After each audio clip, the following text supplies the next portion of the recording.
Hello world, and welcome to Snap Together Saturday. I do realize it is 11:30 at night, 11:40 almost, and the the Saturday at this point is almost over. I apologize. It's been a busy day, weird day. I don't know. Also, you may notice I am in my dining room, my living room instead of the basement. It's more spacious here, and I've got the room. So yeah. As you may have recalled, this kit has a fuck ton of frames. It has, oh god, I don't even want to count. It goes past Z into the katakana, IUAO, all that stuff, and some frames are double, so there's got to be, I'm going to say 40 frames, roughly. I think some of them are small, like this one, but some of them are big, like Hi Cat. Audrey decided she wants to join the live stream. Say hi, Audrey. She says meow. Anyway, some of the frames are quite big, like if I can reach past my cat. Whatever, I'll use this one for example. This frame's pretty big. So, also something I didn't pick up on last week, but I realized tonight as I was setting up, the frames A through Z say Geno Breaker, Geno Saurer on them. The frames A through wherever they end, the katakana frames, say Geno Breaker, so that's clever. I haven't built the Geno Saurer set, but it is, obviously the Geno Breaker is just a retool of Geno Saurer with a new backpack, a blade on the forehead instead of a gun.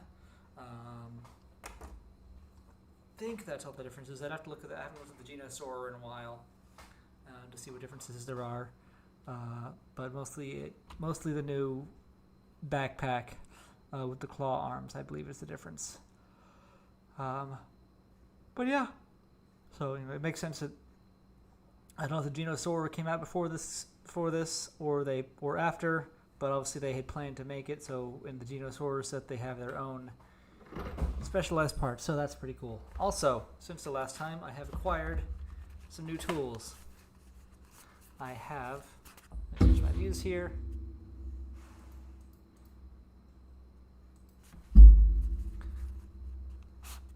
A glass sander.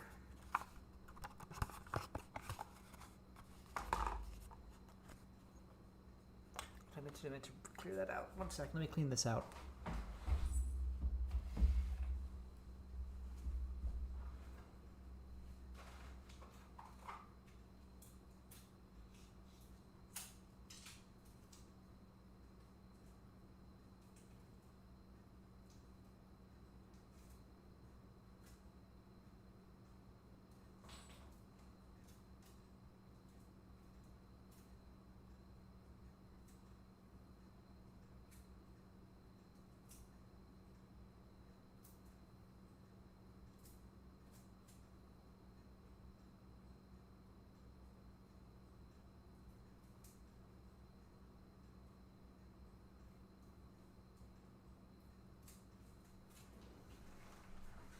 Much better. Okay, sorry about that.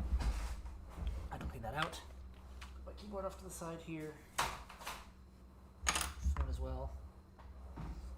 Ugh. Such a big build, it takes up all my available space. Nippers. Knife.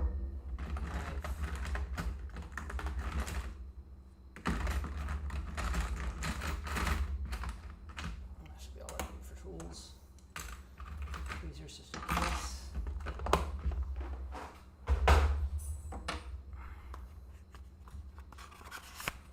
So I've got that new sander, and I have some balancers that help to also smooth parts down. Lap itched. Try to itch lap peaceably. Cat fled anyway. Betrayed. That happens. I apologize. Anyway, so new tools, sander and a balancer, which is a further, it polishes it basically. It's finer grit, sand, foam backed. So this it'll really clean it up. I'll see if I can clean up some of these parts. Well, I've got this here. Might have to take it apart to do that. Yeah, I might have to actually disassemble this in order to clean it up properly, but that's a project for another day. Okay. Also useful. Sanding pins are also useful. Yeah. I mean, it's not like I didn't have a sander before, it's just a better one. So anyway, enough chatter.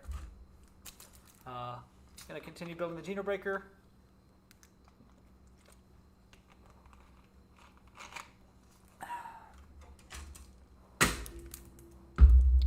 And watching Zoids while I do so.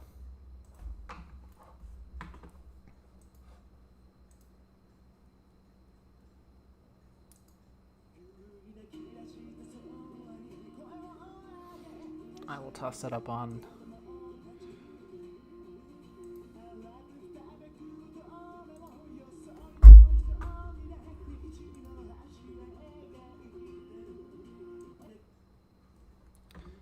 make sure you can hear that. There we go. Okay.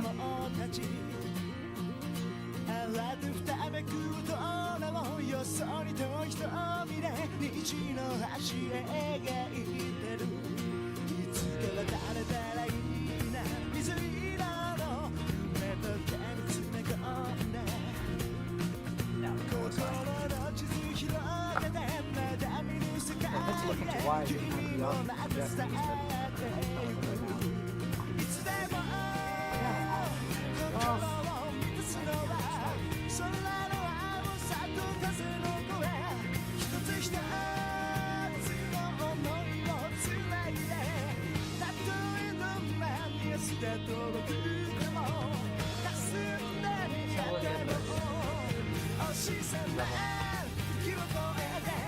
these, I've got the Zoid core.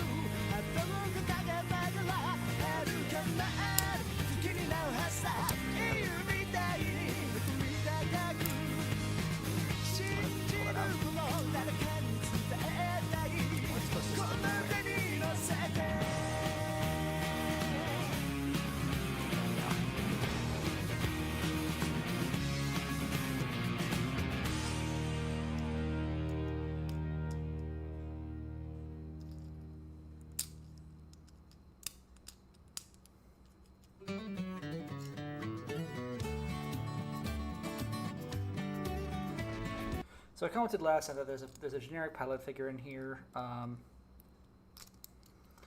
see him all that well. There you go. Generic pilot doesn't appear to be Raven. I don't believe Raven ever wore a pilot suit. It's just a generic pilot dude. So, but there is one in there. So I know technically all even the first series of Zoids, all the designs predated the anime. They were made in the 80s, I think, late 80s. And then kind of died out, and then in the 90s it kind of revived, and they made the anime, and the anime was popular, and that kind of brought the franchise back. And they brought it over on Toonami, and the rest is history.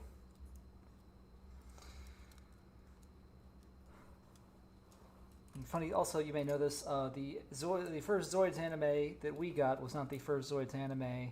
We got the second Zoids anime. Chaotic Century, this one is the actual first anime. How's this?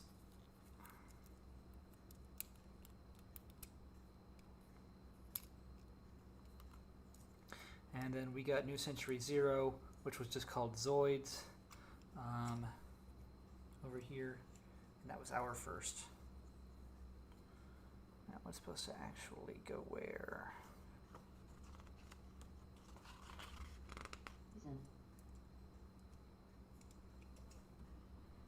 My bot is not reading comments very well. Why not first season? I'm not sure I understand the question. I don't know why they didn't give us Chaotic Century as the first series. I think the tournament style, and probably shorter run time, just solid 26 episodes of New Century. They probably felt that was better. That's my best guess. I don't know, just to start with. So we got this one eventually. It was the second series. The first and second series were reversed. They're not canonical to each other. I meant. Esther. No, I am watching it. This is the first series of Zoids, the actual first series, the one that this comes from. I was just explaining that in Japan, the first series was our second series because they aired the second series first. They're not in canon with each other, so it doesn't matter. But Esther.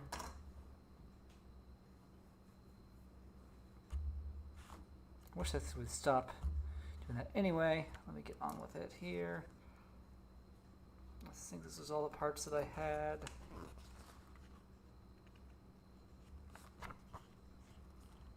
So I didn't really need to separate them, but whatever. Okay, so there's a head. There's a neck. There's a cockpit. And there's a upper torso. Now then, getting on with it.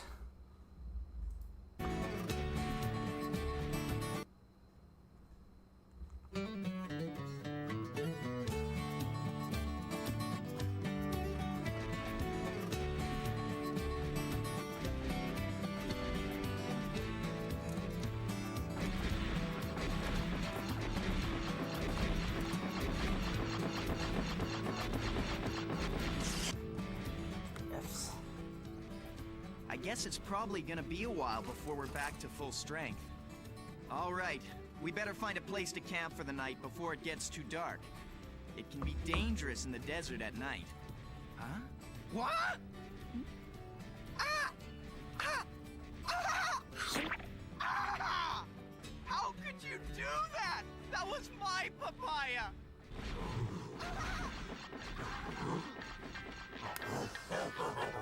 That's mean. Huh?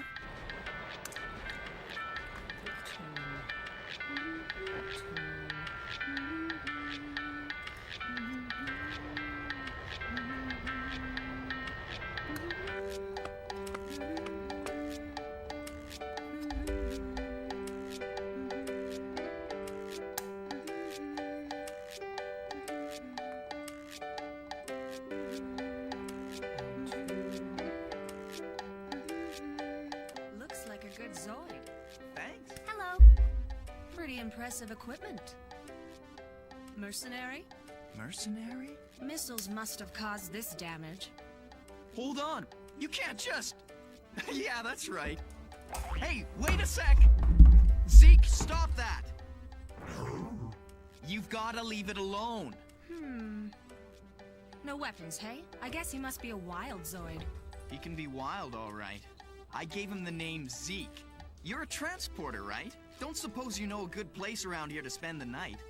Nope, never been here before. It must be fate that brought us together in the middle of the desert. What do you say we camp together a bit further ahead? Sure, sounds great to me. I'm Van, and this is Fiona. Nice to meet ya. I'm Moonbay.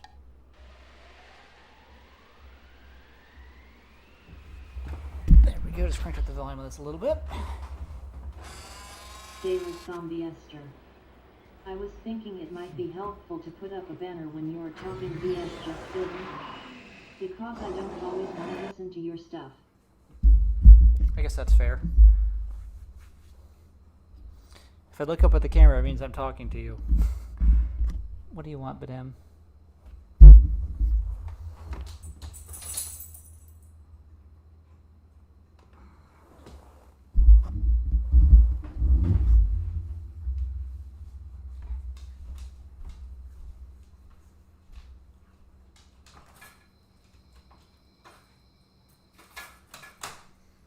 Esther. Promises. 29020. Megazord Go. It was good. I only put it together once. Took it apart. A little bit of damage on the dragon legs, and so I haven't put it back together yet. Need to seal the stickers off and see if that'll mitigate the damage. Yeah. still putting all my displays back together, so it's whatever.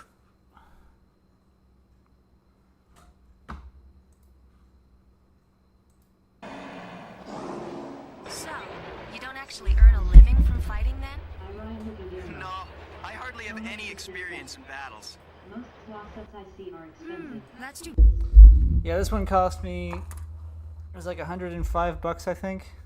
It's a pricey one.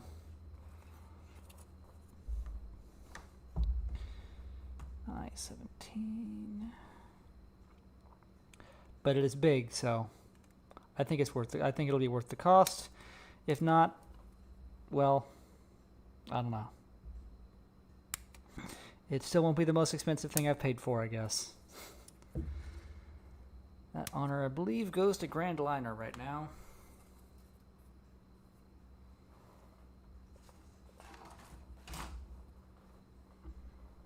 Too bad. I thought maybe you were like a big-time Zoid pilot. Then?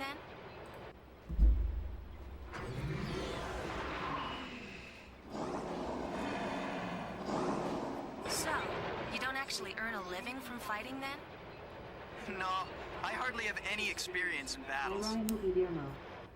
Back during the that's too cinema bad. glory days, you were either a SWAT kid or a Gundam kid.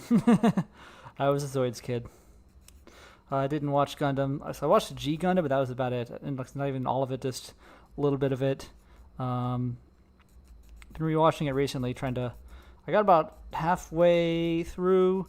I got into the second half of the series, got the God Gundam. He's in the tournament. And then I just kind of stopped for a bit. So I need to pick that back up and finish it. Love Domo now.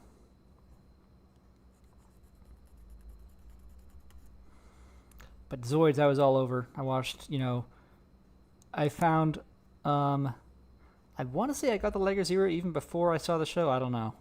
But I picked up the anime kind of in the middle as again. Now Hunter's sword? No, I haven't done anything with it yet. My glue is still buried somewhere. So it's not I'm not dealing with that right now. I said I'm still trying to put all my stuff back together. Like, I take it out of storage, and put it back on display. And my glue is in some box somewhere in the basement. I don't know. I'll find it. It hasn't been my priority. I've got so much stuff, so I haven't gotten back to that yet. I also need to get everything out of storage and onto the shelf, and I'll deal with any damage once that is done.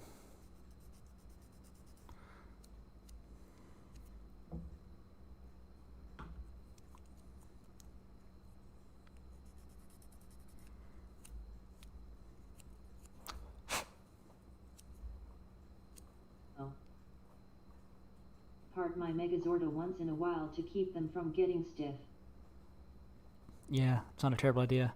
I also discovered that the shoulder joint on Balzion, the rival robot from Bioman, does have a cracked shoulder joint. Doesn't surprise me too much. That's a notable...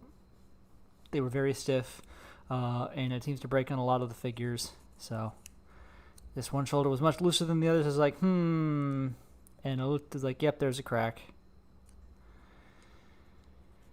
Same thing that happened to my Gao King. The lion has a cracked shoulder. Need to get a new lion for that.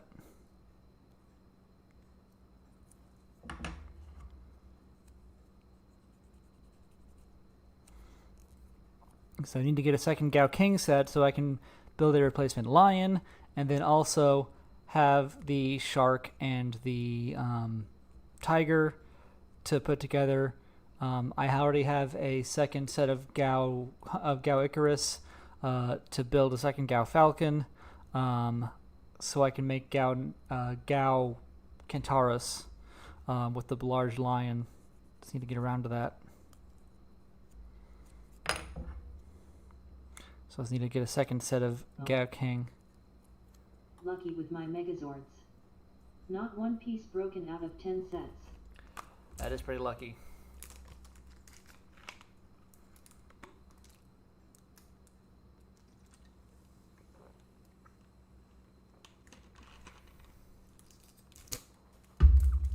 My My worst breakage on any kit that I built has to be Gridman, SSSS Gridman.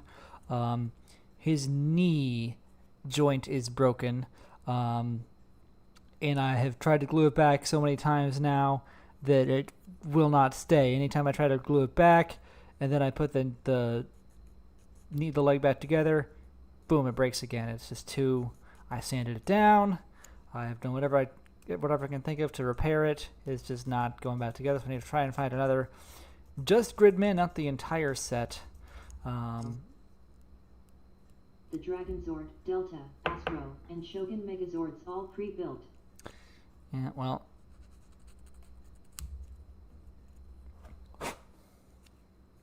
This file is amazing.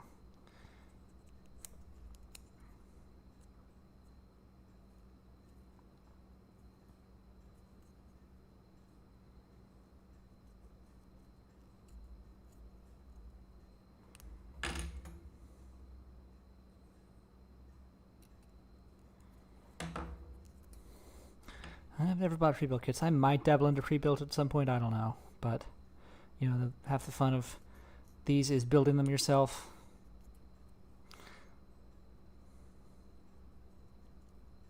Arguably, it's more fun than posing them, depending on your preferences. I mean, once they're built, sometimes it's like, okay, now what?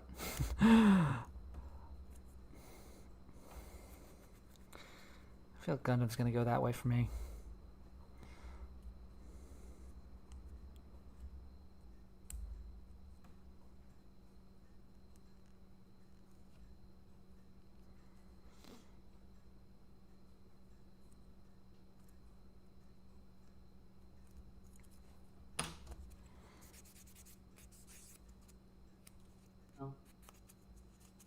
Or I hate stickers. But then I'd imagine painting on the decals for Bandai would be even more of a pain in the balls. Oh, I also hate stickers, but sometimes they're a necessity. You could, in theory, paint most of this stuff on Ryuseo, probably. I'll have to look at the pattern again. It shouldn't be too difficult. It's just a lot. And they could have part separated that, I feel like. Annoyed they didn't.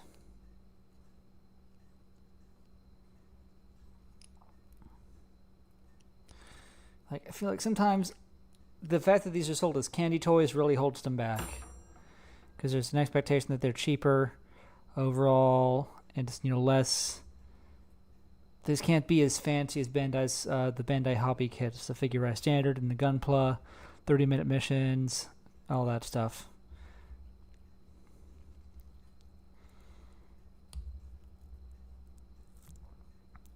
If we could get a full line of Sentai robots from Bandai Hobby, that'd be amazing. They'd have better distribution. Stores, they'd be reprinted every now and then. Stores would carry them. 9020. Red Puncher model kit. But that's UST a wish. I don't think it's just a wish. They'll get to a Ranger eventually. At the rate they're going. May take another 10 years. I don't know how popular it is in Japan. I know that, it was kind of... ratings kind of tanked after the attack, the bombing. The sarin gas attack, and they kind of had to retool the show a bit away from their intended plot line. I don't know if that actually tanked their ratings or not. I know it's neutered reception among Western fans, but I don't know what Japan thinks about it. We'll probably get it eventually.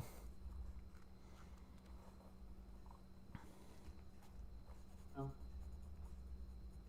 MP didn't finish the Go-Go 5, aka Lightspeed Rescue, set. There was no Omega Megazord. I mean, they've never given a reason, but I assume they just didn't think it would sell well enough. I mean, they also didn't finish, Kaku Ranger. They didn't do Ninja Man until just recently. They didn't do. Let's see. They didn't do Live Man's Carrier, Live Buffalo. Still haven't done that because Jaguar Vulcan was the first carrier they did, other than King Brachion, Titanus. They didn't do Mega Voyager or Mega Winger. They didn't do Tetra Boy until they're going to do him now, we know, but they didn't do him at the time. So at the time, I think they were just... It was strictly the main robot, and then whatever combined with it or interacted with it directly seems to be the modus operandi until Gow Ranger. Gow Ranger was the first series where they did everything, other than the Showa series where there's just the main robot on a carrier. Gow Ranger was the first series where they did everything, and things are looking up. Like I said, we have Ninja Man now. We're going to have Tetra Boy coming up to finish Jetman. So I would say there is a decent chance of us getting a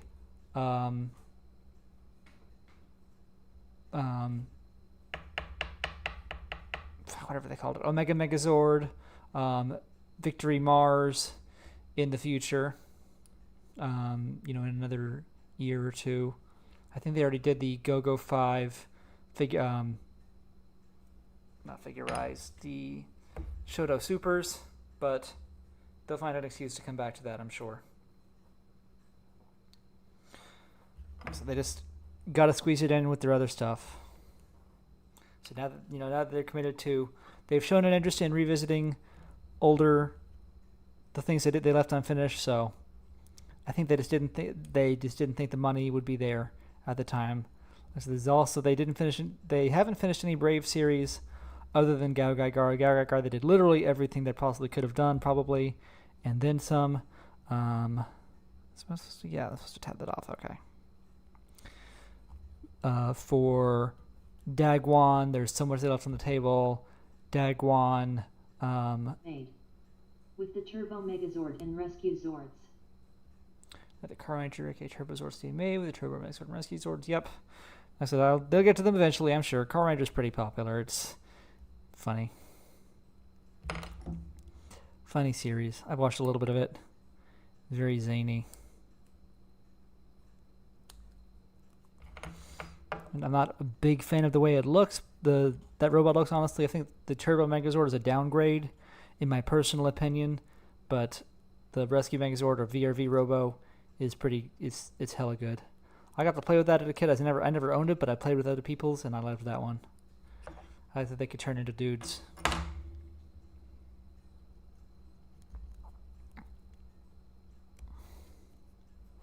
Which probably, in retrospect, influenced my affinity with Transformers.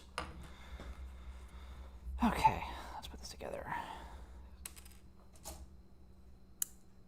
Oh, I see they're coded on the back as well. That's clever.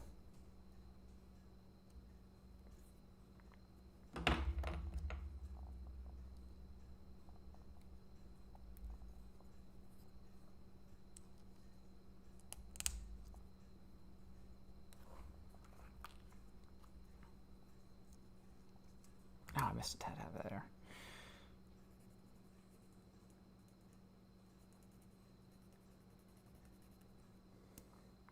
But yeah, I think in the early days of the Super Sentai, Super Mini-Pla, they just didn't think that they would sell. And they were probably right. They probably wouldn't have sold at that time enough to. They probably couldn't have afforded to make them, to take the risk.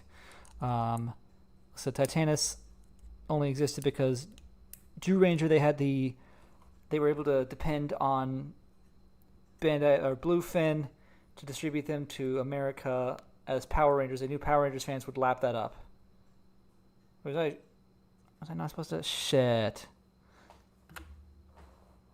I don't think I was supposed to tap to rub those off. Phrasing. I apologize. Anyway. No. Maybe. No, that was supposed to be there. Shit. Oh well. Ripped off a tab I wasn't supposed to rub off. I don't think it affects anything, so that's my bad. I was like, I thought it was a nub. That was not a nub. My bad. Oh. 5 I had the White Tiger Ranger and Red Ranger come sing happy birthday to me and beat up a monster. I know Sentai is more purist, but Power Rangers has nostalgia. Oh, absolutely. I'm not denying that. I grew up on Power Rangers. I may be more of a fan of Super Sentai now, but I grew up on Power Rangers, same as every 90s kid. That's how I got here. I'm not knocking it. So the reason that the Jew Ranger Super Mini Pla, the reason they chose Jew Ranger is because they knew that MMPR fans... Excuse me. Maybe not. I thought that was another one. Anyway, they knew that MMPR fans would buy them. That's why they went with Jew Ranger first. I mean, not that it's not popular in Japan, but I don't think it's like the number one. But MMPR nostalgia is real, and they knew that. So Bandai ain't stupid, and I'm pretty sure they know that Americans are buying the post Jew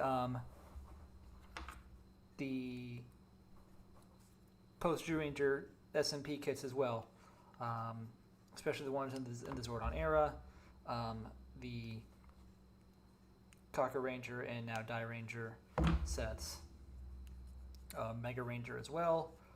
Like I said, to a lesser extent, I'm sure they know there's people buying the Gal Ranger stuff. But that was a popular series within Japan, so they didn't need to worry about American sales for that one. Bluefin has stopped distributing because Hasbro has a license, unfortunately, so it's a whole thing. They can't officially rely on American sales, but they can unofficially rely on us. I do think, I don't know, because I believe they ordered websites to stop selling us out of Japan. There's China gets a stock as well. I think that's where Toku Collectibles gets theirs, is from China's inventory. I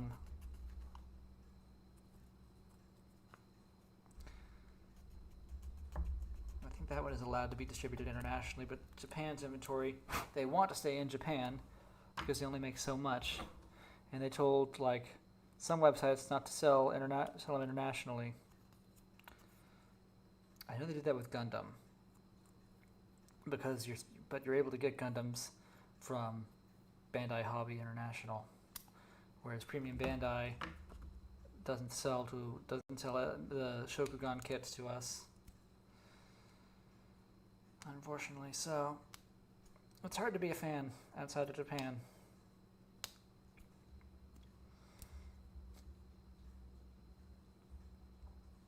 Anyway, I kind of lost my train of thought there. Yes, they know Power Rangers fans exist. They do try to cater to us, and it is definitely a big. Your series I watched all the through before I grew out of it for a few years was Ninja Storm, aka Hurricane Ranger. Yeah, they know that, Power Rangers nostalgia is it's real. It's a valid interest. It's a valid reason to be in this hobby. I know a lot of people are in this hobby because of Power Rangers. They only collect the Power Rangers Megazords that they liked, or they want ones that they saw from Power Rangers. They don't care about the Super Sentai, which is totally fine, if that is your perspective. And yeah, me, I have seen the first episode of every Sentai. I did a watch through last year. The first episode, sometimes two, if it really captured me. So I've technically seen a little bit of every Sentai. I saw most of Power Rangers. Like, I didn't actually see all of MMPR, I don't think. Maybe I saw it all. Maybe I've seen it all at different points, probably. But anyway, watched MMPR mostly through reruns, just because I was 3 years old when it started. Watched all the way. I missed Zio when it was on. I knew it was on, but I didn't see it on TV.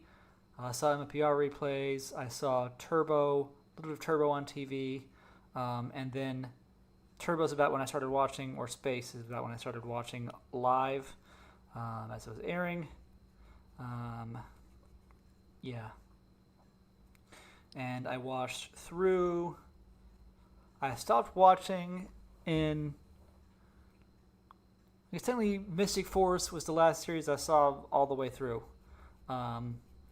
I watched bits and pieces of Operation Overdrive, mainly the crossover, the Once a Ranger crossover, the premiere and the Once a Ranger, maybe some other episodes in between. Haven't seen any of Jungle Fury, RPM, except clips, Samurai, Mega Force, Dino Fury, no, Dino Charge, and Dino Fury. Oh. Your Samurai Sentai equivalent. All I know is it's the start of the Neo Saban era. The equivalent to Samurai is called Samurai Sentai Shinkenger. Shinken being the word for samurai dramas, I believe, or the era, I forget. Really good series. You should look up the opening. It's a banger. If you've seen Power Ranger Samurai, you more or less have the plot beats from Shinkenger, because they copied it almost note for note, because they had 6 months between when Saban acquired the brand rights and they had to have their next season on the air. So they had to turn it around fast, so they had to cut some corners in the writing departments that just said just copy these scripts, translate them. Just a minute, let me let my dog get back in.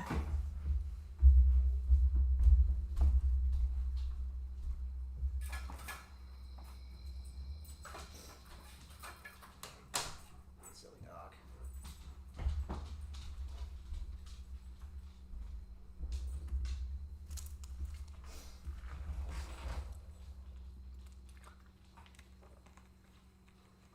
Yeah, Shinkenger is considered one of the best Super Sentai series, especially in the recent era. It's a fan favorite. I know my viewer Sailor Zombie Star, it's the only one she has sought out to watch on her own. When we did our marathon last year, she can vouch for it. But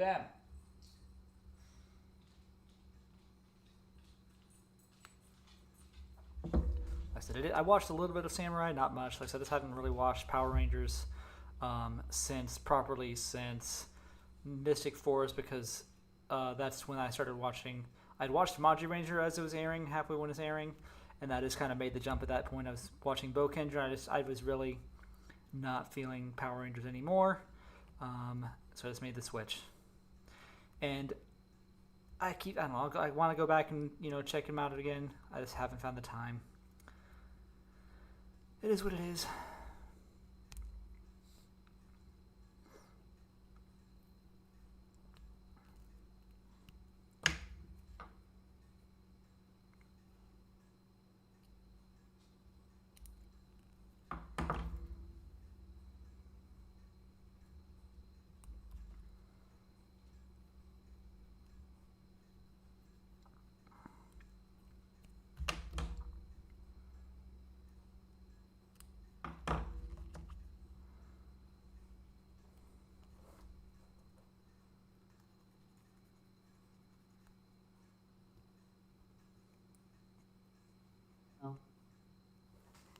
Power Rangers or Super Sentai, we are united under the Tokusatsu Fanbase flag.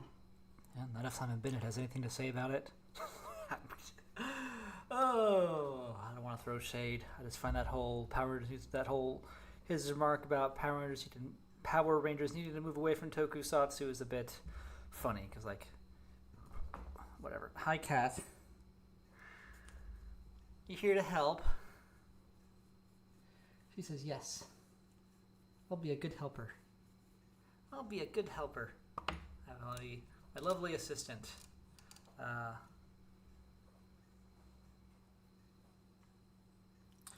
Audrey. It's very helpful.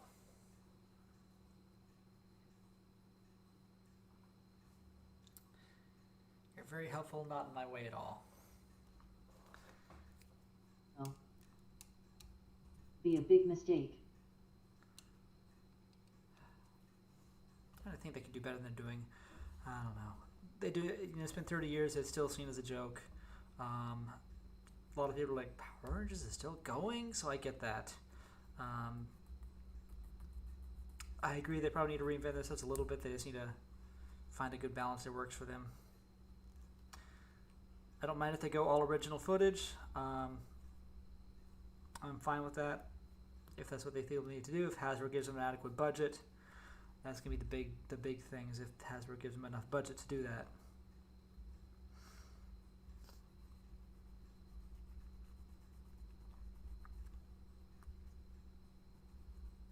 We'll see what happens. So I don't want Power Rangers to die out, but it probably does need to figure itself out if it wants to stay relevant. Well, we ended with the passing of Jason David Frank. Rib. Yeah, God, that whole thing. That's real unfortunate. It's been close to a year now, I think. He died in November, so it was unfortunate for sure.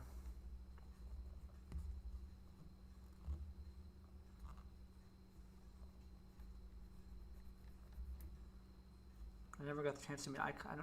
I always kind of thought he was a bit too stuck up, caught on his own ego, but maybe he was. But he was sincere about it as well. He could bet, he could walk, he could talk the talk. So I regret, I guess, dismissing him in my head, not meeting him when I had the chance.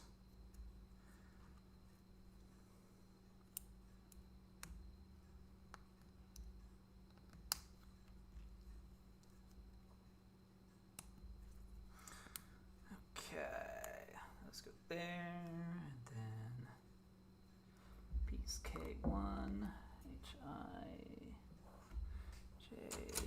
that's M, this piece.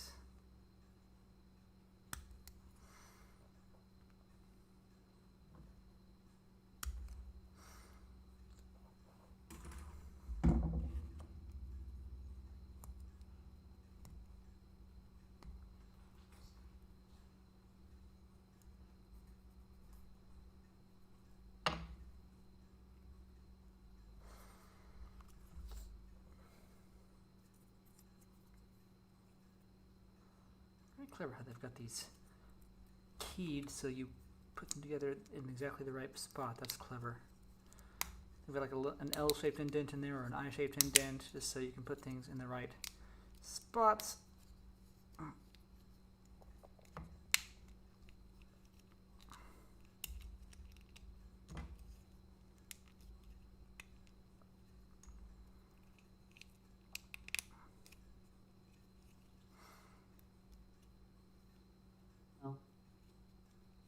Die-cast super robot Kogakin Zyranger Megazord? I do not. I'd like robots that transform. If it doesn't transform, well, I mean, he says building is a Zoid. I don't know. I like my Sentai robots to transform. A Megazord that doesn't transform when it's supposed to is a waste to me. I've even put away my all my Legacy collection Megazords to focus solely on mini plus scale. They're much more space friendly. EF F22 and I22.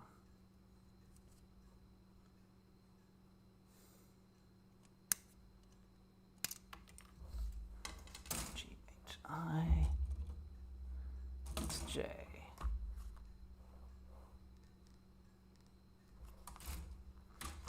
Where's I?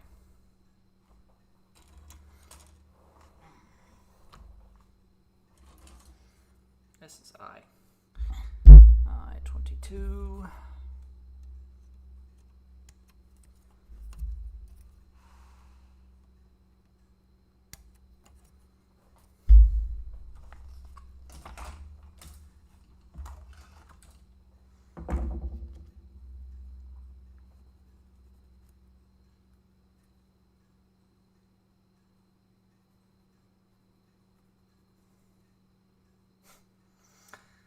Is still making this difficult for me.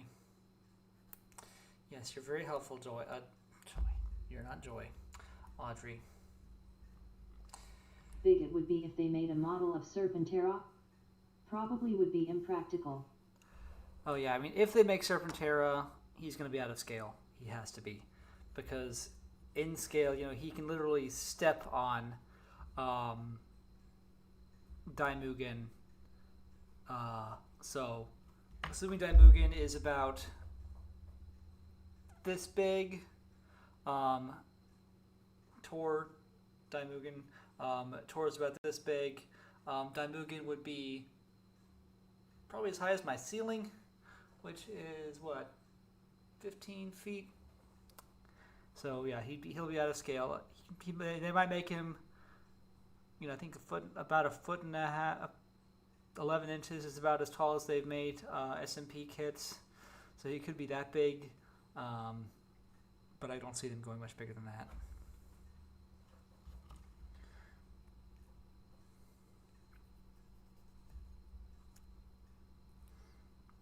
Like the Grand Liner is 11 inches tall, about SMP.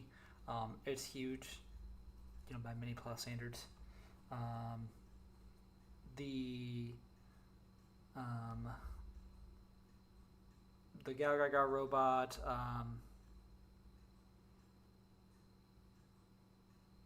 King Jader is also about that same height. I think SRX might be bigger. I don't know, but it's if they make Serpentera, if they make Daijin Ryu, he can't possibly be in scale. There's no way they can do that. And Daranger's right. I know in MMPR he was Lord Zed's personal Zord. In Die Ranger, he is neutral. He's kind of the god of the universe. He wants the Die Rangers and the Gorma to stop fighting. They are being disruptive, and he strikes down. He attacks both sides basically. And when I think the climax has him coming back, realizing that the Gorma are the instigators and attacking them. Hoping the Die Rangers return, ultimately win. And then the fast forward 100 years, the Gorma are back and they just do it all again. But yeah, he's neutral. He's a god, deity of the universe. If I believe it was his title, not title, but just role. He's a neutral force. He's above the conflict.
Ramgear's villain of all time is Master Org. He's not a good fall and not evil for the hell of it, just pure hatred. Yeah, Master Org was great.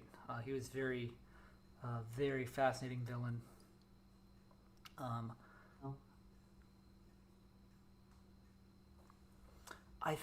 don't know. I haven't seen Gao Ranger. I have seen Jetman. Like I said, I've only seen the first episode of everything that I saw all the way through. I've seen Jetman, Die Ranger, Jetman, Jew Ranger, Die Ranger, most of Kaku Ranger, and then after that, I've seen everything from Deca Ranger onwards. So I haven't seen but the first episode of Gower Ranger, and all I remember is the counterparts of Gendrax and Toxica. I don't know who the mastermind in that one is. I think, no, it's not. Master Orc Suit was Vard from Die Rangers, so it's not that. I don't remember. I don't know. You have to look that one up.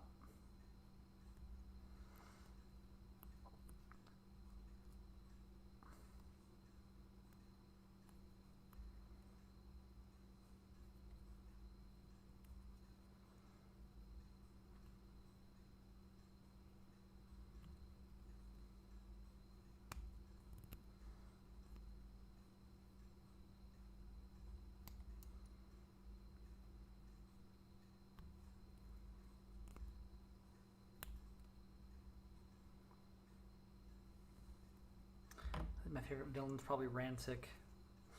He was great. It's very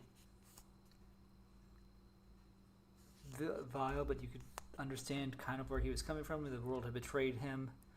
And so he's like, fuck it, this is how it's going to be. I'm just going to, do whatever I want, basically. Make a society for mutants.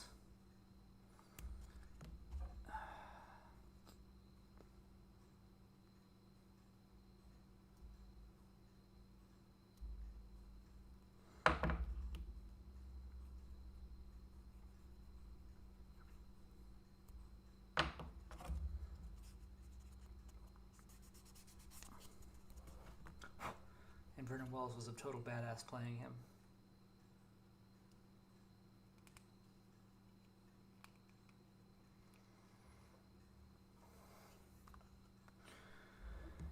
F9, 919, 920. It was great, too. And was first. IIRC, he basically surrendered to the Rangers. Yep. He voluntarily surrendered. He was like, I see the error of my ways. I wish to serve my time. A little bit of a cop-out, but very powerful nonetheless.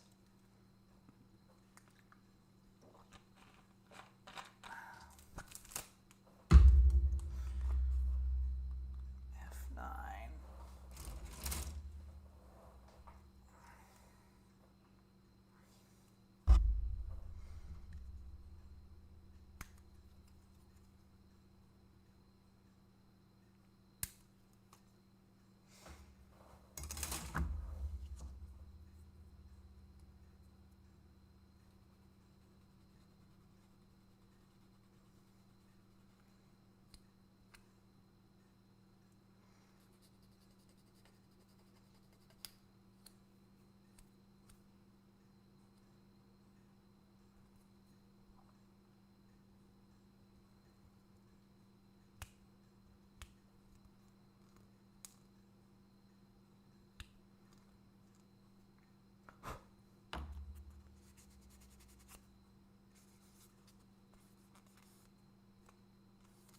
Me, that's Captain Mitchell from Lightspeed Rescue.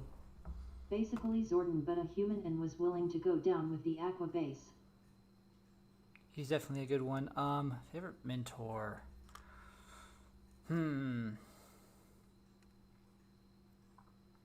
He was definitely a very good one. I think we think about that. Zordon's kind of the go-to, but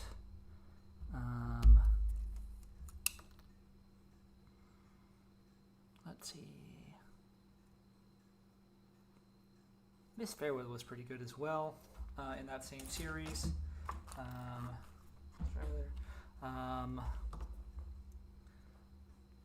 Careful with this, careful with this. Let's see, there was the Sensei and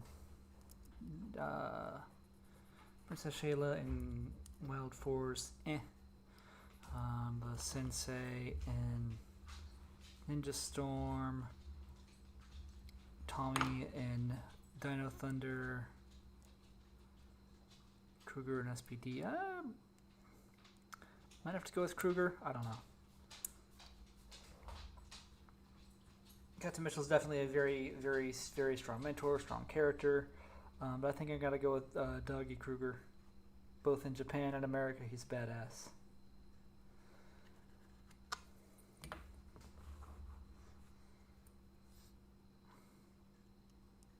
Oh shit, I missed the other side of this.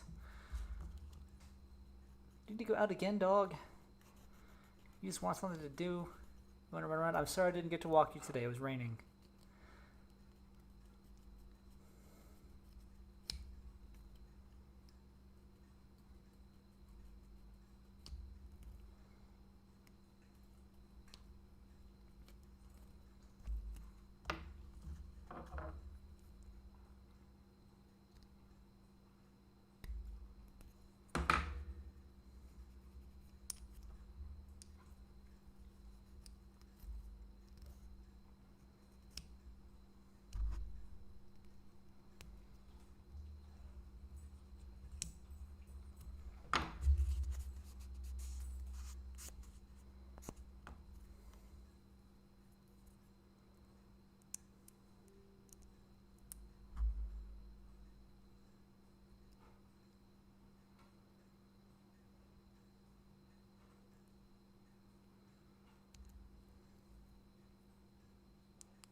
Is that right? I guess that's right.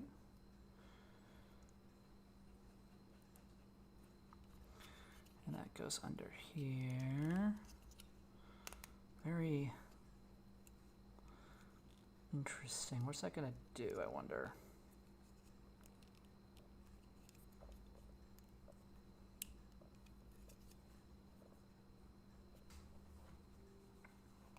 This is gonna be the second portion of the body. –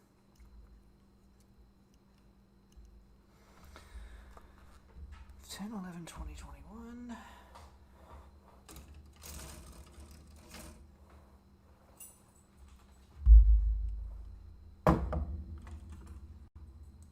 I thought maybe you were like a big-time Zoid pilot. Living from fighting then? No, I hardly have any experience in battles. That's too bad. I thought maybe you were like a big-time Zoid pilot. The Shield Liger is the fastest Zoid of the Republican Army, after all. I know I might not look like much now, but one day I'm gonna be the best Zoid pilot ever. Huh? What was that? No! Looks like trouble. Ready, Zeke?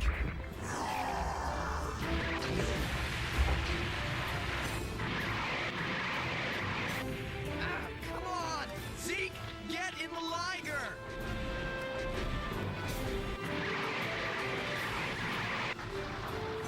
Where is he? Van! You're sitting in a Shield Liger there. Can't you do something about a few measly Geysacs? I'm trying, okay? But I'm having trouble controlling it.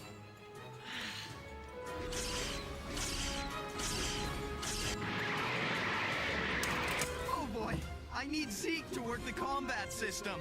Huh?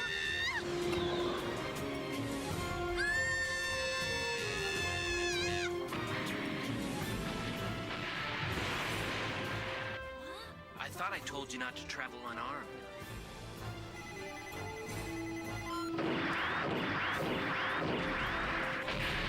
You see what happens when you don't follow my advice? I had a good reason, Irvine. Any extra weapons would have made the transporter too heavy to travel. Don't tell me you know that, sleaze. Guess he's no friend of yours if you're talking like that. Well, well, what a surprise to find you here in the middle of the desert. It's a small, small world, kid. Don't call me kid. Hey, have you been following me? Man, look at Zeke. Huh? I'm not gonna let you destroy him!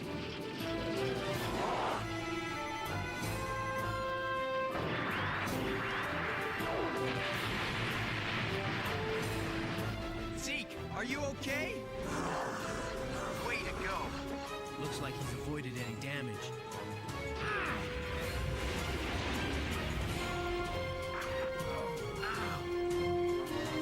What now?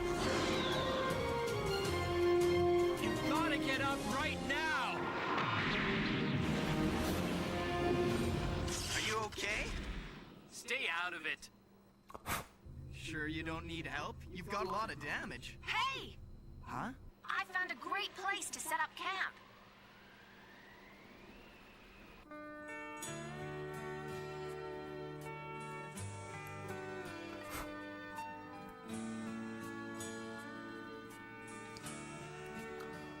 Long time no see, Irvine. Still causing trouble wherever you go? Hey, hang on. Don't forget that I saved your life. You were a real live hero. Enough of the sarcasm. Can you fix my Zoid? All right. I'd hate to feel like I owe you anything. You sure seem to know a lot about Zoids. I figure that I can fix any Zoid. No sweat.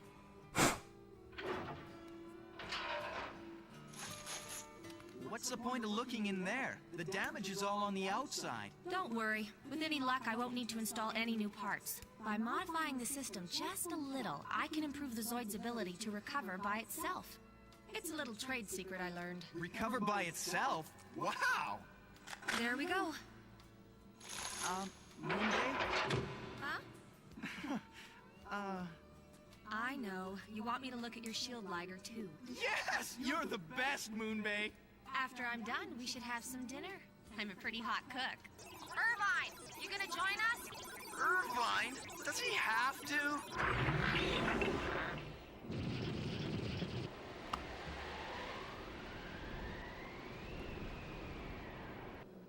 From a capsule? Yeah? Huh? Yeah, it was like a cocoon. Wow. You know, I always wondered exactly how Zoids were born. Did you know that? It was pretty amazing. And so that's how I met Zeke. Since then, we've been chased all over the place. First by bandits, and then by... Irvine. You should be careful who you make friends with, Moonbay. This guy's a real sleazeball. He wants to capture Zeke for himself. Oh, don't worry. What goes around comes around. Hey, Van, you never told me what you two are doing together. Fiona and me, we're on a mission to find Zoid Eve. I don't suppose you've ever heard of it. Zoid Eve? Yeah. You see, I met Fiona in the same ruins where I saw Zeke being born. I was born from a pod too. This was indeed. Fiona has no Thank you, bot. idea where she came from, and she's completely lost her memory. Forgot everything except this thing called Zoid Eve. Yeah, I hate it when that happens. So, that's what we're trying to do. If we find Zoid Eve, maybe Fiona's memory will come back. So then, have you heard of it? Sorry, I don't think I have. Man, in that case we don't have a whole lot to go on, right? You'll figure something out. I'll try. Okay. Time to work off dinner by looking for treasure. Wait for me! Hey, why do you want that Zoid? Because it's an organoid. Oh, don't tell me you're cooking up another one of your nasty schemes, Irvine. I'm just trying to achieve an ambition. That's all. Hey, by the way, what are you carrying in there? Why do you ask? There's no way those Gyzaks we met in the desert were stray Zoids. Stray Zoids don't attack people for no reason. I have a feeling that they were... Sleepers? The Republican Army? Exactly. And if you already know that, then you know sleepers hide in the shadows until awoken for a specific purpose. Which means that... My cargo is ammunition belonging to the Imperial Army. The Gyzaks sensed it, woke up, and then started to attack us. You sure don't make things very easy for yourself. Just doing my job. Well, I was pretty impressed that you didn't abandon your trailer. I mean, if you had taken a direct hit, the whole thing would have... I've never failed to deliver my cargo. Not once. And that's something I'm really proud of.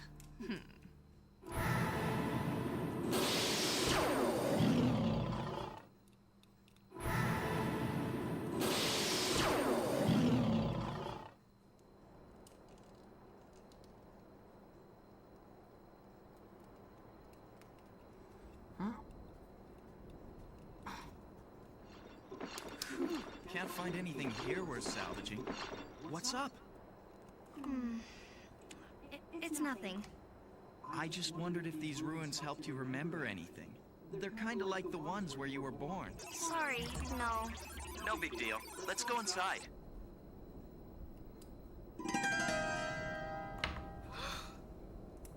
Look over there. Huh?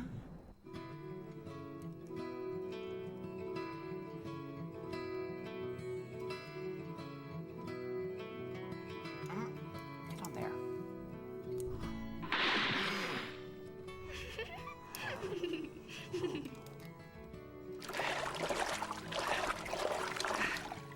This is great. It's almost as good as treasure. Hey, watch me dive.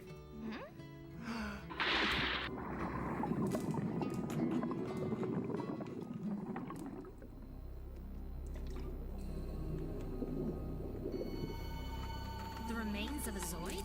Yeah. It was at the bottom. It looked kind of spooky down there. All dark and eerie. Never seen anything like it. It freaked me out a little bit. What are you doing? Just in case.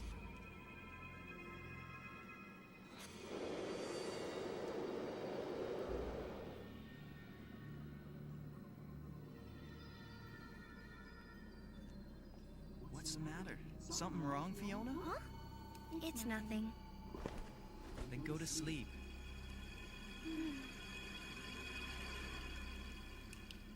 How's that supposed to go?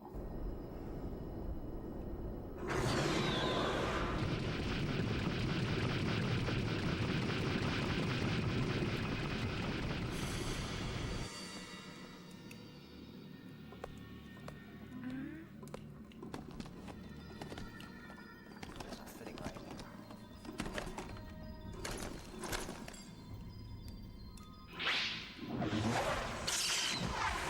Ready. If you think you're leaving with Zeke, think again, buddy. Sneaking around at night like a coward. I was trying to avoid a pointless fight. Don't want to waste energy on a kid. I'm not handing Zeke over to anyone. I'll fight if I have to. Moonbay! Let them fight it out. It's got nothing to do with us. What's going on?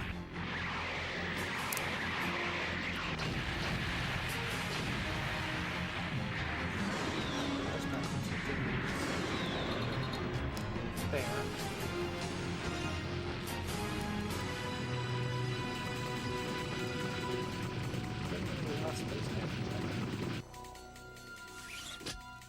Irvine, are they sleepers too?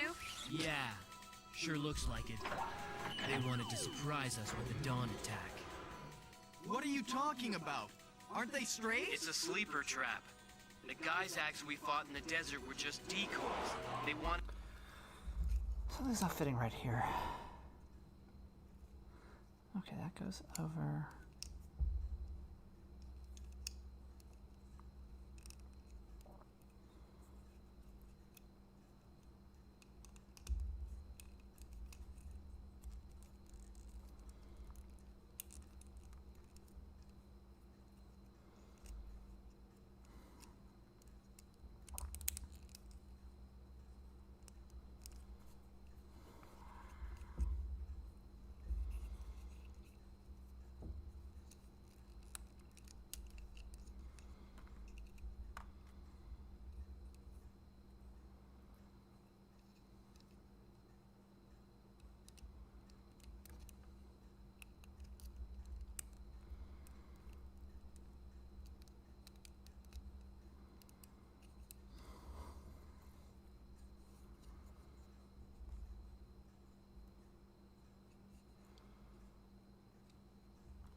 There it goes.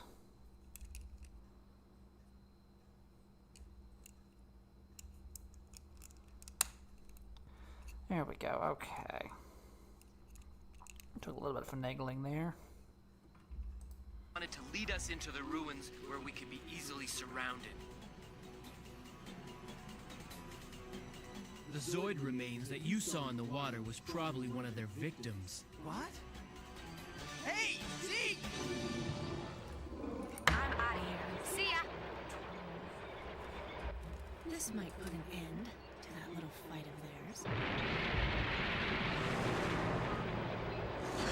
Huh? There's more of them?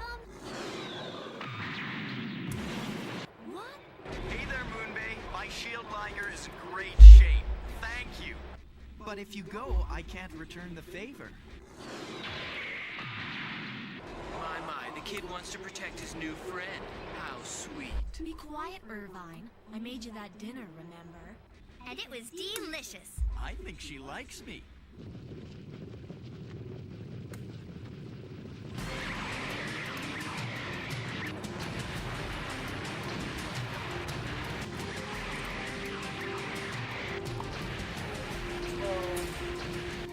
Okay, we're way outnumbered. Get rid of your load, Moonbay. The sleepers are sniffing out the ammunition. You gotta be kidding. I'd rather die than jettison my cargo. But if I don't, and they score a direct hit, the explosion will wipe us all out anyway.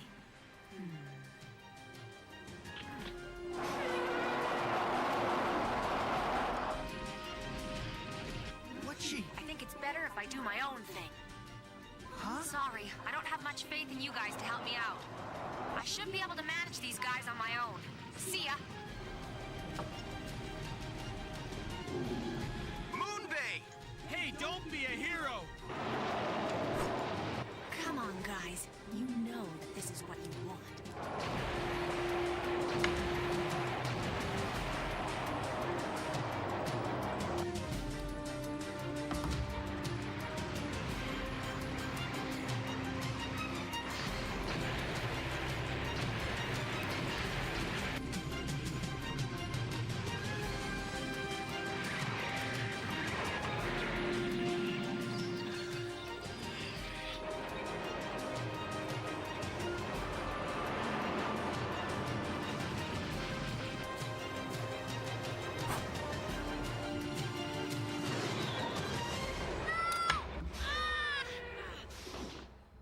Well, Moonbay, you never thought that it would end like this. What's wrong with you? Wake up, Moonbay! You can't just give up. Van, huh? Huh? Irvine, you came to help! Well, if my command wolf wants to fight, who am I to say no?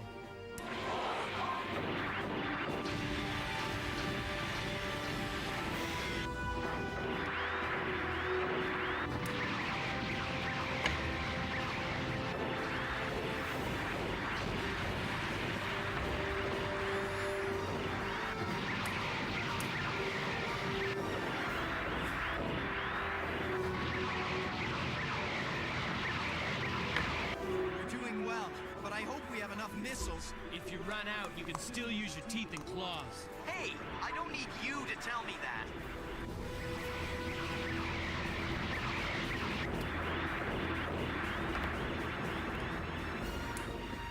Decision time. I'm gonna have to abandon my cargo. All out of ammo. Hey, kid! Gotcha. Better hold on tight, Fiona. Yeah, okay. Zeke!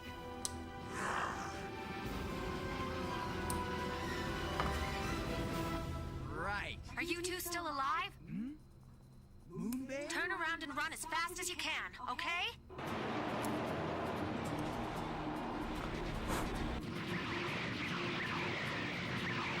What's the plan, Moonbay? Just lead those Geysacs toward me. Now I get it. Here we go! Just gonna let them blow up the load. We'll blow them in the process.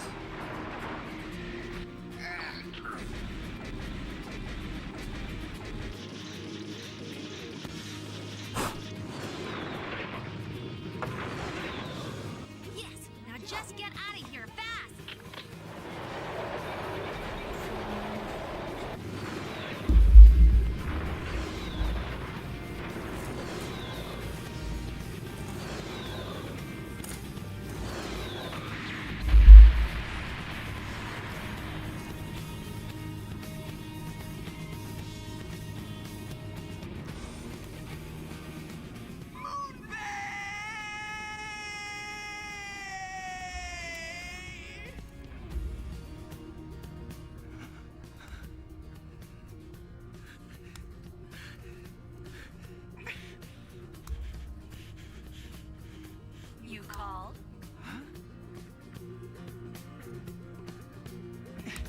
that you? I thought you'd been killed down there. What a relief. The Gustav's armor's easily thick enough to withstand that kind of explosion. I had it all figured out. I don't believe it. That's just like her.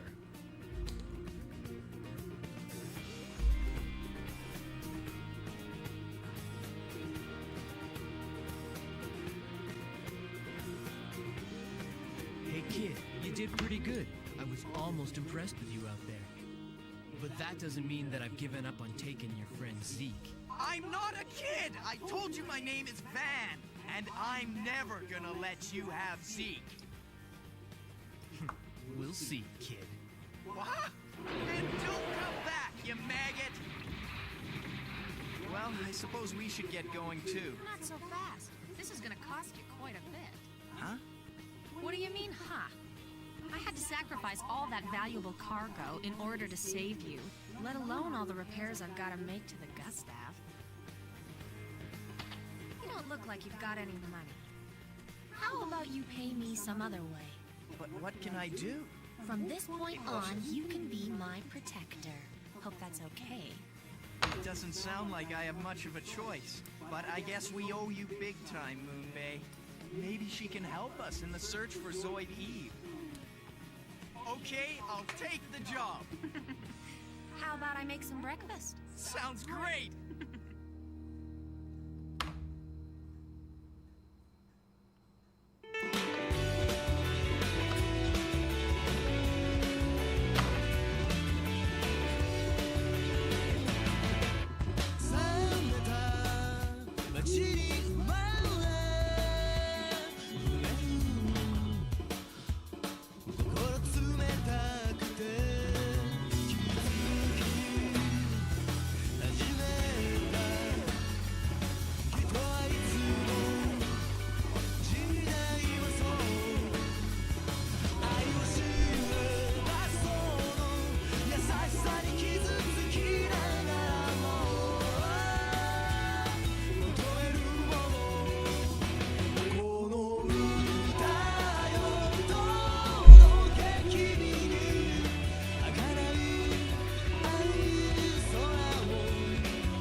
Here, we finally make it to Red River at the border of the Empire and the Republic.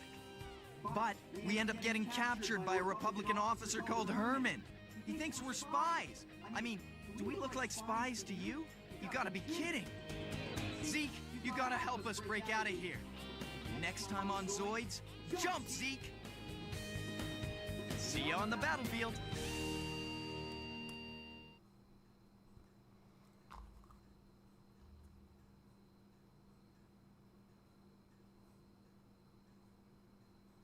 Autoplay back on.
So where's the fire, Moonbay? Why'd you slam on the brakes like that? Because Fiona needed to stop and get out.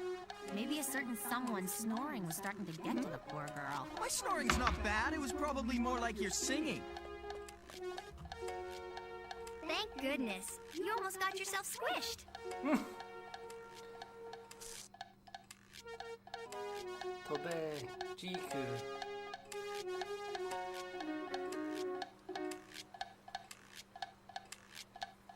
We stopped for a grasshopper? That grasshopper could have easily hopped out of the way, Fiona. Oh, really? Oh, yeah. But that grasshopper looked like he was ready to fight. That just can't be right. Why not? Well, I don't know. The Gustav's just too big to be an opponent. But you're the one who always says you never know until you try. Yeah, sure, but that's only if... What's the matter, Z? Huh? Is that a Rhyhorn? What is that thing? I think it's a Gordos.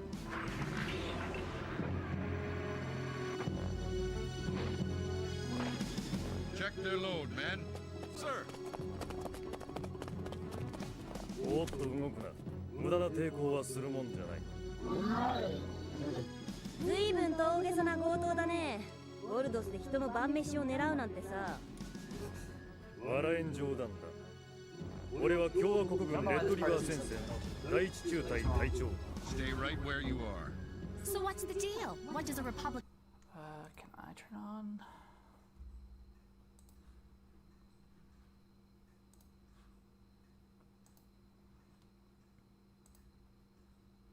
Yeah, I didn't wanna...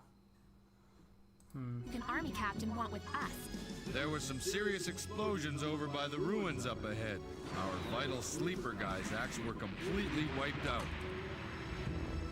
So you guys set up those Gysax? What do you know about them? A lot more than I wished. Thanks to you guys, I almost ended up pushing up daisies. Stop it, Van. But they... We have reason to believe that the explosives used to destroy the sleeper Gysax were from the Imperial Army. If you're involved, you'll be arrested as Imperial Forces spies. You've got nothing on us. 身柄を拘束させてもらう。帝国軍のスパイ、または破壊工作員としてな。破壊工作？なんだいそりゃ。 Captain Herman! They're transporting a shield Liger! Registration number? There is none, sir. I think they must have stolen it from a platoon. That's not true! I found the shield Liger in some ruins. It was an old wreck. 遺跡でポンコツだっただと。バカも休み休み言え。嘘じゃない。 Are you saying the shield Liger came back to life as if that wild Zoid over there was some sort of organoid? That's right. Huh? That's right. Seize that wild Zoid! Run, Zeke! そのゾイドを捕まえろ。はっ。 I said go! What? When it comes to the Zeke, Japanese, that's hurry! because the You they gotta didn't dub get that out of bit. here! Just for the record.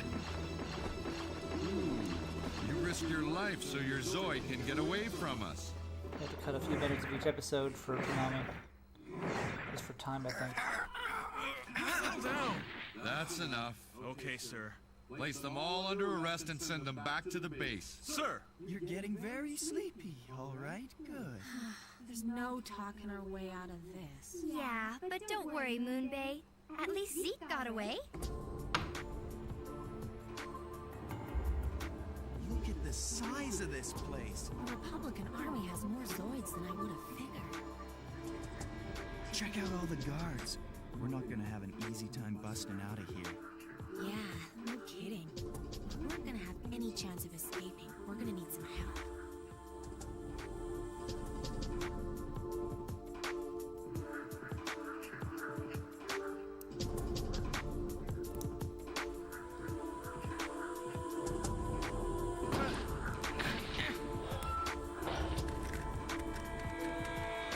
Alright, just sit there and cool your heels for a little while, punk. Hey there, military guy! Just what are we supposed to have done anyway? Answer me! Can it already? Huh? Hard to believe, but even in this place I can't get away from you guys. You're the one who seems to be following us around. That sounds like a personal problem. Irvine, what in the world are you doing in here? My command wolf ran out of ammo, so I thought I'd just borrow a little bit. And here I sit. I guess you can't get much past real soldiers these days. By the way, what happened to your organoid? Did the Republican Army confiscate it along with the Shield Liger? No, I let Z get away. Did you now? Not a bad move for a rookie.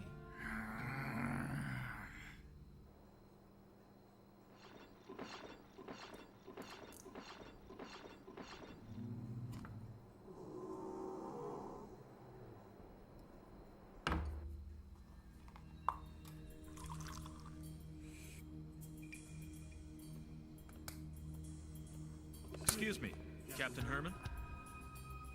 O'Connell, want a fresh cup of Java? No, thank you, sir. I'll pass. I have the report about that Shield Liger. It appears the registration was deleted 20 years ago. In other words, that kid must have been telling us the truth about finding it. If we somehow manage to get a hold of that organoid, we could significantly increase our military capability. We must go after it, sir. No, not right now. I'm afraid we just can't afford to split our resources for something like that. General Command has sent us 5 Gordoses in order to keep an eye on the Imperial Army. But we should have asked for Zoids with far greater speed capabilities. Has there been any movement from the Imperial Army? Not yet. Have to say, I have a bad feeling about this. Ah, well, at least we've been able to avoid any major battles so far. 9, 10, 21, and F12.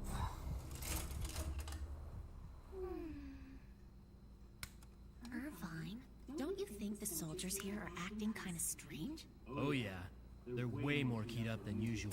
It makes me wonder why that last job of mine had such a rush put on it. Your job for the Imperial Army? The explosives? I just got orders to take the load to the other side of Red River. And that means it's time for a battle. You got it. Why would a battle take place here? I thought you were asleep, Fiona. Why do they want to have a war? Because the enemy's coming after him. It's not as simple as that. If there weren't any wars, the poor soldiers would get all bored and rusty. They're all sitting there just itching to get into a good fight. No, that's not it. War is all about money. And it looks like I could score big on this.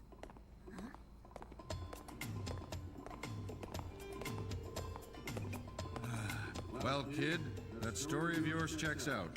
I suppose that makes you the rightful owner of that Shield Liger. Then how about letting us out? Sorry, no can do. Let's not forget you assaulted my subordinate. So how about you stay here a while and cool your head? Yeah, whatever. To be perfectly honest, you're starting to grow on me a little, kid. I'll make you a deal if you want. I'll let you out and you can work for me. What a joke, pal. You're nuts if you think I'd work for you. Captain, I'm more than willing to be hired on to work for you. Yeah, right. Are you trying to be funny or something? If you change your mind about my offer, call the guard. Nah. Yeah, that's mature. What did he mean? I wasn't trying to be funny. What a jerk.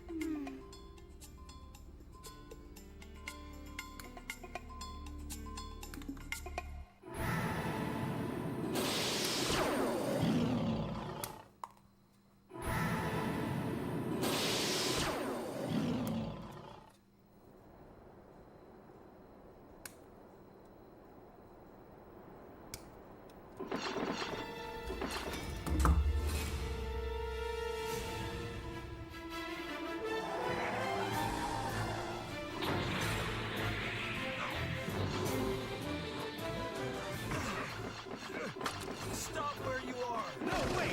Hold on! Don't shoot that Zoid! Then how are we supposed to capture it?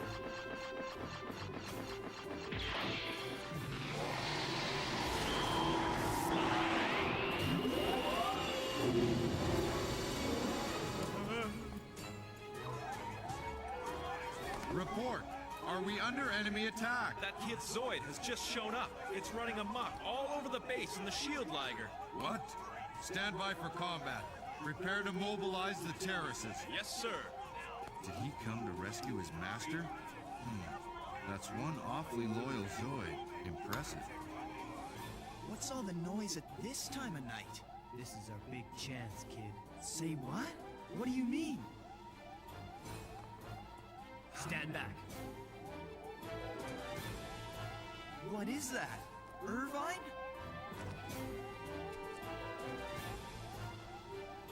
It's dangerous. Get back, kid.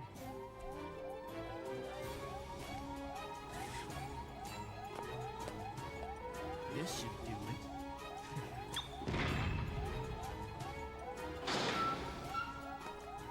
Good to go? Don't you dare tell me you had those explosives on you this whole time. Yeah, so? Why didn't you do it sooner? You really think I could have gotten away with that while those guards were around? Time to go. Come on! Huh? Hey, what about these two? No explosives left. We'll come back for them later. You've got to be kidding me. We can't just leave them in here. Don't worry about us. We'll sit tight and hold down the fort. Dad, say hello to Zeke for me, okay? Yeah, right. Don't you two worry about a thing. I'll be back to save you soon. Yeah. We'll be waiting right here for you.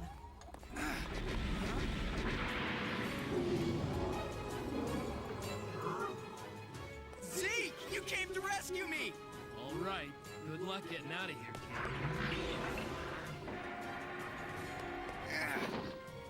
kid. Thanks a lot, Zeke. I'm in, pal.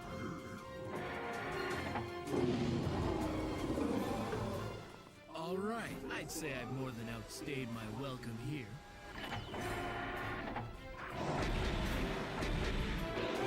Uh-oh. Not good. Are you crazy? What do you think you're doing, firing a cannon like that inside of the base? I intentionally missed that time. Next time, I'll take dead aim. Surrender now! Nah, sorry, can't do that. My buddy here doesn't like to give up so easy. What? Hold it right there! Guess you underestimated my speed. Irvine, did you make it out? I wonder if Van got away.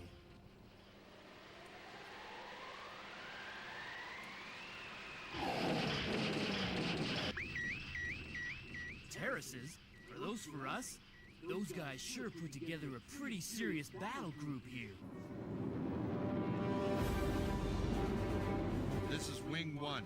Wings 2 and 3, make sure you stay close. They're probably planning to rendezvous somewhere up ahead. We'll hit them then. Roger, copy that. I'm never gonna be able to outrun an aerial attack like this. It's not like you to run from a fight, Irvine. Huh? That's pathetic, Irvine. Oh yeah? Got any better ideas, kid? All right, Zeke, let's show those clowns what we got. There it is. Attention all units, break for attack. Roger. Hey, Van, don't you know? There's no chance for close combat here. I know that. Come on, Zeke, let's use some missiles. Oh, okay, so that's the... Ah, I see. no missiles? That kid's got a lot to learn. Hey, Van, don't you know that they take the weapons off of captured Zoids? Oh, man, you really don't know the first thing about Zoid combat, do you, rookie? You mean you don't have any weapons either? The command wolf's been out of ammo this whole time. What do we do? We run! Run? That's right. I'm gonna keep on running until I come across a weapons cache. Then I'll come back. Ah, how embarrassing. There's no other choice. See ya! Hey, wait! Do not try to resist us. There's nowhere left for you to run. If you surrender now, you will not be harmed. He must be kidding. Let's go, Zeke.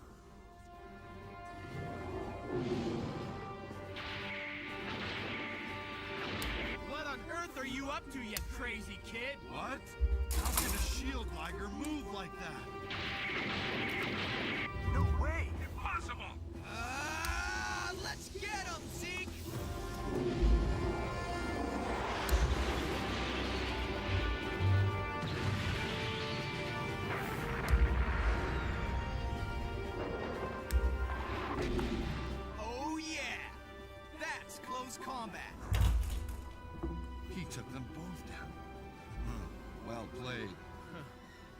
never ceases to amaze.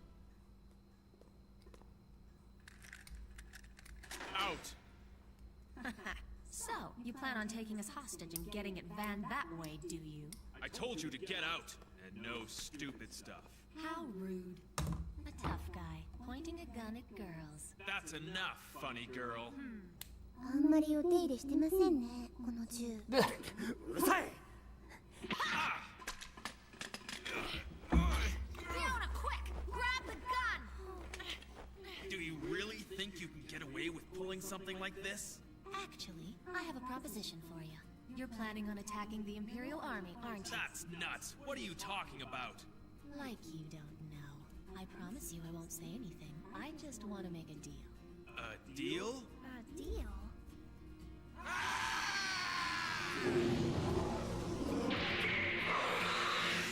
Can't reach. That won't work again. Surrender yourself at once. You okay, Van?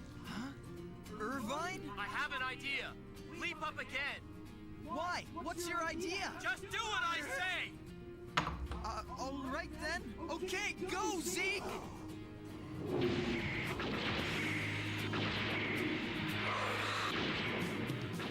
Van, jump off the command wolf's back. Now! Do it! I get it. Now jump for it, Zeke! Gotcha! What? This can't be! System eject now!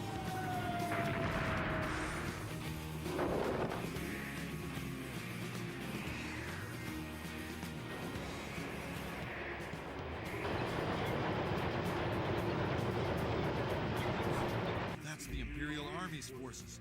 Looks like they're making their move. Thanks a lot, Irvine. You don't have to thank me for anything. Suit yourself. Right, Zeke. We should go rescue Fiona and Moonbay before the captain gets back to the base. Listen, kid, I've had enough excitement for one day. Now I'll leave the rest to you. You're not coming? What's the matter? Let's just say I have my reasons. Leave it at that. I'll see you, Van, later. What's his deal, buddy? He's joining the war.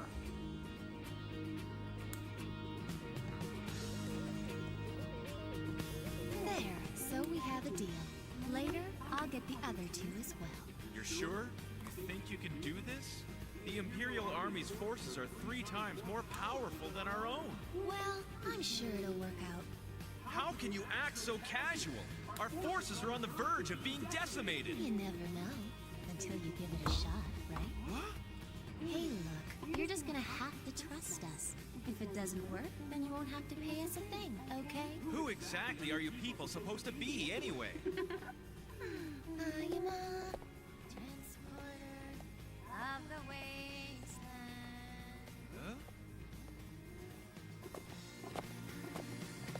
Moonbay, What's up? we're like grasshoppers. Grasshopper? You mean like the grasshopper that stood up to the Gustav earlier? Yeah. Maybe we are.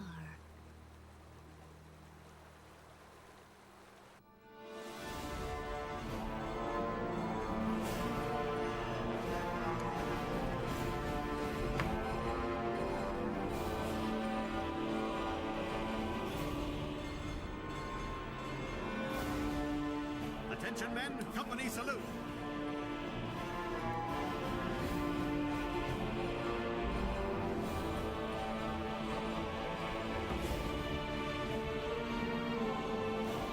This was important.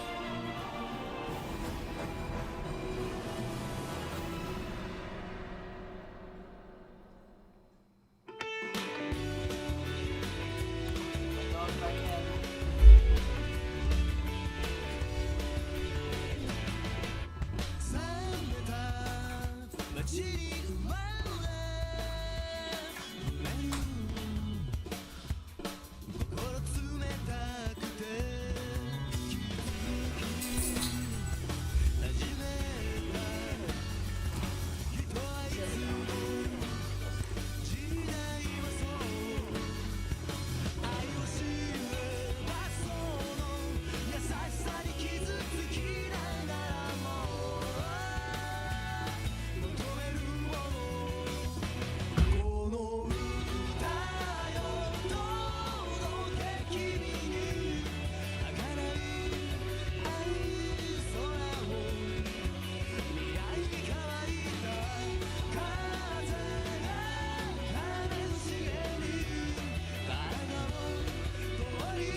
believe we managed to get out of the Republican base. But now we've got to go back and rescue Moonbay and Fiona. Then, when the Imperial Army's division begins to advance, Moonbay says that we've been hired on by the Republican Army. I don't know what's going on here, but I guess I'll just have to go and rescue Irvine. Next time on Zoids, the Battle of Red River. See you on the battlefield.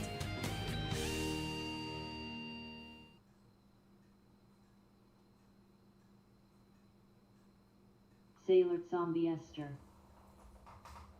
Pilgrim. Rewatching Scott Pilgrim? Good choice.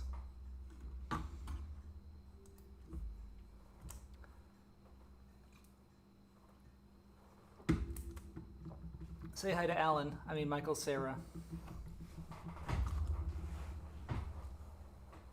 There's only one of him.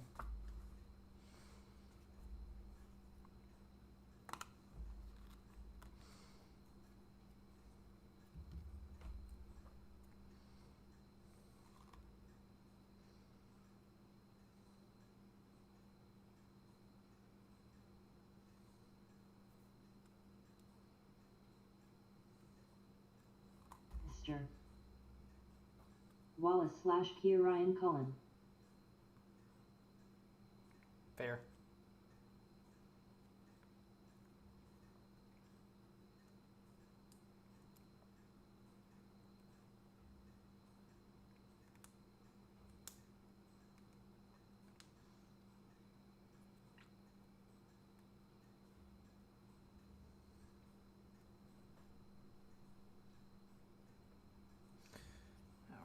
Attached to, it goes there.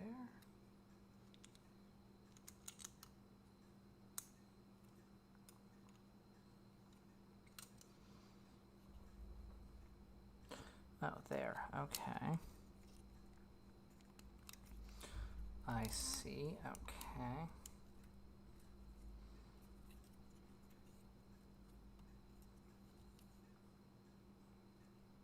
Interesting.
So something's gonna, let's see, that's gonna attach to something.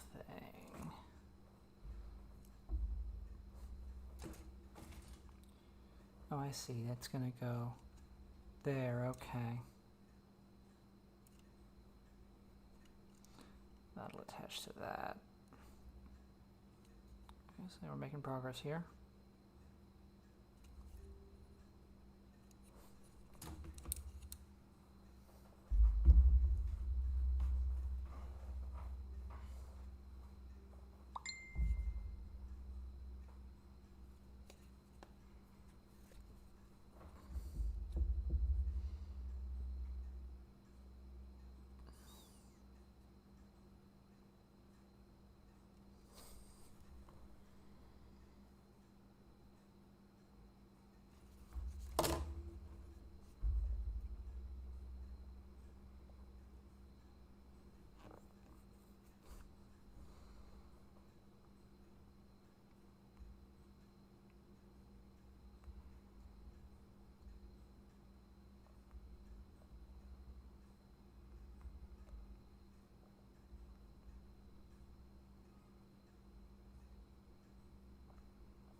Oh, and that's for those that are gonna. Okay, it's all coming together.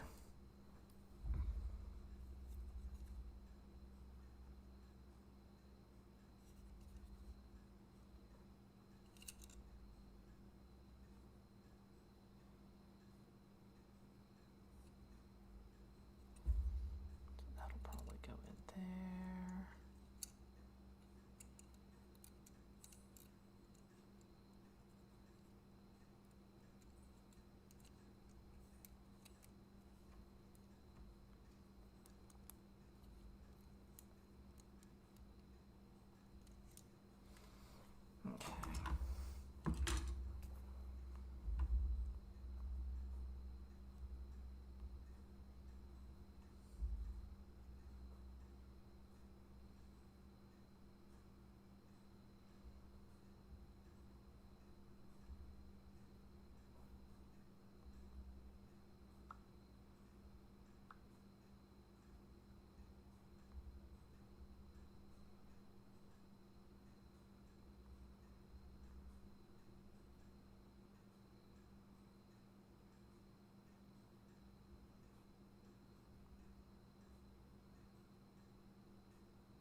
This is gonna be. Oh, the side. Okay, side panels. Yeah, because this is the belly.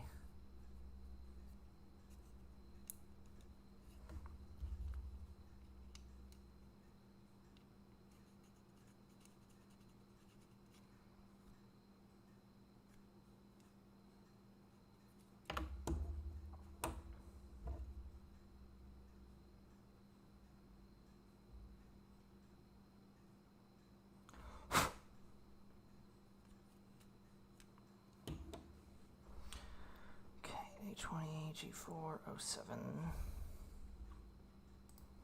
急に泣き出した空に声を上げはしゃぐくら子供たち慌てふためく大人もよそに遠い瞳で虹の走れ描いてるいつから垂れたらいいな水色の夢と手に詰め込んで心の地図広げてまだ見ぬ世界へ君もまた伝えてゆくいつでも心を満たすのは空の青さと風の声一つ一つの想いをつないでたとえどんなニュースで届くでも霞んだりあっても星さま息を越えて僕らは行く力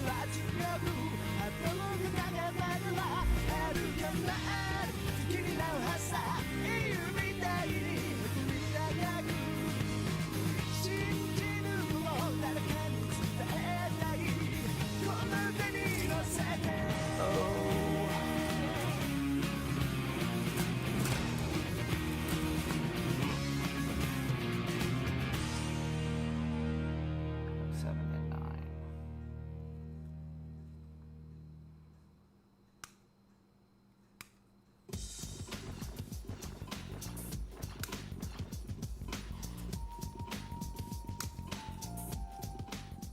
Setzy, it's time to go rescue Fiona and Moonbay.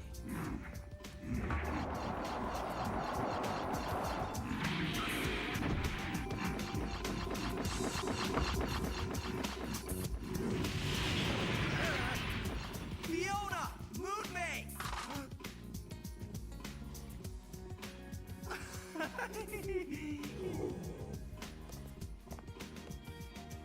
We've been waiting for you, Van.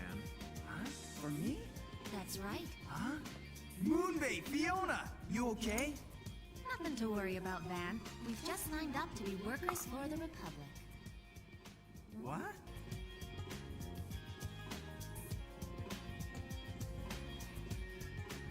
O'Connell, is everything ready for mobilization? Yes, we were just waiting for your return, Captain. Good. I want you to gather all of the commanders in the strategy room. But I don't understand why we have to start working for the Republic, Moonbay. I lost a fortune thanks to you guys. Remember all that ammo? I was planning on selling it to the Imperial Army for a huge profit. It wasn't our fault it got blown up. Hey, where's Irvine? Yeah, how come I saw Irvine's name written on the contract? Don't know, but I'm sure we'll be bumping into him soon. Hey, you guys! These explosives are in working order, aren't they? But of course, made by the Empire. What about the detonator? That was made by the Republic. Well, that reduces the reliability quite a bit. Too bad, then. All right, let me go over this one more time. The Imperial Army has an advanced division led by over 80 Molga units. Our plan is to surround them on this island in the Red River and then ensure their complete destruction. Gentlemen, now it's up to you. We will succeed against the Imperial Army. All right, everybody ready to go? I wish you could make clear what the conflict is over. Moonbay, victory depends on your ability to complete this operation. You will not be forgiven if you fail. Yeah, I hear ya. Hey, girls, be careful. Thanks, Van. You and Zeke be careful too. No problem. Hey, kid, we're relying on you and your Zoid to achieve success. We're quite anxious to see if you can pull off another miracle.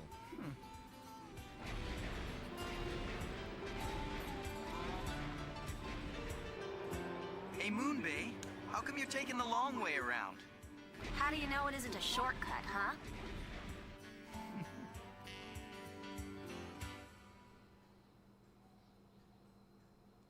Major Shoeballs, why have you not started your attack yet? With respect, sir, we'd like to know why the invasion of Republican territory is taking place now. Would you be so kind as to share your logic with us? Before I do that, Major, let me remind you that you've forgotten something. Remember that we, the glorious Gylos Empire, are the only legitimate power here in Eupora. The entire territory is the domain of our Emperor. Our enemies are nothing more than rebels usurping the land. I agree with you there, sir. Since the overall objective of this expeditionary force is to crush the rebels, we need to send them a clear signal that we are ready, willing, and able to fight and win. If we discover that even their intention is to resist or oppose us, that will be reason enough to launch an attack. Yes, Minister Prosen. But I believe we should only launch our attack after making this clear to them, and then only if they are the ones to initiate military action against us. What? My recommendation to the Ministry is that we wait. We cannot be certain of their hostile intentions unless they attack us first. Major Shoeballs, I think I should warn you that my wishes directly correspond to those of the Emperor. You should be careful that your loyalty to the Empire is not brought into question at this time. Sir, I realize that I am a mere officer on the front line of battle. I acknowledge my inexperience in understanding the military tactics of those in higher authority. Don't worry, Shoeballs. I understand and respect your experience on the front line. Therefore, I will allow you to make the decision on precisely when to attack, but only on the clear understanding that you accept full responsibility for the results of your actions. Sir! Are you sure that was wise, Major? Of course it was. I swore allegiance to the Emperor, not to some paper-pushing bureaucrat sitting behind a desk. But sir, if you get it wrong, Minister Prosen made it clear you'd be the fall guy. A soldier must never try to escape his responsibilities, Marcus.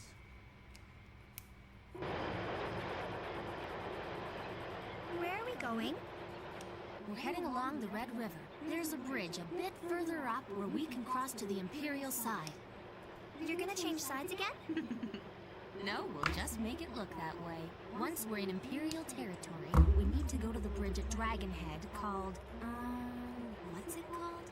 You mean Fire Bridge? Yeah, that's the one. Once we're there, we'll use our cargo to blow it up. Kaboom! Huh? With no bridge left, the reinforcements of the Imperial Army won't be able to cross the river, and there'll be no war. It's as simple as that. I think it's good that we'll be stopping the war. Oh yeah, and we'll be making a hefty profit.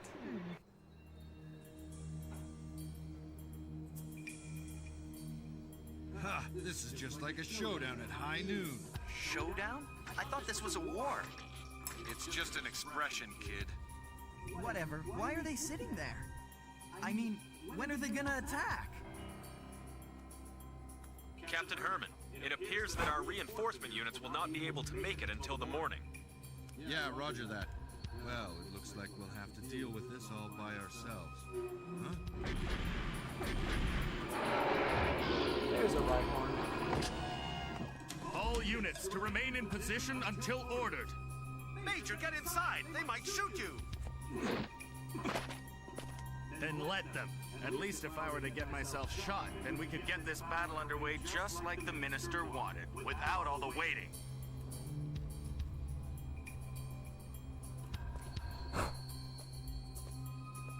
Well, well, it seems like we have a visitor from the opposition.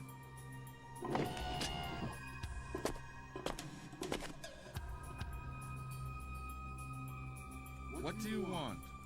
I am Karl Lycan-Schubaltz, Major and Commander of the Imperial Army, 4th Land Battalion.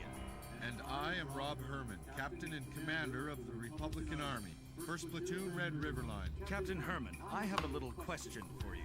Why are you employing your combat forces in the neutral zone, in violation of the ceasefire agreement? I could ask you the same thing. Seeing your Imperial forces approach from Dragonhead could only lead us to the assumption that you intend to invade our capital. Given that, we feel it is only prudent that we establish a line of defense. We happen to be in the area undertaking some military exercises.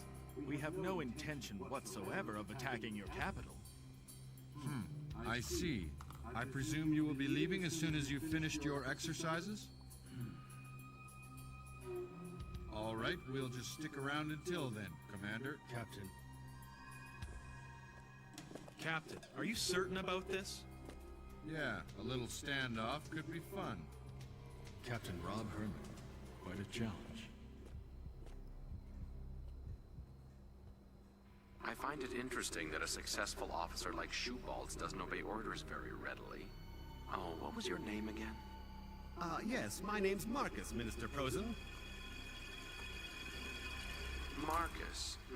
Well, Marcus, there may be a promotion in sight. A13. I'm relying on you. Yes, sir!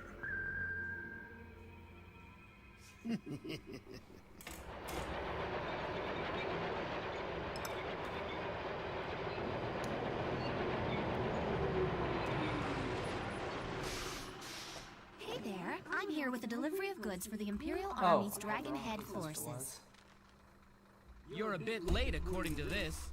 Oh, I know. We had to get past those awful Republican forces. I never thought we'd make it. Okay, you can pass, but don't hang around. Dragonhead is on strict military alert. Sure thing, thank you.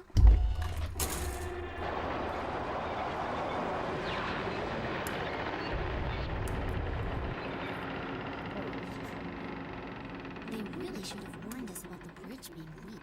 Do you think we'll make it? I don't think we have a choice here.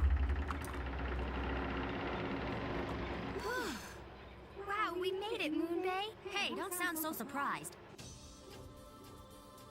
I have a secret mission for you. And just what would that be? You should have had a terrace from the Republic delivered to you.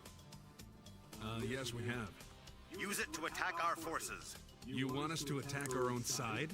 Don't screw up. Well, well, well.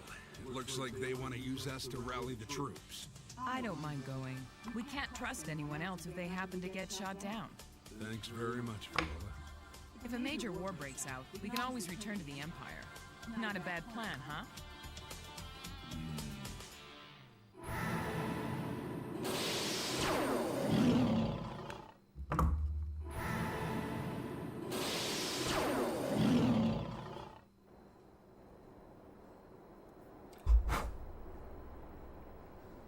Stage an attack. War underway.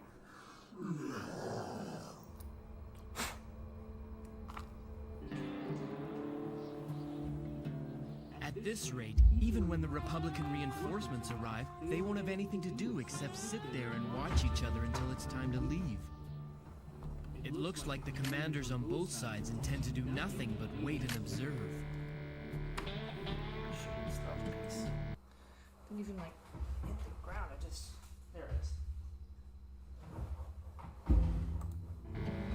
Which means there'll be no paycheck at the end for Moon Bay. Intend to do nothing but wait and observe. Which means there'll be no paycheck at the end for Moon Bay. This is the Flower Girl. The store is open. Stay right there. What do you mean? Listen up. I can't sit here for too long. Hold your position. Sitting around waiting was not in the agreement. Those guys are gonna have to pay extra for this. To the Gustav on the bridge! Just my luck. What's the matter? Get moving! There's a battalion needing to cross the bridge. They seem to be having a few mechanical problems. It just stopped. I don't suppose you could give us a hand. Us? Do we have anyone? No one that knows about Gustavs. I'm sorry. You'll have to move or we'll destroy your vehicle. Oh, that would be just fine with me. Except I'm carrying your ammunition, and I'd like to see you explain that.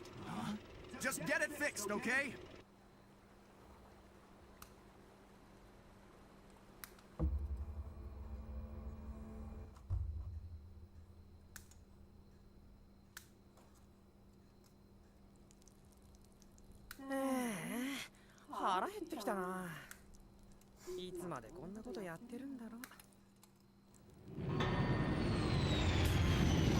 A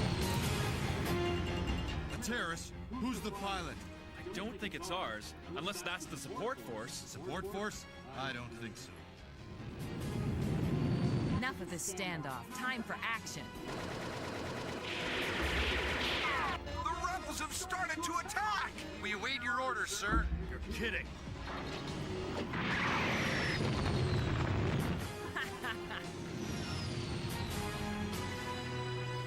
It's gone behind enemy lines. It was obviously sent to attack us by the Imperial Army. The battle's starting! Hurry! Yes, sir! Minister Prozen's behind this. He wanted us to fight so badly, he probably planned this himself. Major, do you want us to retaliate? Very well! All units, prepare to attack! This one has a setup. Okay, men, let's show them what we're made of. I want a constant barrage. Do not stop for anything. That's crazy, Captain. Possibly, but unless we take a stand here, the Republic that we've worked so hard to build will be destroyed.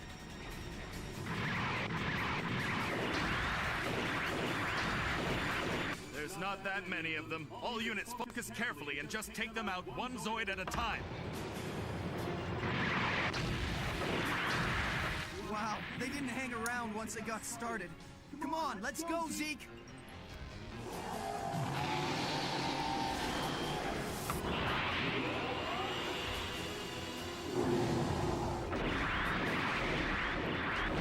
I want you to keep firing. A good soldier stays and fights even in the face of danger. If we're forced to fight, I will not be defeated. Calling the flower market. The flowers have bloomed. Water them. Okay. Yes, sir, I understand. It started at position 1807. Battle's begun, huh? Can't you hurry it up? I'm doing the best I can. Give me a break. These guys are a real pain. Moon Bay! What? We can water the flowers! About time, too. So, is it fixed now? We just had to get some water to fix it. Water? Hey, listen, your trailers have come unattached! Stop! Come back! You've got to do something! I have got to do something. Say goodbye to the Imperial Army reinforcements. Hey, get your trailers! It didn't work, did it? I don't believe it. You can't rely on Republican products. Get out of the vehicle! This had better be a good story, you two.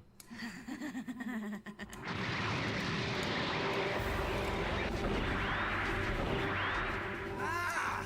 They just keep coming! There's too many of them. Our units are retreating. Unless we can find a way to destroy Firebridge, there's no way we can beat them. I've got an idea. Hey, kid! Kid, can you hear me? Would everyone stop calling me kid? Shut up and listen. I need you to get across the Red River and destroy Firebridge. Huh? I thought Moon Bay was doing that.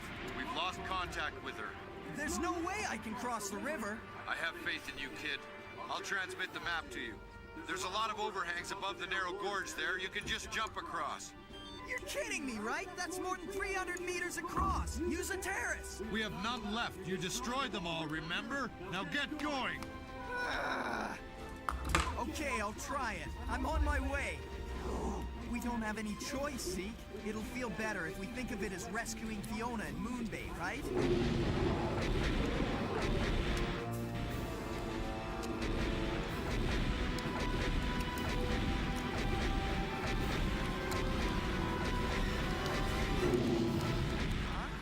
You took your time. Irvine? I've been waiting. How could you have known where we were going? That doesn't matter. If you want to jump over to the other side, I'll help you. Whoa! Jump that? I'm never gonna make it. You can if I help you. You really think I can get across there? Quit whining, kid. Ready for a flying lesson? Hey, hey! Isn't that one of those... Go.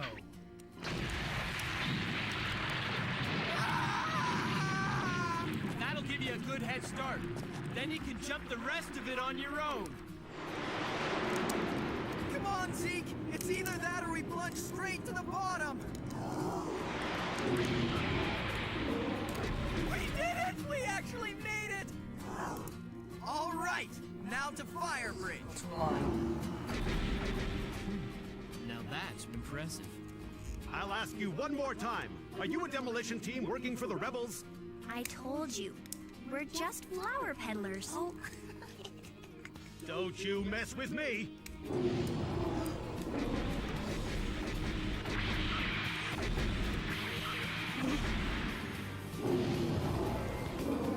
That's a shield liger! Ben and Zeke are here. You came to help us. Fiona, Moonbay, get down!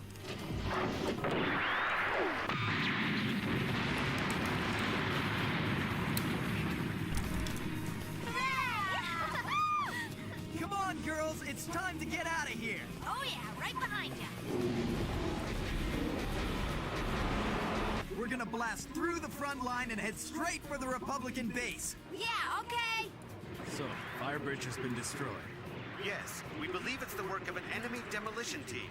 If you're sure, then we have to retreat. Why should we do that, sir? Things are looking pretty good for us at the moment. If we take advantage of the situation, we should be able to break into the heart of their territory. You forget that Republican reinforcements will arrive at any moment. Then it'll be too late to retreat. But what if we were to try and... Frontline soldiers have to remain cool in these circumstances. Marcus, we're retreating. Sir. Okay, time to bring it all together. All units, cease fire! Good, they're retreating. The kid must have met with success. Wow, it's a miracle! Miracle's the word, all right. The chances of him getting across the river were pretty slim, but he managed it.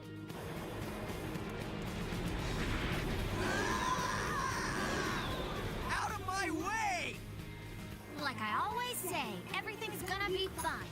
Huh? I never heard you say that. Oh, sure you have. I say it all the time. It's like my personal motto. Huh? That's the Imperial commander.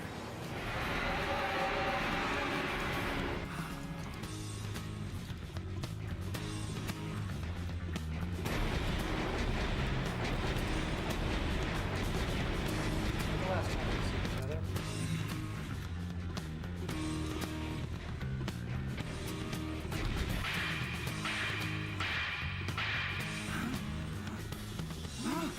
What, he's just gonna walk away? Now that the war's over, maybe he doesn't want to fight anymore. Oh, the war's not over. It's just begun.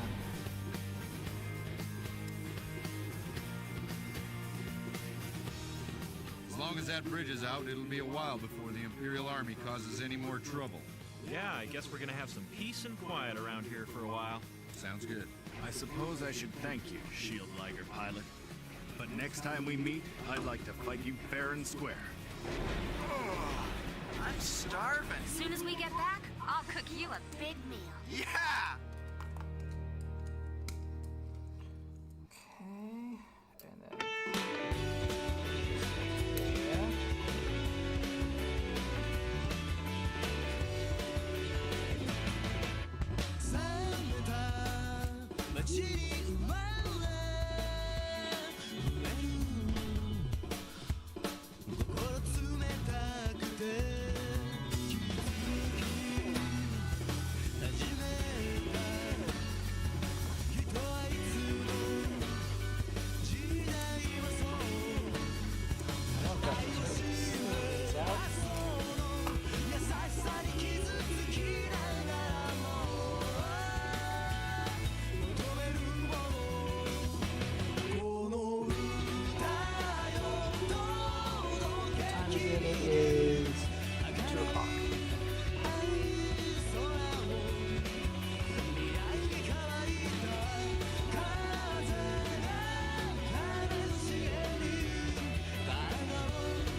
Mind thinks there might be a clue to finding Zoid Eve in the capital of the Republic.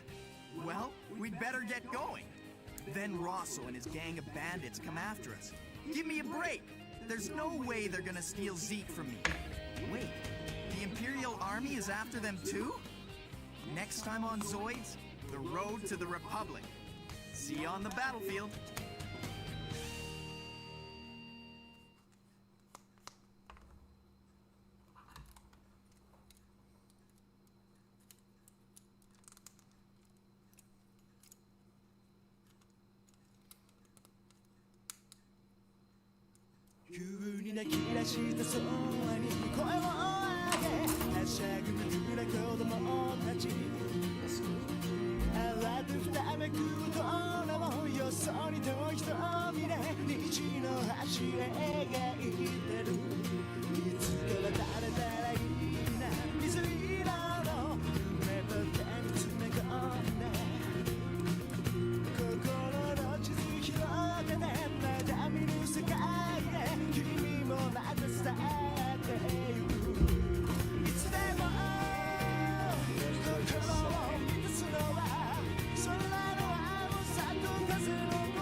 So far.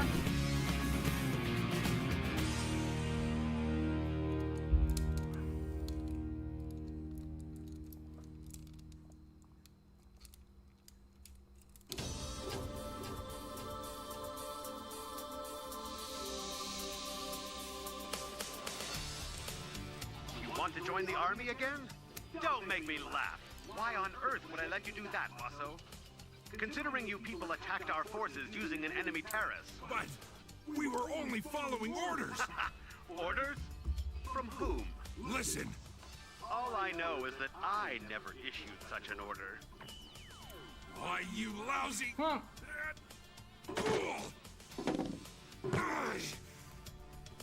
Marcus, he's mistaken if he thinks he can place all the blame on me for the screw-up at Red River. We're just gonna have to deliver that organoid as quickly as we can.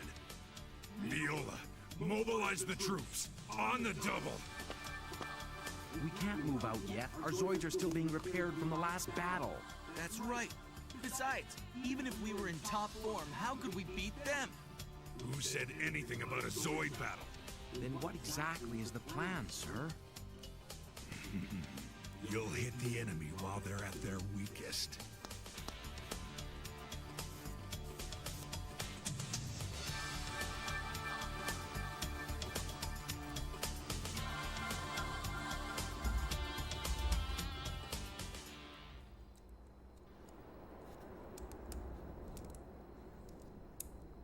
What's Zoid Eve? Don't think I've ever heard of it. You haven't? Are you positive? It might have something to do with the ruins. Well, you might find something at the National Ancient Studies Research Institute. Why would we want to go to a place like that? They specialize in doing research on ancient ruins and such. It's in the Republic capital. Not exactly a small hike.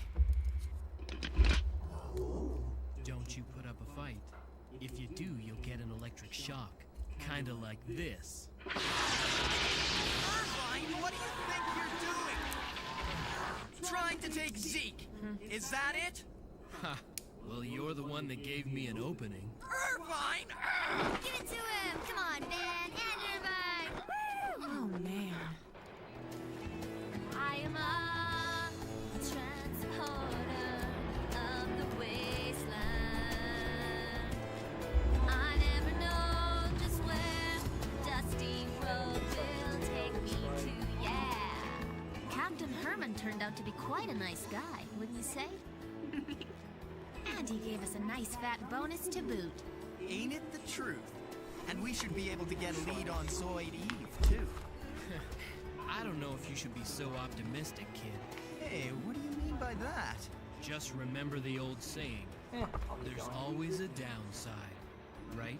Thanks to your fixation with finding the Zoid Eve, we're headed to the Republic capital. You got a problem with that?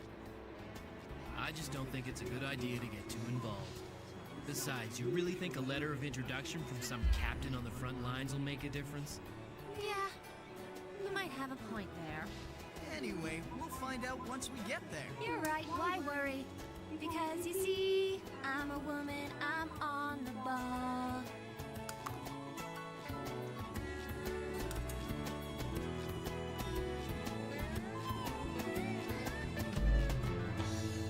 They were from the Estes. Good night. Good night. Wow, there are so many people. Sure there are. After all, people come from all over to Sand Colony to prepare for their treks across the mountains or across the desert.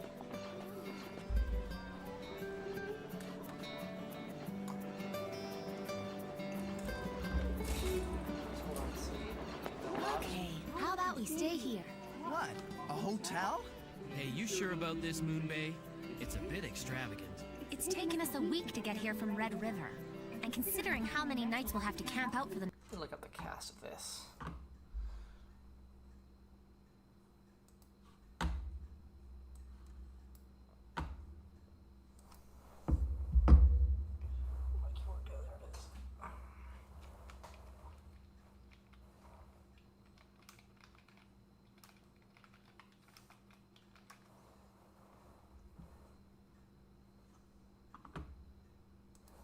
Use the restroom real quick. I will be right back. Let me.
There we go. Okay, I'm back.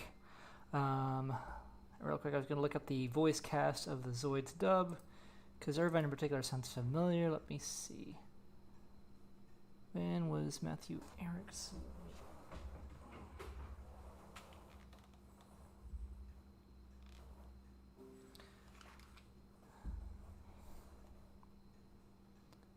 Zeke is Dave. Petite, Fiona, Carol Ann Day. Irvine Mark Gotcha. Don't recognize that name. Moonbay, Annalie Gilbertson. Shoebalt's Jonathan Love. That's the Japanese voice. Rosso, Dave Petit. Viola Meredith Taylor Perry. I do not recognize any of these actors. Is this the that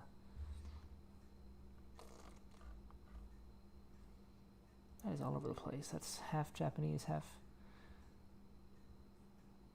English subcast.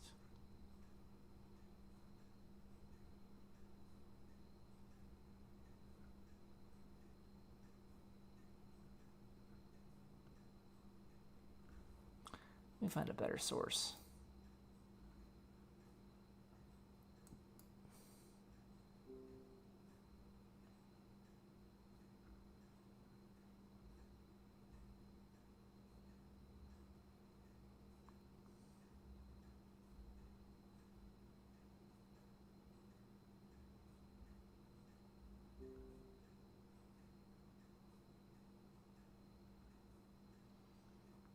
I don't recognize these actors. This wasn't the Ocean Group. Interesting.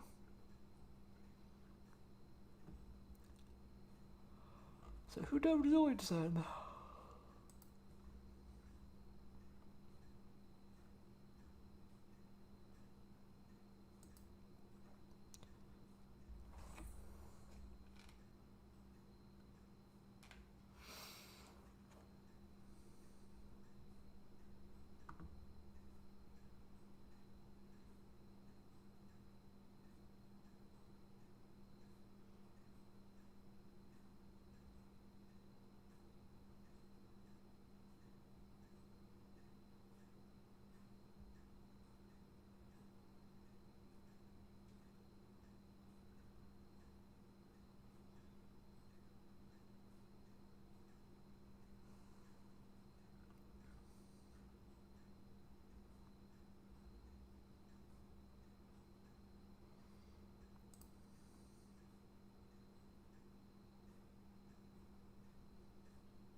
Canadian. Oh, it is Ocean Studios. Okay.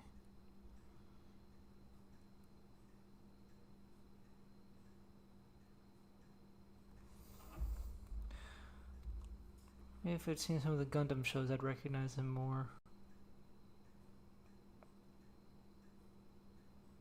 Beyblade.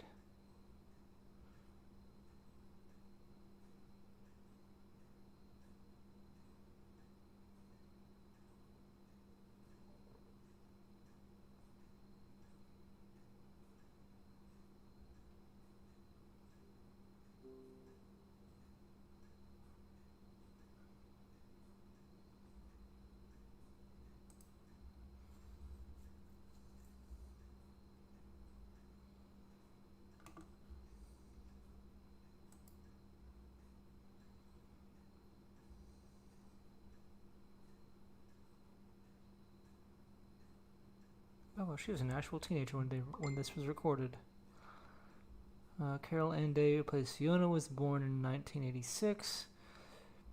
So if this was dubbed around 2002, she would have been 16, 15-ish.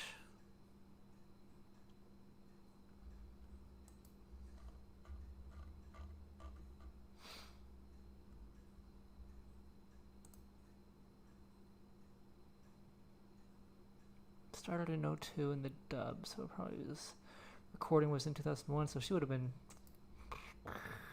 15.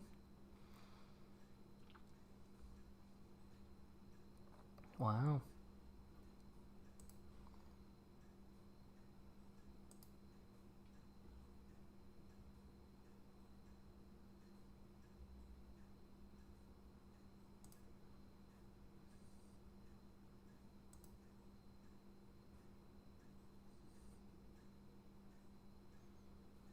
Matthew Erickson was about a little past 20.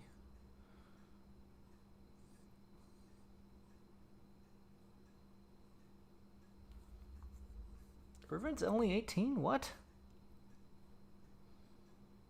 Huh.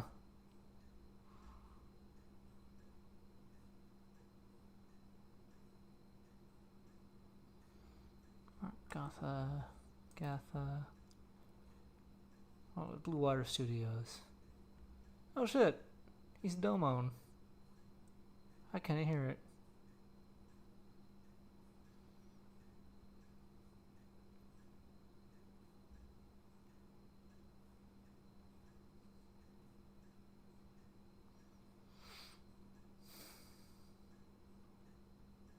Oh, good. Says he's no longer voice acting. He trained to be an orthopedic surgeon. Well, good for him.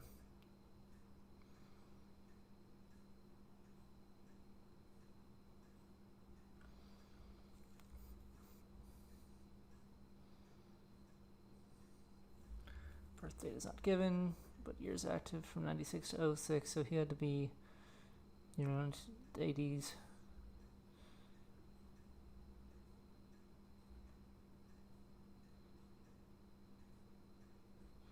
So Blue Water Studios appears to be the company that did the dubbing. Oh, they're part of Ocean Group, okay.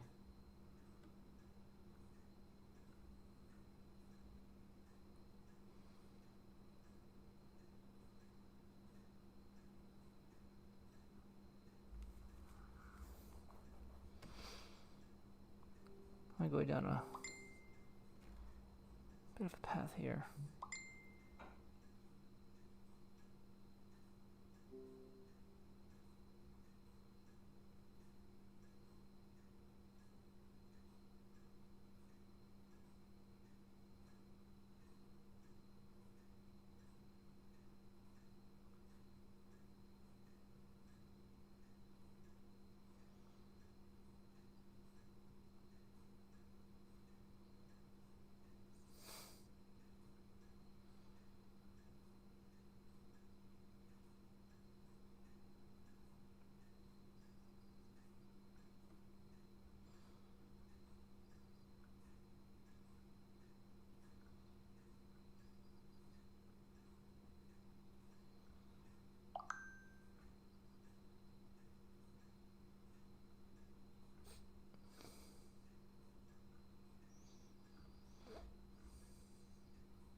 Okay, whatever.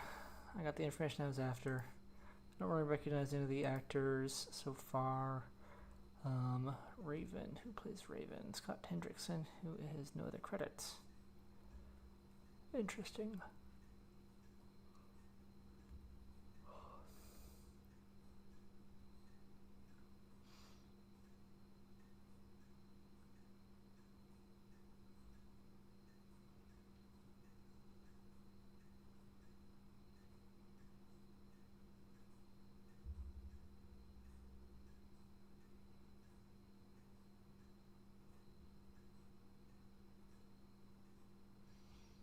Jonathan Love, not credited.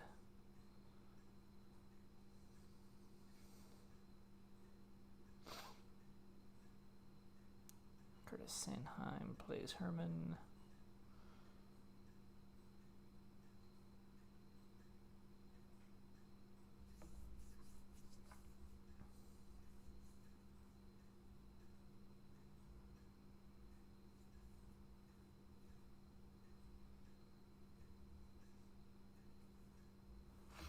Okay. Moving back to my show and my build here. Sorry for the distraction. The next while as we cross the mountains. Hey, you sure about this, Moon Bay? It's a bit extravagant. It's taken us a week to get here from Red River. And considering how many nights we'll have to camp out for the next while as we cross the mountains, one night at a hotel isn't too much to ask, is it? Hey? Yeah, sure. I guess you got me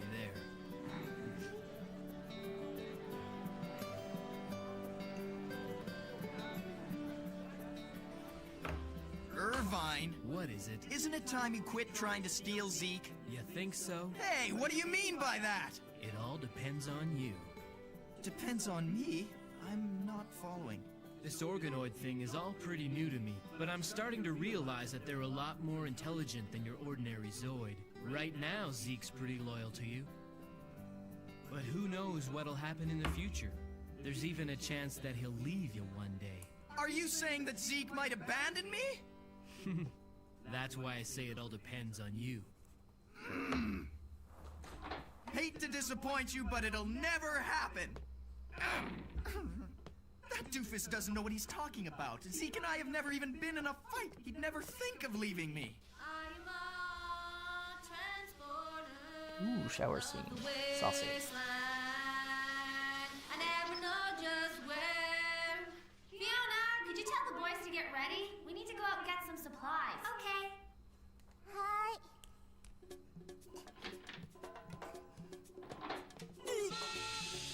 Oh. まあ、ちょうどよかった。 Yeah, let's see where this is cut. ルンベイが買い出しに行くから。まあ、ちょっと待って。ねえ、聞いて。聞いてやるから服を着ろ。ってから待って。早く服を着ろって。だから待ってってば。まあ。ああ、一体何やってんだか。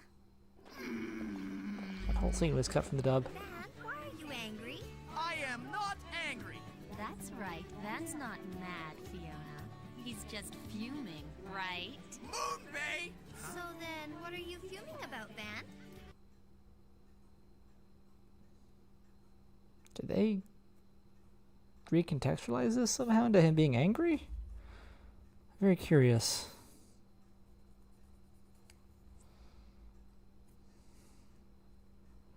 It was like he was just embarrassed by seeing Fiona naked and trying not to look at her.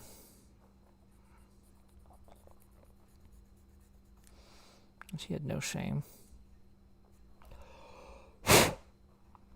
All things considered, that was a pretty open shot. I mean, she was... There was nothing drawn there, but... Like, all I know all Tsunami showed was the scene of their legs in the shower.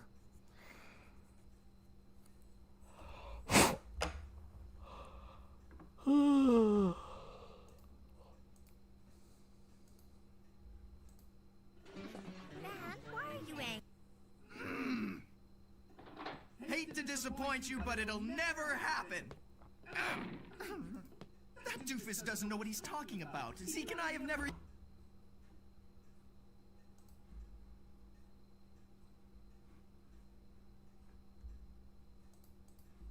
even been in a fight. He'd never think of leaving me. I'm a transporter of the wasteland.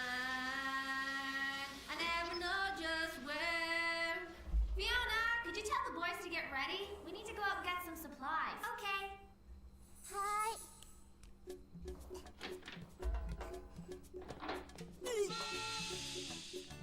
まあ、ちょうどよかった。ね、ムンベイが買い出しに行くから。まあ、ちょっと待って。ねえ、聞いて。聞いてやるから服を着ろ。ってから待って。早く服を着ろって。だから待ってってば。まあ。ああ、一体何やってんだか。Van, why are you angry? I am not angry. That's right. Van's not mad, Fiona. He's just fuming, right? Moonbay! So then, what are you fuming about, Van? I'm not fuming either. Huh? What are you laughing at? Ow! Poor Zeke, that must have hurt. I'm the one that's in pain here. Hey, Zeke, why don't you leave this brood and think about partnering up with me? I'll take good care of you. Back off, pal.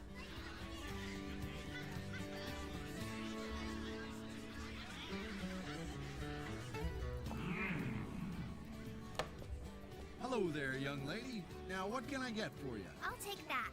Right away. What is it? Huh?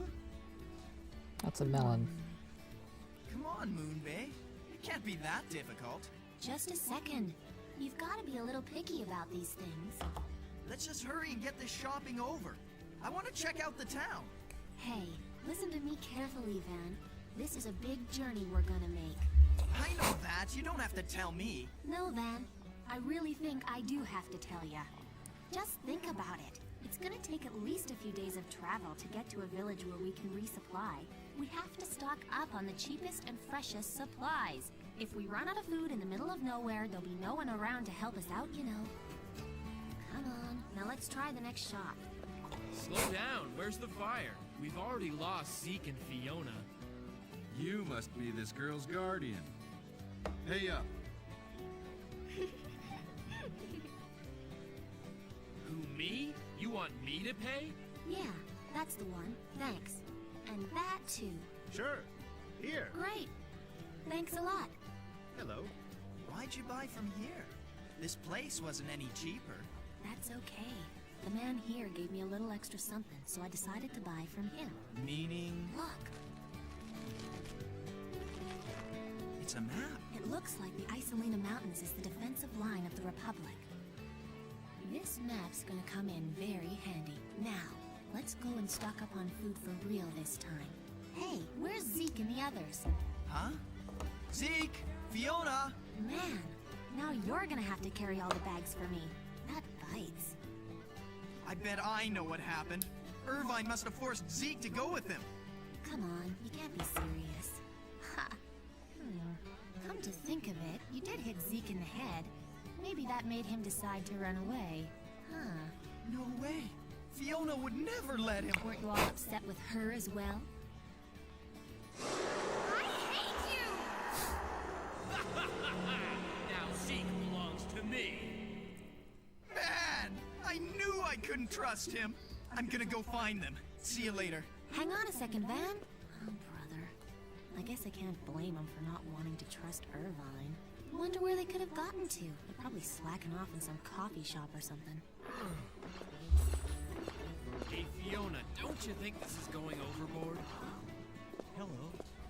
That! Don't listen to her! The heat's gone to her head! She doesn't know what she's saying! Here you go. Thank you. I told you not to listen to her.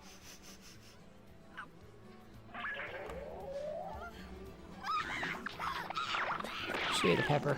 Hey, come back! Oh, yeah. You can just say no. Where could they have taken off to? What a lousy way to spend a nice day. Moonbay! Huh? So where are they? At the hotel? Irvine's gonna pay for this big time.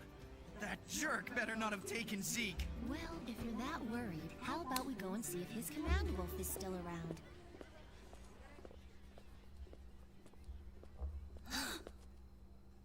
Not you guys again. It's been a while since we met, kid. You creep! Van, run for it! Huh? Just do it!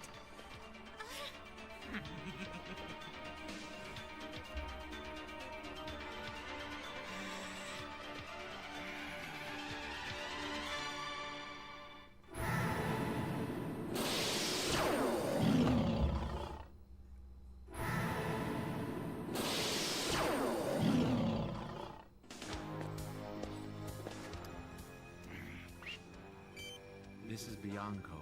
We found our prey. Good. Make sure they don't get away. Copy that. The only way to save our skins Alright. now is to get a hold of that kid's organoid. Let us go! Van, take it easy. Moonbay? We've got to blast our way out of here. Right, but which way do we go? Forward or back? To the side. Side?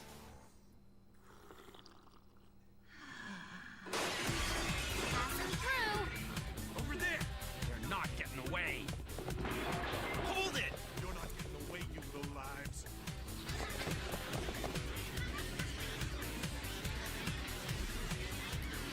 Those monkeys! Where'd they get to this time? That went well. We're almost free and clear. Where are we supposed go now, though? Come on, let's get to the Gusta. We can't do much on our own here. Are you nuts? You can't wave that thing around in town. I knew it. Moonbay isn't back yet. Didn't think so. She and Van must still be at the market. Huh? What was that?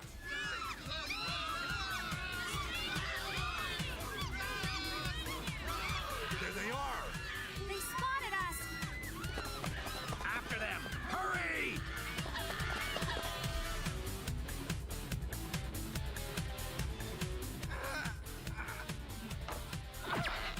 Moonbay, ever thought of losing some weight? How about you lose some teeth? Run around that corner, huh? We'll find them. Oh no! They're not here. They must be here. I saw them come this way. Van? There they are, on the roof! He had a point. Maybe I should have lost some weight. Come down and I won't shoot. Huh? Go after him, man!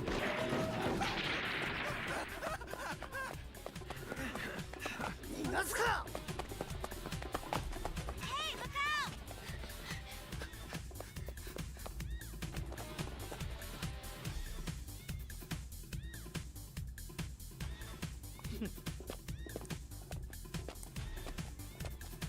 Come out nice and calm, and we might think about sparing you. おとなしく出てくれば命までは取らない。 Van? Okay, have it your way. Van!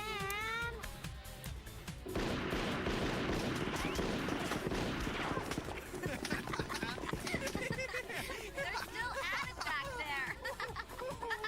They didn't realize that I jumped up onto the roof instead of hiding in another barrel. Now that we've gotten this far, we should be in the clear. That was tricky. A Redler and a Oh, Terran? that's shit. This whole thing times 2. Fuck. Oh, that's the upper and lower side. Damn it. It's gonna be intricate, isn't it? Van, don't give up hope. I'm sure that Irvine will come and rescue us. But if Zeke is with him, I wouldn't be so sure about that. Don't be silly. You should learn to give Irvine a bit more credit. Come on. No need to get mad. We're just gonna keep this Zoid and take care of it for you.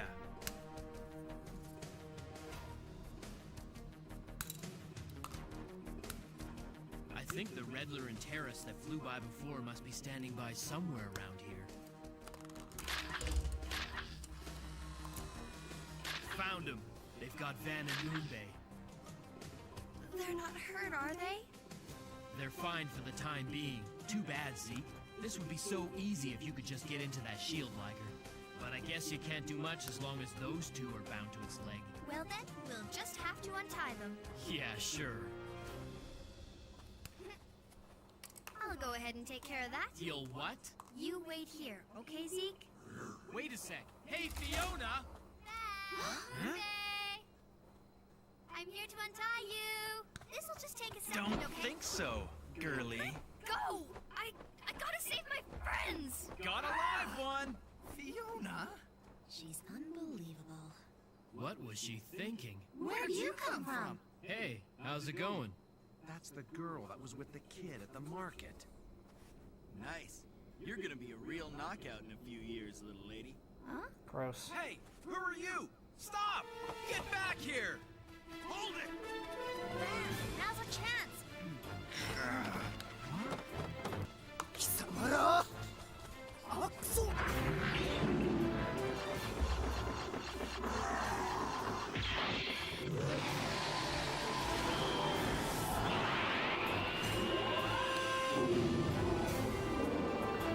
The uncle here, sir. I'm sorry to report that we failed to capture the organoid. You fools! Just get away from there! Move it, Viola! Roger that. Jaro! Copy.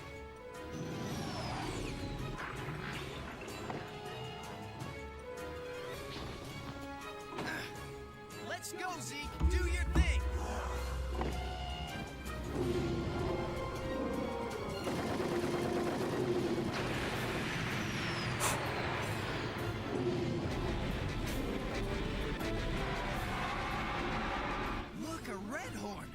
That's him! Hang on there, Van. I'm coming.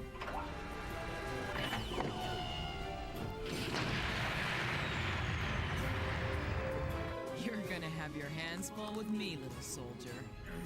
Get a load of this.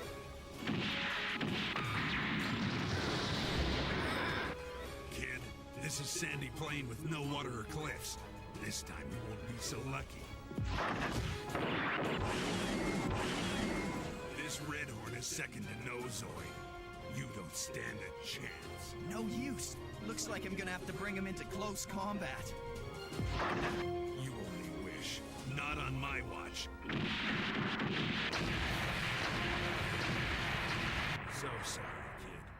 I had nothing to lose this time. What? Huh? What's that mean?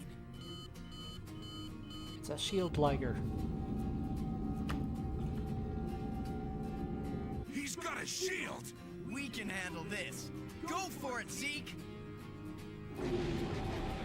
Is it trying to ram me now?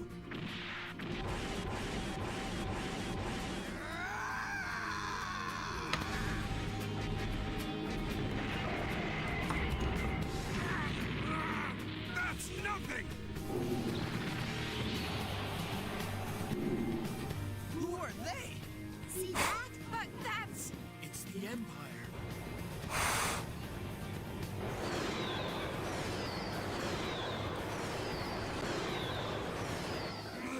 Viola, the battle's over. Get around the Red Horn on the double. Van, the Imperial forces are coming. Let's get out of here. But I... Don't be an idiot. There are thousands of them. There's no way you can handle them. You don't have to yell!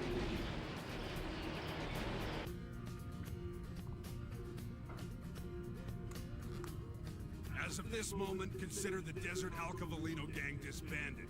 We can still keep going. Yes, that may be so. But we have too many obstacles.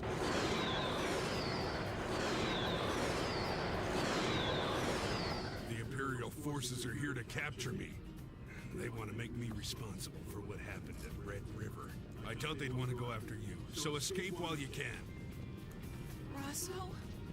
Viola, forget about me. You're on your own again. Rosso. Why do you think those guys stopped fighting all of a sudden? Who knows? Probably some internal military thing. To be honest, I don't think anyone understands how things work in the military.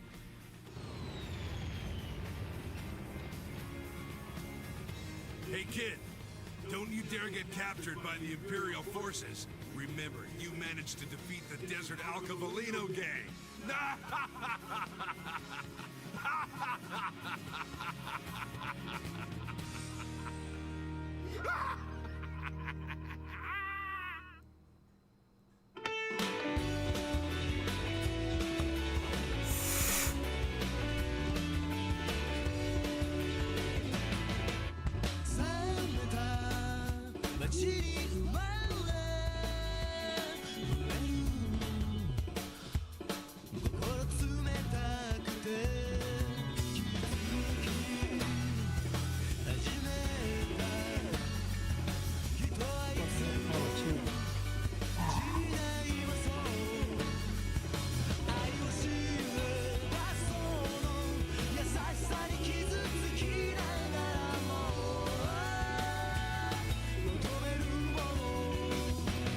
Breaking a tab at this point.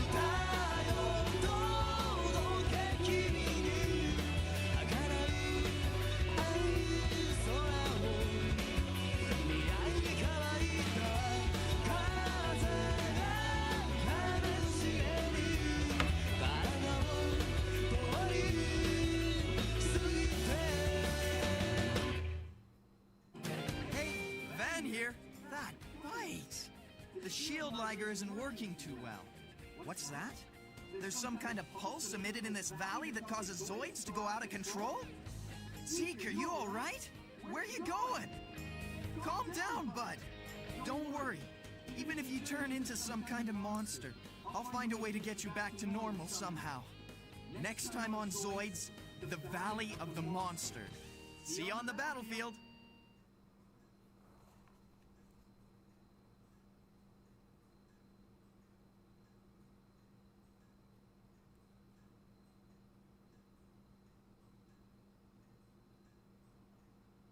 Yeah, I saw that coming. 急に泣き出した空に声を上げはしゃぐめくれ子供たち Be right back. Need to get something to drill this hole out a little bit.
What are those Imperial Army guys attacking us for? I mean, all we're doing is passing through this area. Yeah, it's because we're passing through Republican territory. Are you serious? That's why they think we're the enemy. All right, fine by me. If this is the way they want to play. Come on, Zeke!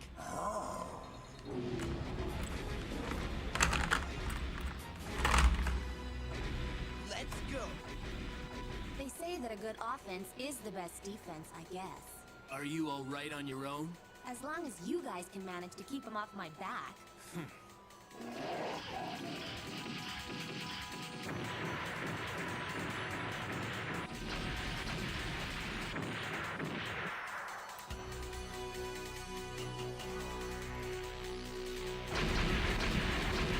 Nice try. Sit tight back there, Fiona. There sure are a lot of them. Yeah, but it's nothing we can't handle. Isn't that right, Zeke? Dodge this, soldier boy! Huh? Man, they're fast!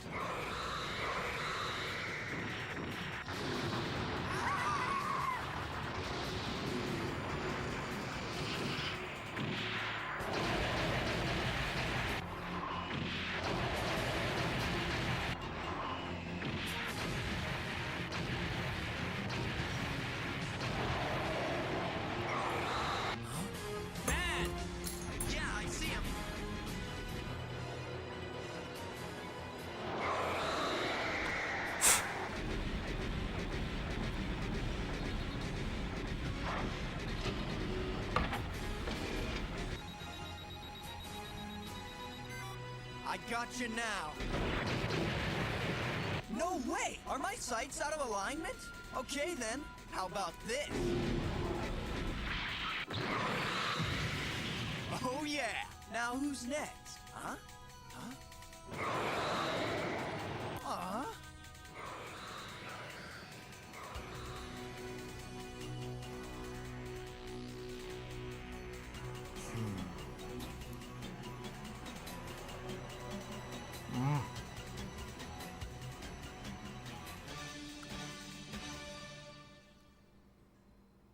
Unbelievable! Those Imperial guys sure gave us a run for our money. I've got to hand it to you, Van. Shooting at their feet and giving them a way out turned out to be not a bad strategy in the end. Yeah, well, I'd love to take all the credit for that. Unfortunately, my sights just happened to be way off. Huh? But after that, my next move was so perfect. I mean, they went scurrying off with their tails between their legs. Even an army is never gonna be a match for us. Right, buddy? His sights weren't aligned properly.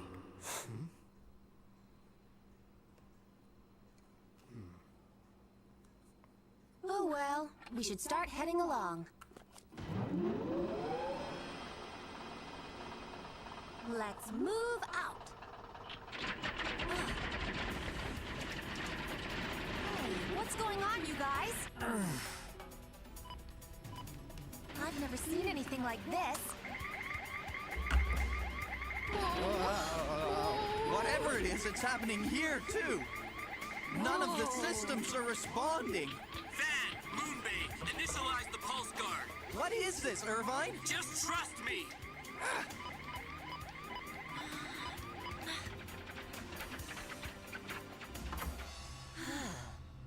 It's settled down. Hey, Irvine, what was that? It looks like we're in an area affected by a rare hertz. A rare hertz, you say? That's right. It's a mysterious pulse that messes up the Zoids control circuits. Zoids that are affected by it often develop violent tendencies and start to run out of control. Unfortunately, it's not possible to avoid a rare hertz. The source of the pulse moves in an unpredictable manner, and there's no way of knowing exactly when or where it'll occur next. That's probably why the Shield Liger's sights were off. That would make sense. And the Imperial Army probably didn't continue attacking us because they must have known about the rare hertz in the area. That's what I figure.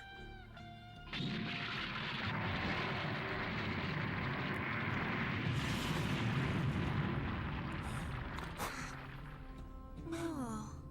It's like this place is cursed or something. Maybe we should go back. But then we'd have to deal with the military again. Either we face the Imperial Army, or we move on and face the rare hertz. What should we do? Well, right now the pulse guards seem to be holding up. Let's move on and take our chances.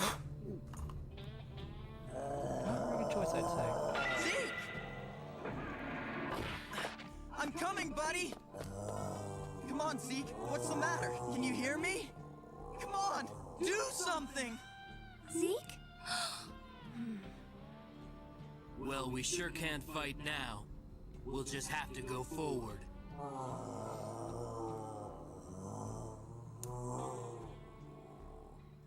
Oh, Zeke. Wait, what's going on?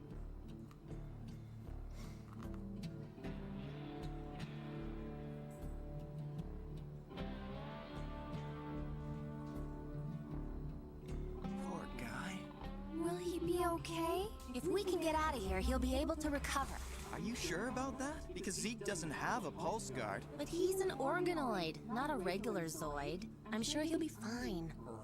Yeah, maybe.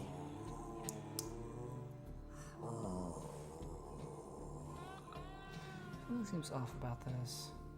Did I get the right pieces? Van. 3 and 4.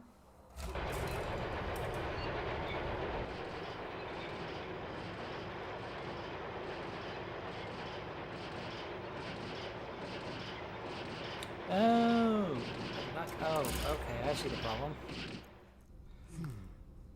Okay, that's my fault. Which way now, Moonbay? Hang on a second. Give me a break. First, we're forced to take a roundabout route to the Republic, and then we get stuck in a dangerous place like this. What a nightmare! And the Republicans are entirely to blame, as far as I'm concerned. They let the Imperial Army get away with far too much, in my opinion. Man, what a pain. Hey, just how long can we count on the pulse guards anyway? What, you're asking me? I thought you were supposed to be the expert on Zoids. Then I say we get out of here as fast as we can.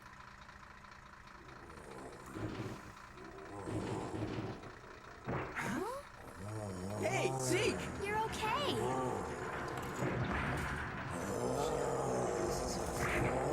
Thank goodness! Are you alright? You sure had us worried for a little while there. Huh?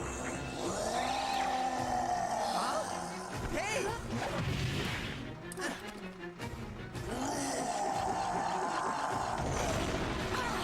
What was that?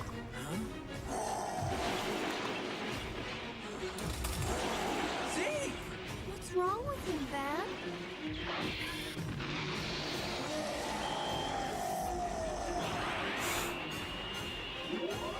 Huh?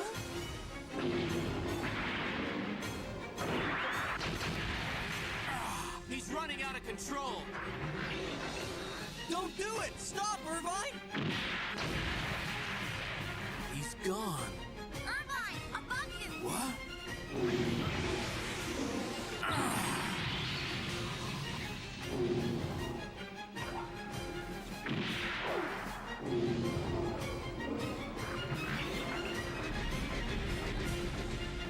Zeke! No! Zeke, come back!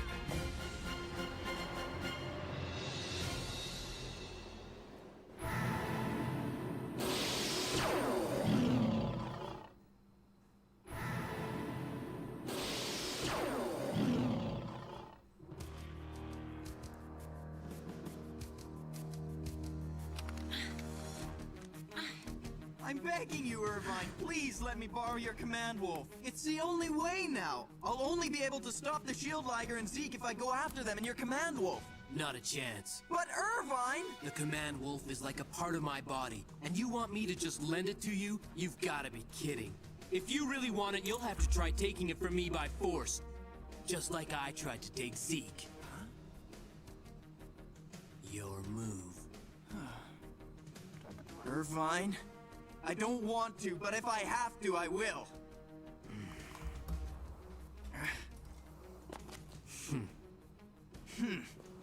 Huh? Fiona? Van. Then how is this fitting? Huh?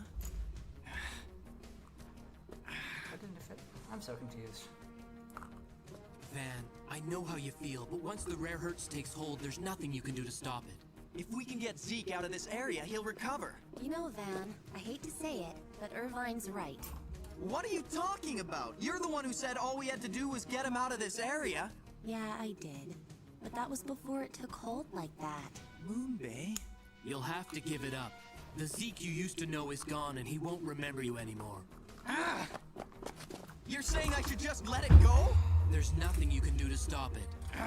You're wrong. There's no way. I don't believe that Zeke would ever forget me. Van. Oh no. He'll give up and come back to us soon, Fiona. It's too late to help Zeke now.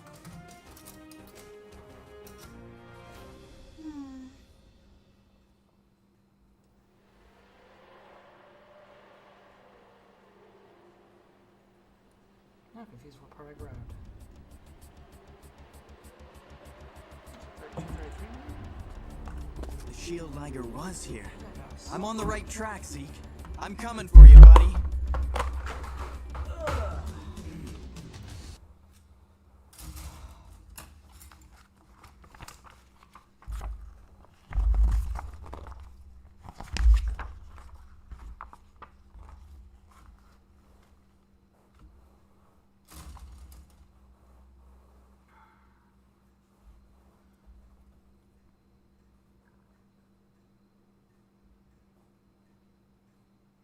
Oh, I grabbed the C-32 and 33, okay. Whoops. They look almost the same. Impressed if they so why is it fitting on one side but not the other then? I'm very confused.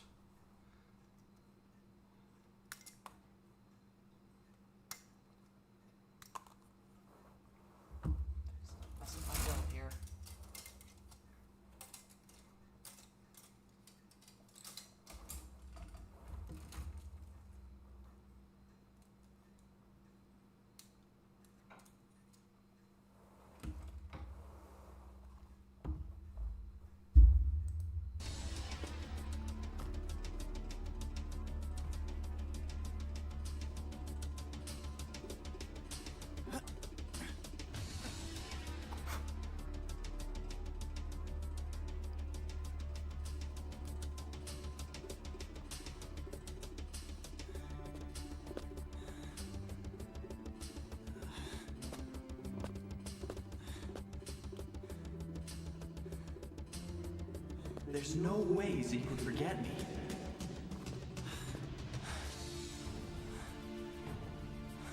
Huh? The Shield Liger's tracks are fading away! Oh no.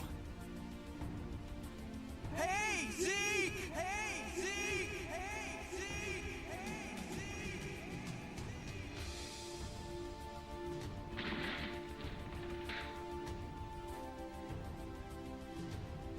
There you are!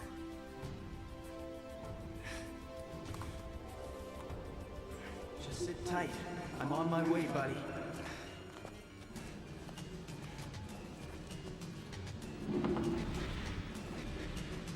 Hey, wait for me, Zeke!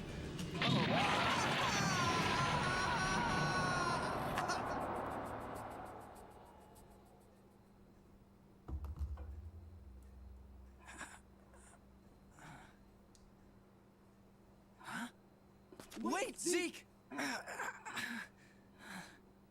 Are you all right? Fiona? Poor baby, you're bleeding. This ain't nothing but a scratch. A few flesh wounds are a small price to pay for rescuing my friend. But Van... Now, it's time to go. Is there something that I can do? No. You've already helped.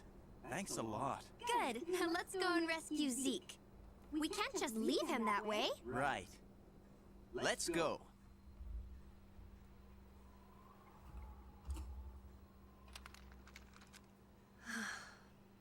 It's all done. So how does it look?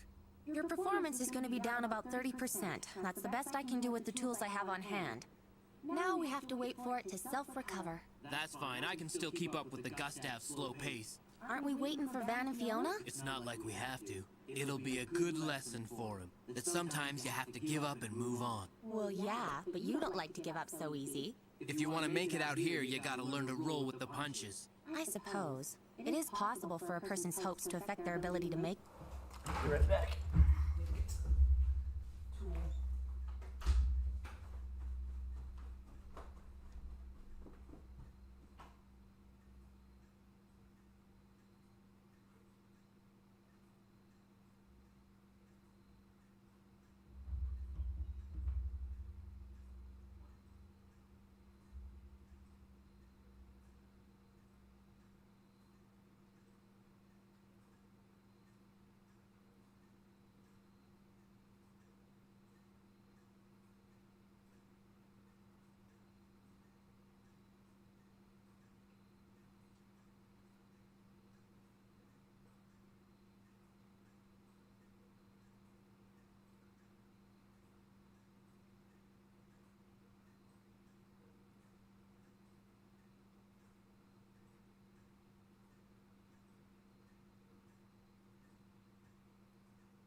the right decisions.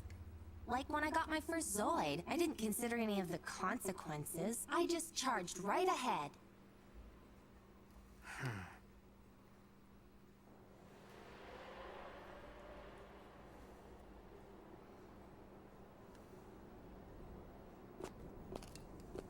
Huh? Hey, look! It's all right now, buddy. Everything is gonna be okay, as long as we get you out of here. Now come on, Zeke.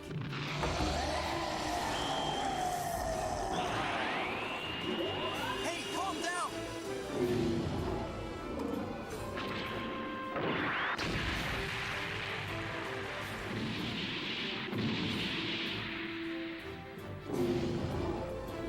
Run for it, Van! Don't worry about me.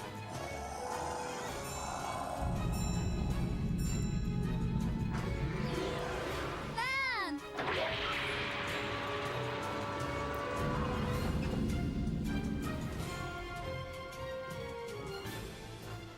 Come on, do it, Zeke.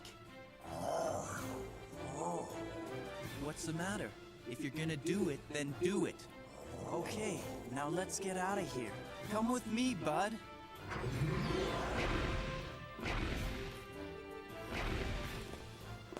Come on, Zeke. Please?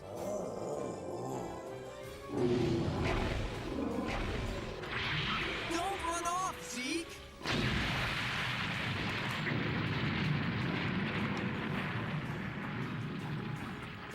You guys!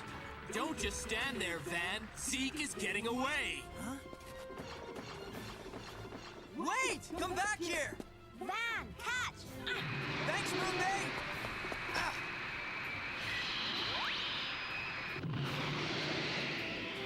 Moonbay! Huh? Follow me with those things. We're going after him.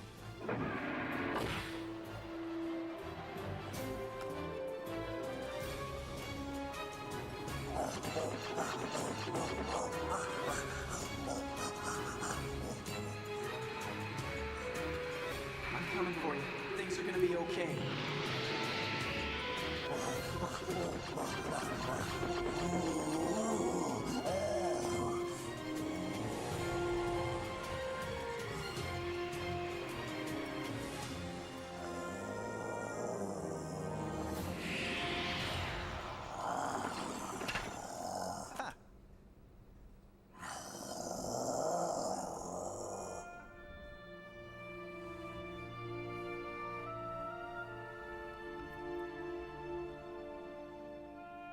Van!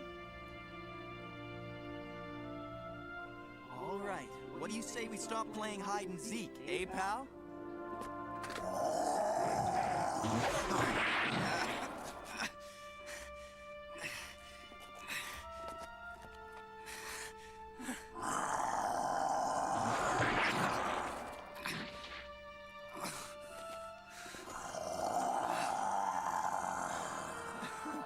This is kind of like the first time we met, remember?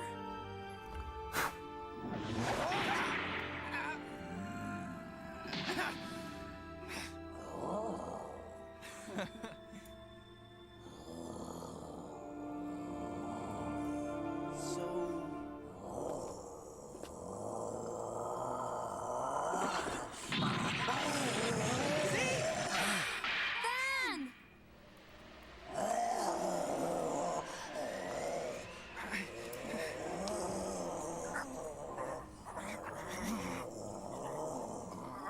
My arm feels like it's gonna bust. Hang on. I'll get a line to haul him up.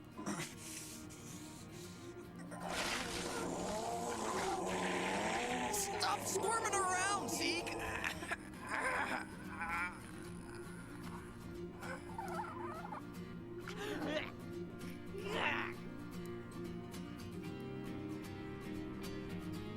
All right, lower me down. Okay.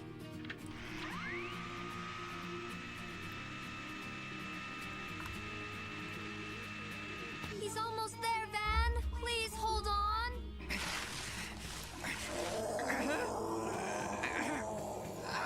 I can't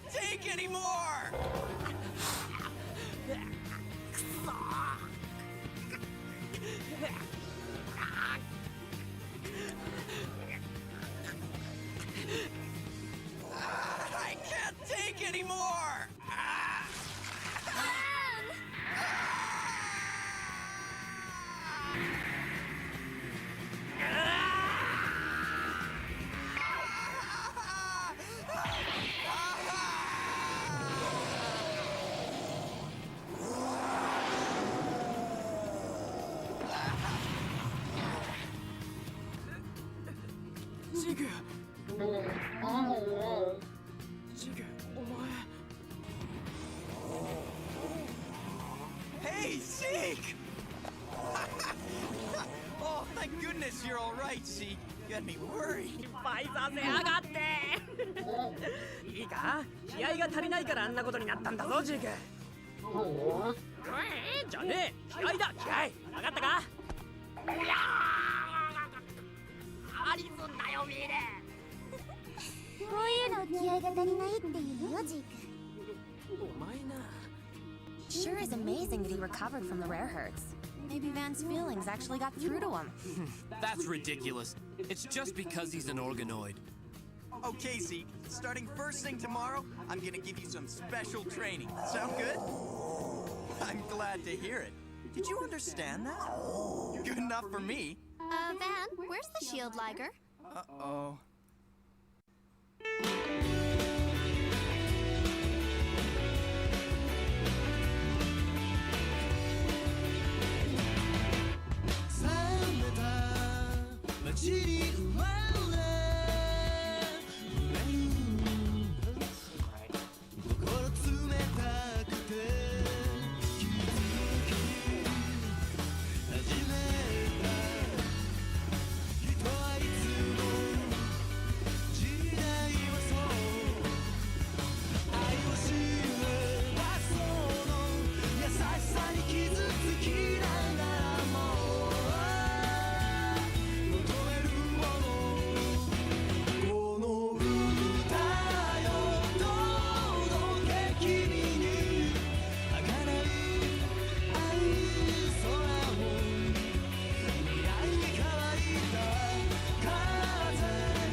As we continue our quest to find the Zoid Eve, we come across a strange old man in the mountains, frozen in a block of ice. Apparently, this old guy was a scientist with the Republicans.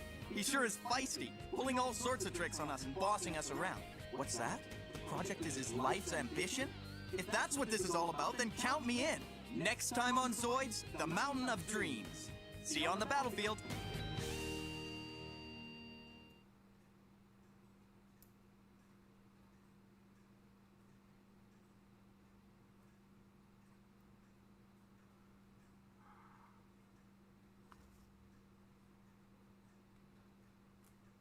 Q に泣き出した空に声を上げはしゃぐ無垢な子供たち荒くふめくドーナをよそに遠い瞳で虹の橋へ描いてるいつから誰ならいいな水色の夢と手に詰め込んで心の地図広げてまだ見ぬ世界へ君もまた伝えてゆくいつでも心を満たすのはその風の声一つ一つの想いをつないでたとえどこまでした届くでも霞んだにあっても Somehow I had actually skipped the right parts of it. Oh! Oh! Oh! Oh! Okay. So the reason I've been struggling for half an hour because I mixed up my pages here. I was mixing up step 23 and step 27. Fuck. So I was right. Oh, god damn it. Okay. P7. Okay. Okay. Okay. Okay. I see what's happening. Alright. Fourth time's the charm, I guess.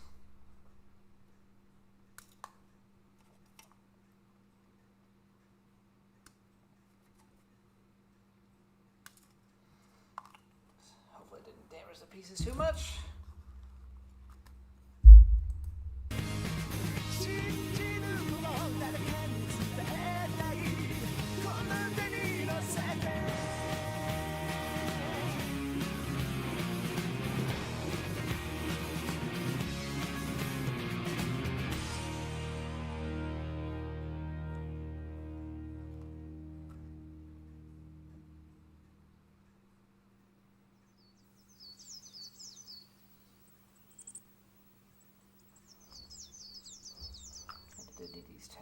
damn it.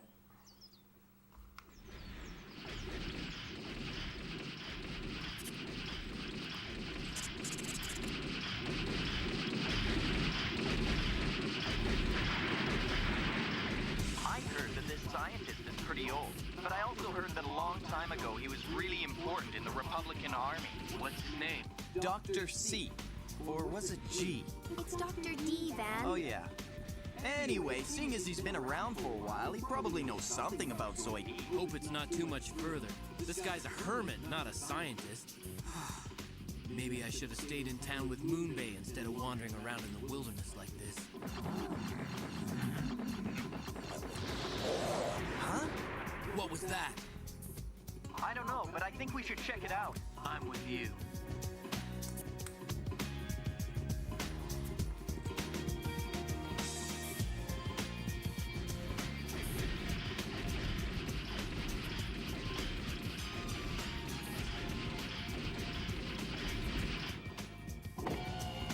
Wait here for us, Fiona.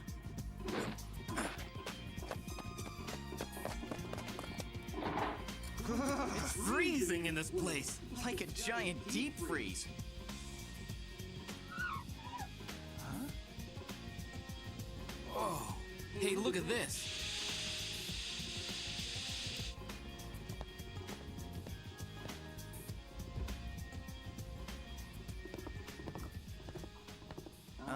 Yoo-hoo!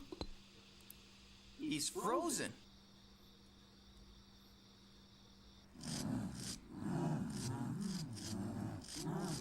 I guess that must be the old scientist we were looking for. And the explosion was probably an experiment gone horribly wrong.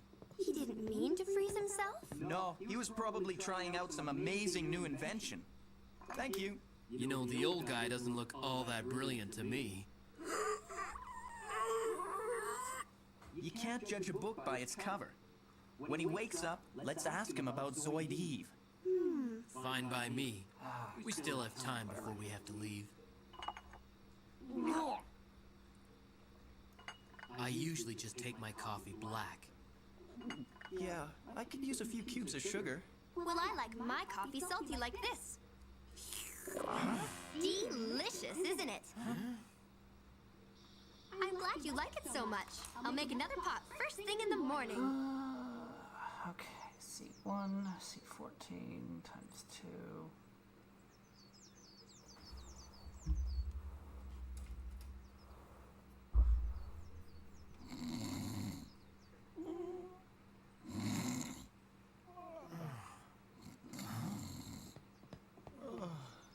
Wake up, Van! Huh? My Zoid's gone!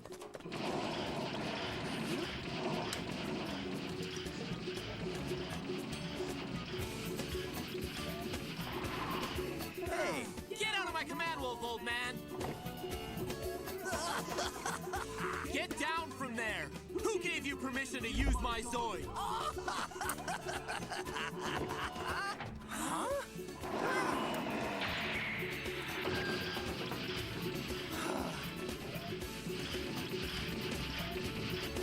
He'll pay for this!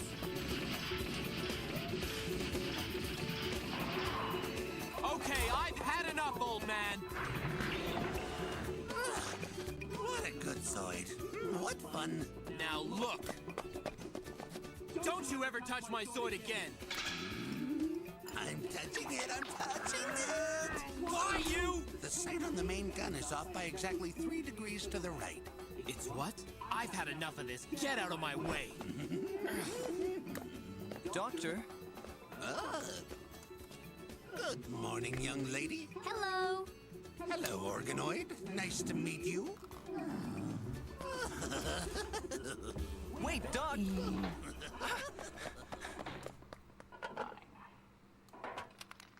This looks like it needs replacing. So, I heard you used to be in the Republican Army, Dr. C. Or was it Dr. G? It's Dr. D. Anyway, are you the same guy? I came here to ask you something. Come on, Gramps. This is about Zoid Eve, I presume? Yes. Do you know what Zoid Eve is? Will you tell us then? I could eat a horse. Huh? My head still feels funny from that explosion yesterday. With a bite, I might remember something. You're sure hard to deal with. I'm starving, I'm starving, I'm starving! Such a question. He seems quite hungry. Come on, Gramps. Tell us about Zoid Eve. Out with it! Coffee.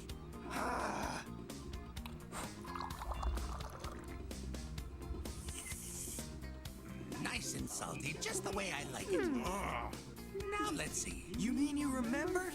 I think I'd like you to fix the damage on the roof of the lab this morning. Huh? And tidy up. Listen, old man. If you don't keep quiet, I might not be able to, remember?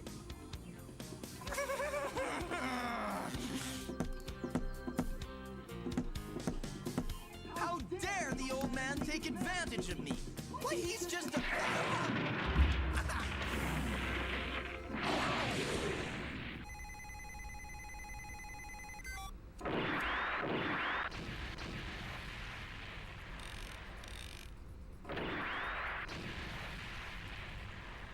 Off by 3 degrees to the right, just like the old guy said. Hey, young man! Seeing as I put you up for the night, I thought maybe you could chop some wood for me. So, you won't even lift a finger to help an old man. A great Zoid doth not a great pilot make. What? That Zoid is worthy of someone better. Give it here!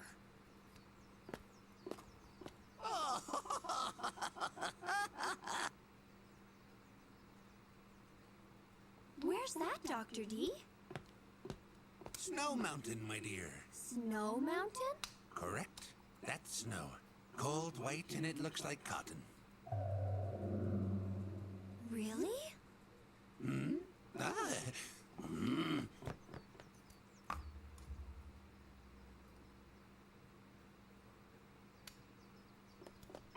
Get into your Zoid! Stop ordering me around! You two, hurry up and get into your Zoid!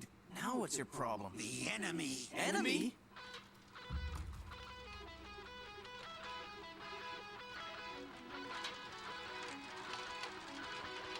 That's the enemy? Yes, hurry and shoot him, shoot! I can't shoot at him. He's completely unarmed. He's the enemy. I order you to shoot! Not a chance, Gramps. Shoot me! My finger slipped! What's that? How cruel. Shooting an unarmed man like that. Pardon me?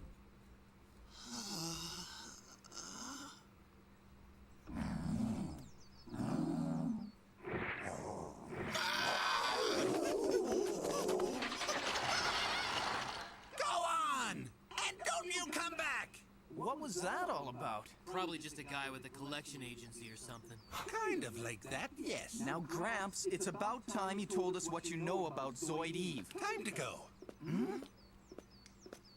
Come on, hurry up.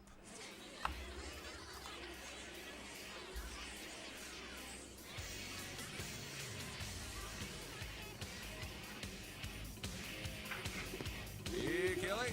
Hey, would you believe Grandpa's got himself some protectors now? 2 of them, no less. Look to me like a command wolf and a shield liger. What was that?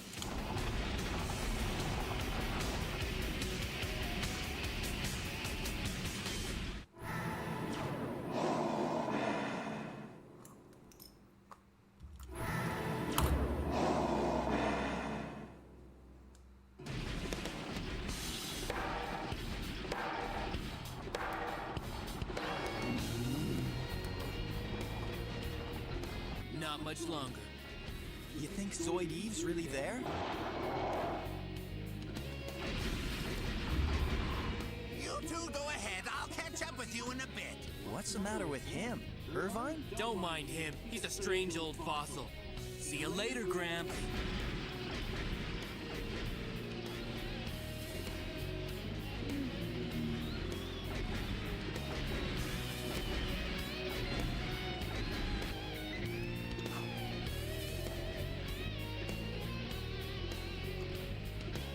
sure you kids will be fine.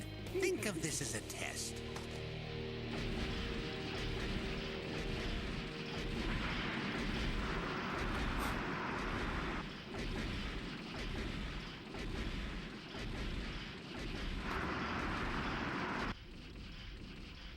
Hold on.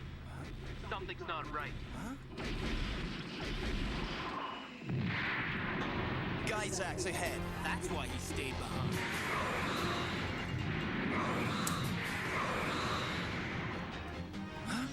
Man, behind you!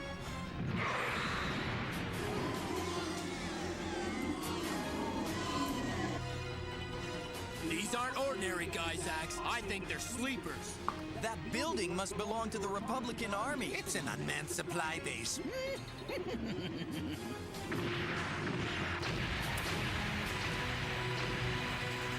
This is a real pain.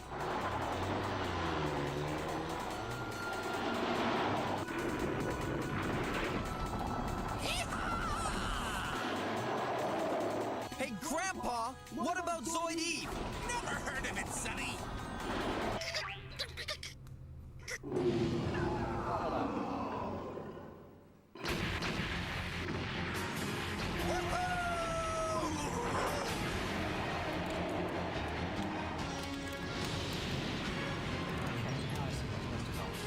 Hello, supply base, my friend.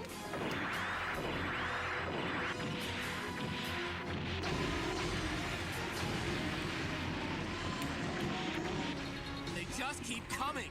Yeah, tell me about it. Withdraw. What's that? Not so fast, old man.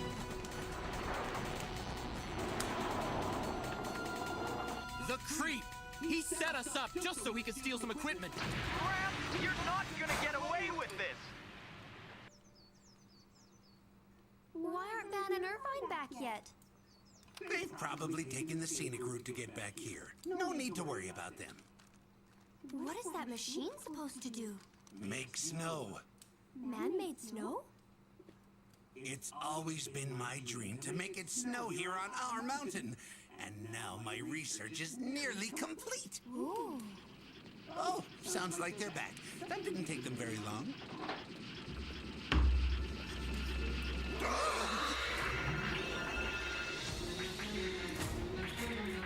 But how could it have? It must have followed me here. Get down! Oh, my research! Stay back!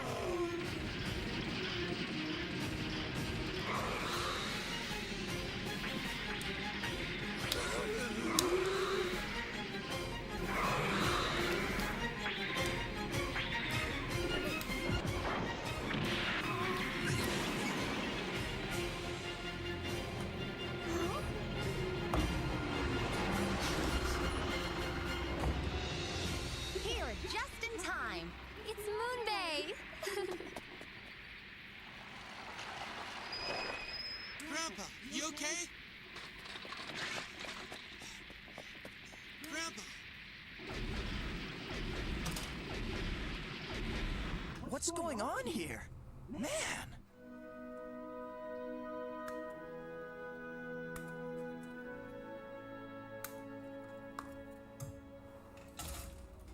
So you're telling us that you're his Grandson. Huh? I worry about him being by himself, so I've been trying to get him to come and live with me for a long time, but he's very stubborn. And then the poor old guy has certain people putting him in danger. What? What are you talking about? He's the one that started a mini-war by invading the Republican supply base. He got us in serious trouble. Please forgive my grandfather. He's been obsessed with his dream of making snow for years. Making what? Snow. It's cold and white like cotton. It's a gift from the sky. It couldn't possibly snow in a warm region like this, could it? I've never seen it here myself, but apparently it did snow here once. A long time ago when Grandpa was just a kid. It must have made quite an impression on him, because once he left the army, he moved up to these mountains and became obsessed with his research. He's been working on it for years. His dream is to make it snow on this mountain once again.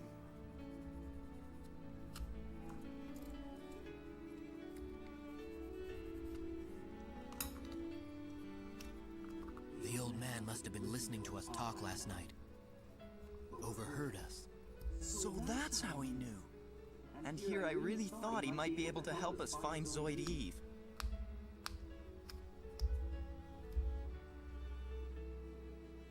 I wonder how he's doing. Get some sleep.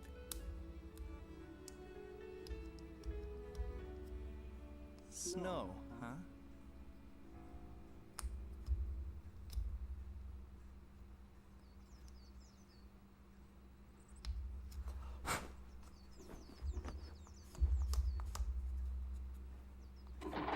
Old man! Huh? Hey, what are you packing for? Isn't it obvious? I've got to leave this place. I'm going to live with my grandson. But what about your dream? What about the snow? What's the point? I must have been mad to think that I could make snow with a machine. You can't just give up, not after all these years. Hey, I'll help you. It would be pretty cool to see snow just once in my lifetime. So, shall we? That's good of you. But it's impossible. Most of the equipment was destroyed in the fire. There's no point in starting again. Huh?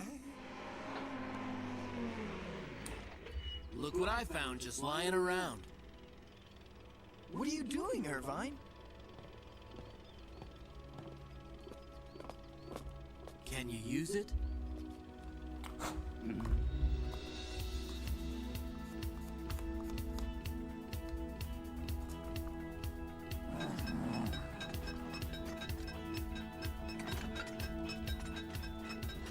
Men just love having a project to work on. Shall we help them? No, let's sit here. They seem to be enjoying themselves without us. Come on, speed it up. Almost done. How is it, Gramps?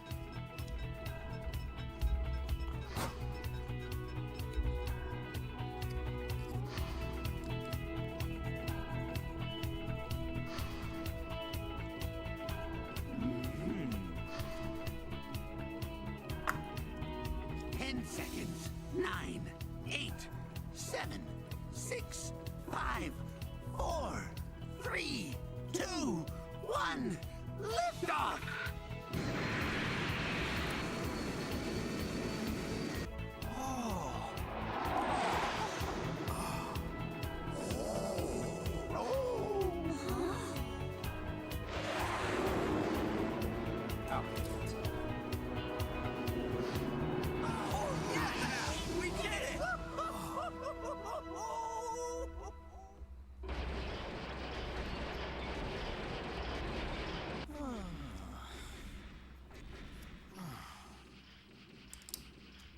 Come on, cheer up. You did the best you could.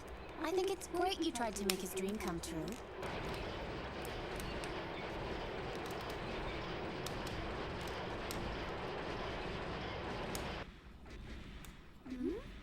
Ben?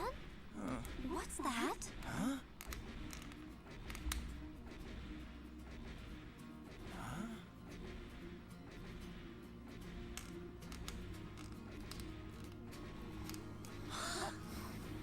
Snow! It's snow!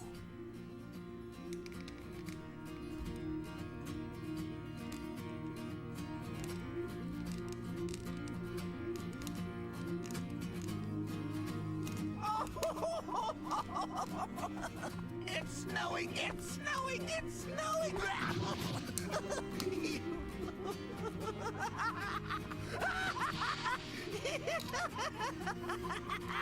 Yes!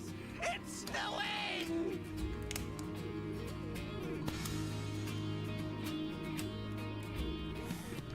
Gramps, you did it. You missed. Oh, yeah? Just wait, I'll get you.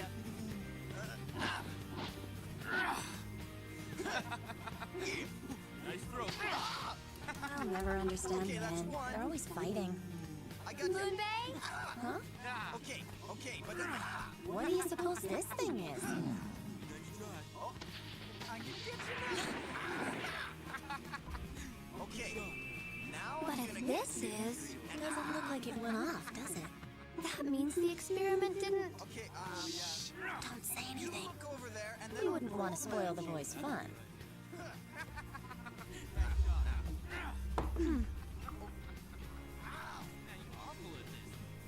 It really is a gift from the sky.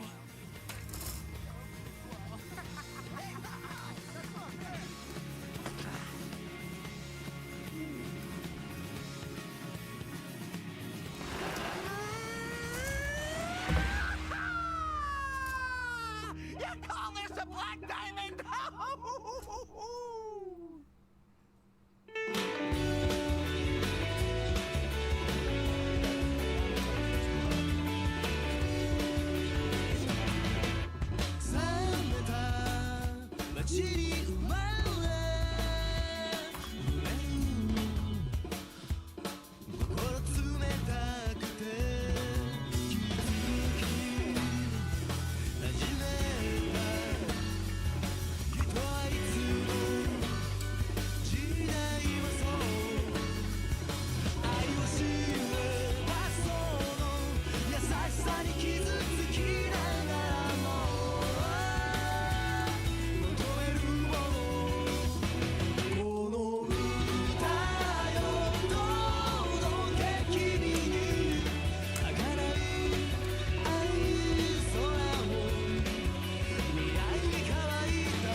Here.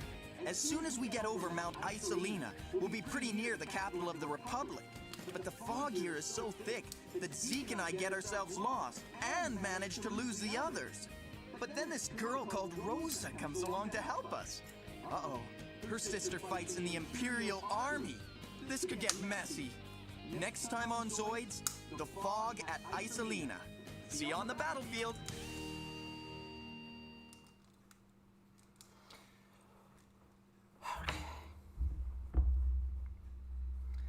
Messed up the joints. I'm gonna have to tighten this up again with something. I'm tempted to call it a night here. I probably should.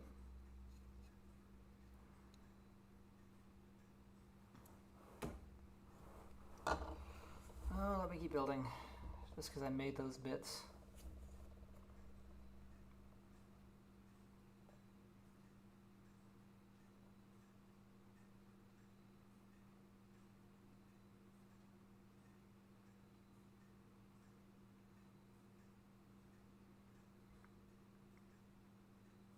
Yeah. Time is it? It's past 3 a.m. 3:30. Now that I know what I'm doing, it should go faster.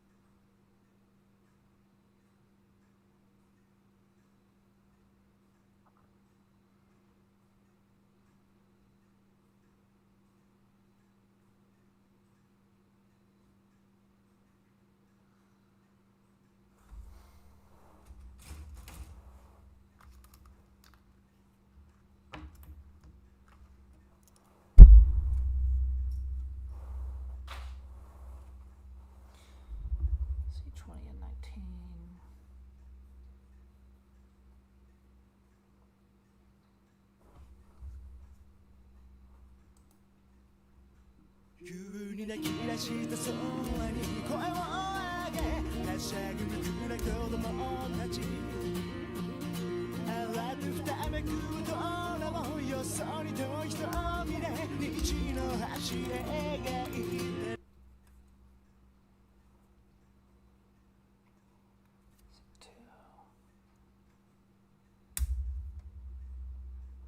Why did you stop?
急に泣き出した空に声を上げはしゃぐぬくな子供たち慌てふためく大人もよそに遠い瞳で虹の橋描い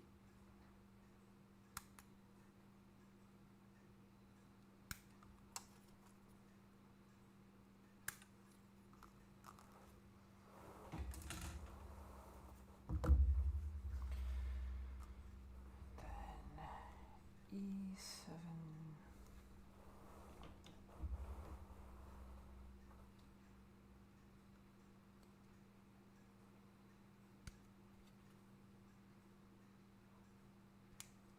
Something wrong with the file? That might be the case.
Should be all the pieces I need.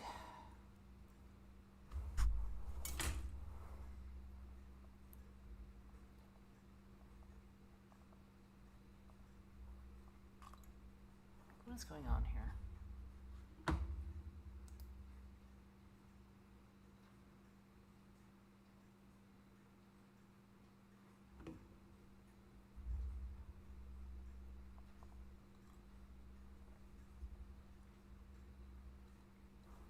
No. You're gonna replay that episode.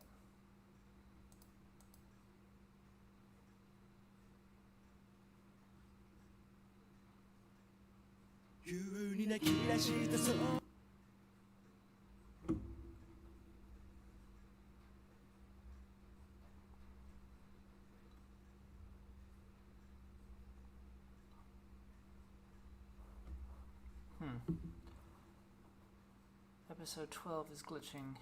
Okay.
Let's go to a different show. I've been watching Zoids long enough anyway.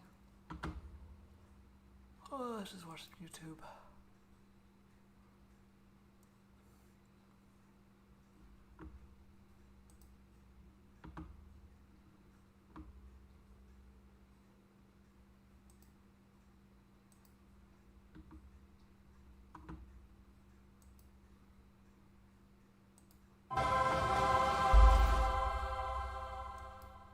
sorry, now they're captioning me and the audience choking on popcorn?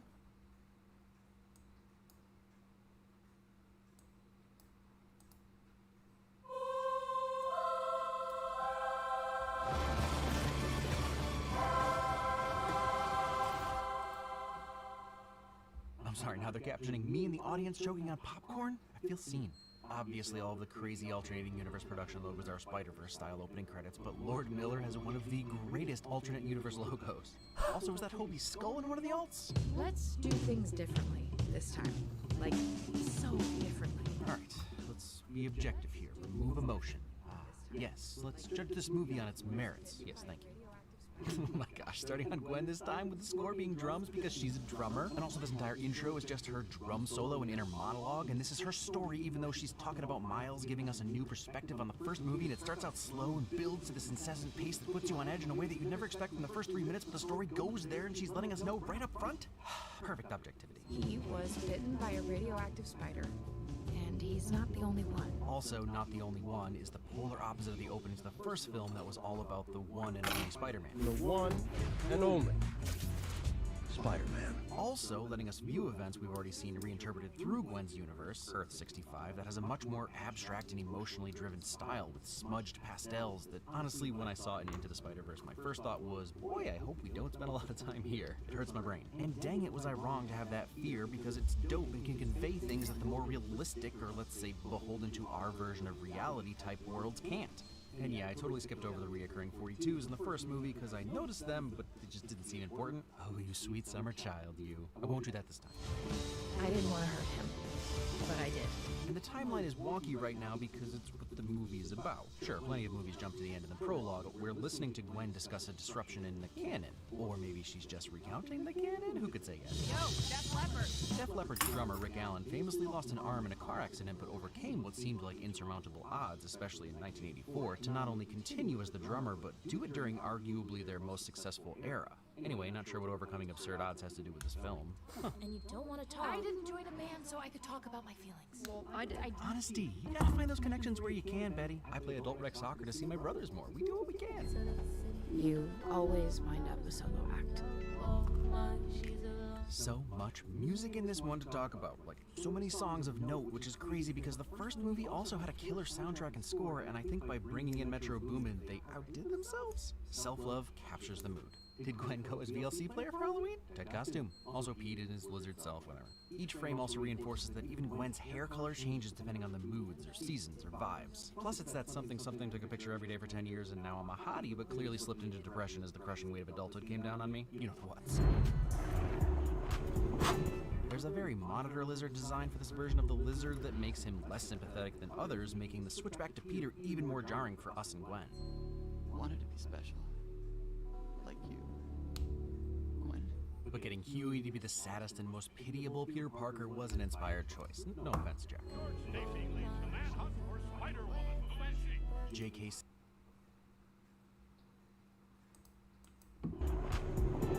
There's a very monitor lizard design for this version of the lizard that makes him less sympathetic than others, making the switch back to Peter even more jarring for us and Gwen.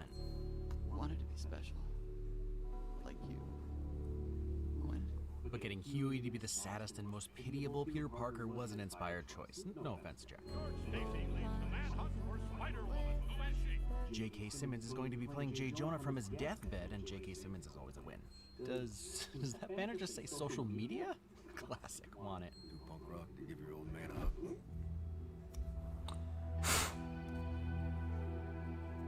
And if there was any confusion about what the colors in Earth 65 mean, this should clear it up. The warm glow bleeds out from their hug, even her hair turns from green back to blonde, and we get the first notes of her Spider-Woman theme. I'm not totally sure I'd like having people see what my mood ring says at all times, but I guess you get used to it. It would make deciphering crushes and also coming clean about crushes a lot easier. What color aura is that middle school feel? You know what, never mind. Also, she moves so fast that she leaves the comic frame before it can disappear.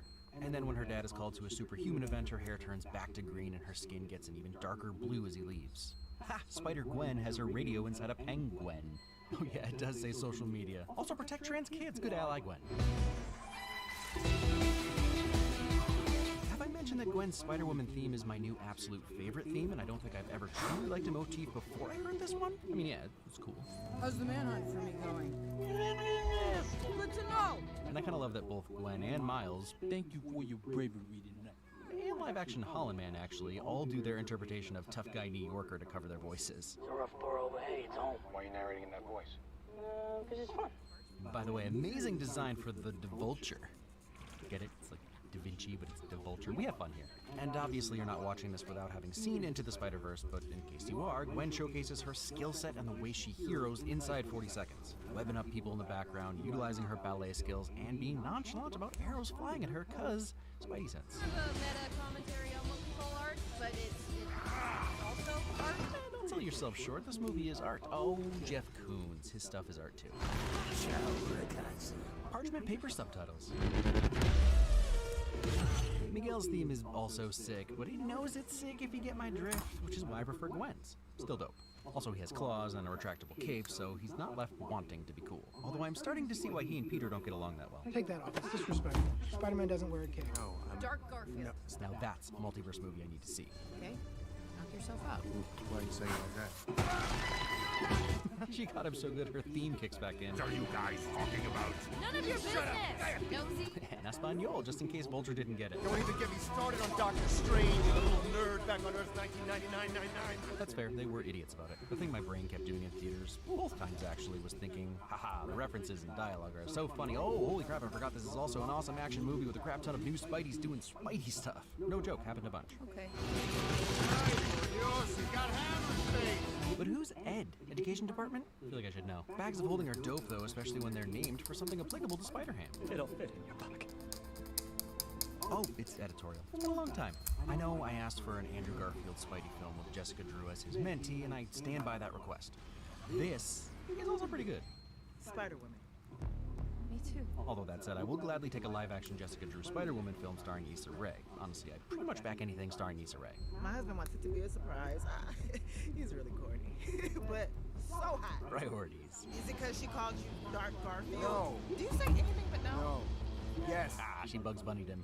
Love that seeing the vibrant, colorful city is too much for him, and we see it reflected in his eyes as well as visuals for the sounds coming from the city. I'm a good guy.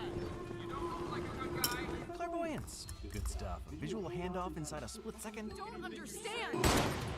The way the colors shatter, invert, and overexpose, extremely accurate representation of what a father and daughter would feel in a situation like this. And her colors are now bleeding down as everything starts falling apart. I could definitely see this as a little nod to Gwen coming out, an allegory for LGBTQ plus peeps. She also just happens to use the trans colors for her suit, but the timing of it feels deliberate. Behind Gwen is her mask, and her dad is seeing her face and her mask at the same time, and the mask is 10 times bigger than her. She can't hide it anymore, and she feels exposed. And if Mulan is to be trusted, mirrors are important to folks when they're trying to share their identity, but unlike earlier, she can't hide this time. I also think it's totally open to interpretation. Not everything needs to be spelled out for it to work for you. And speaking of everyone knowing what you're feeling and potentially being able to infer what you're thinking, that's some pretty icy blue he's got there, Gwen. It's a good thing this entire movie doesn't take place in Earth 65 because I'm not sure I'd be able to help myself. The explosion of magenta and pink coming out of Gwen as she's pleading and reaching for her dad's acceptance. Don't get any closer. And I even feel like that's evidence that people are reading the colors and the blackness inking in freaked him out, just like we often misinterpret each other's emotions and motives, even without billboards displaying them. I don't know how to fix this. Brutally delivered line. Join the club. Ah, it's a double entendre. This Miguel guy has already grown on me. Yeah, leaving your dad and the universe behind would leave you feeling a little blue. Dang, was Red X not allowed to connect the E and the X because of trademark infringement? You've seen the arrow before, right? Please, just let me rob you. I love that Spot has definitely thought this out, but doesn't lead with the right information. It takes him almost a full minute to get to the reason he's saying, let me rob you. I'm not even robbing you. I mean, this ATM machine doesn't even belong to you, right? This belongs to the bank. I was actually considered handsome by science standards. It depends who you ask. Rushmore days go on. Scott Pilgrim days also go on. Asteroid City days still going on. So yeah, he's attractive. He uses the cans to roll the ATM out. I'm from your past. 1 year ago. Hold up. Oh, come on. And Jason can turn it all from a joke to something sinister with a quick tone change. I was bitten by a radioactive spider. That is not how I remember him, but I love the artistic license taken to make Spider 42 cuter. I do the same. I love that he's drawing all his buddies in art class as proportions work. Their sizes vary, even a quick thwip on his pages. Leapfrog, Grizzly, some guy in purple? He's been heroing it up with us. Endorsed baby powder. Apologize for endorsing baby powder. Made a mistake. Dang, good on him for writing that wrong, even if Peter B recommended it. Bad for baby's lungs. We love you and accept you even though you have been lying to us for years. That would be really nice, but it's almost as likely as them throwing the couch into another dimension like that. Good analogy, Spidey. Don't dwell on it. Uh-huh. And I wasn't dwelling when I wrote Colleen's name over and over in my notebook in 4th grade. Oh no, I've already talked about this. This makes it even weirder. Haha, good thing she doesn't watch YouTube. Got him. Mom, let's see exactly what you want. And so did I. I knew it said no expectations. I did, I swear. I just wanted to see if you'd catch it. I did not. Costume's too tight in the back, by the way. Helpfulness. I'm not your guy in the chair. Whoa, Genki got shredded too? I don't care. Don't you dare slander Ned. And you don't want to be the guy in the chair, but you're playing Spider-Man. Are those my Jordans? I can't help it if we're the same size. Nah, I'm not even a sneakerhead, but I know if you casually wear someone else's Jordan 1s without asking, that's pretty much grounds to have your clothes folded while you're still in them. Not to mention there's Spider-Man's Jordan 1s. And my job is to capture your person's universe on this piece of paper. Ha! Good luck. Miles has 2. Can't have your cake and eat it too. Unless you bake 2 cakes. Dang, that's like the thing. You can't do that in life. Both of them get a response just with the looks and movements they give. I think that's how you know if you've done well as a parent. And a B in Spanish. What? Ooh, okay. Miles. But the Puerto Rican flag snap? Princeton has the best quantum researchers in the country. Dimensional threshold.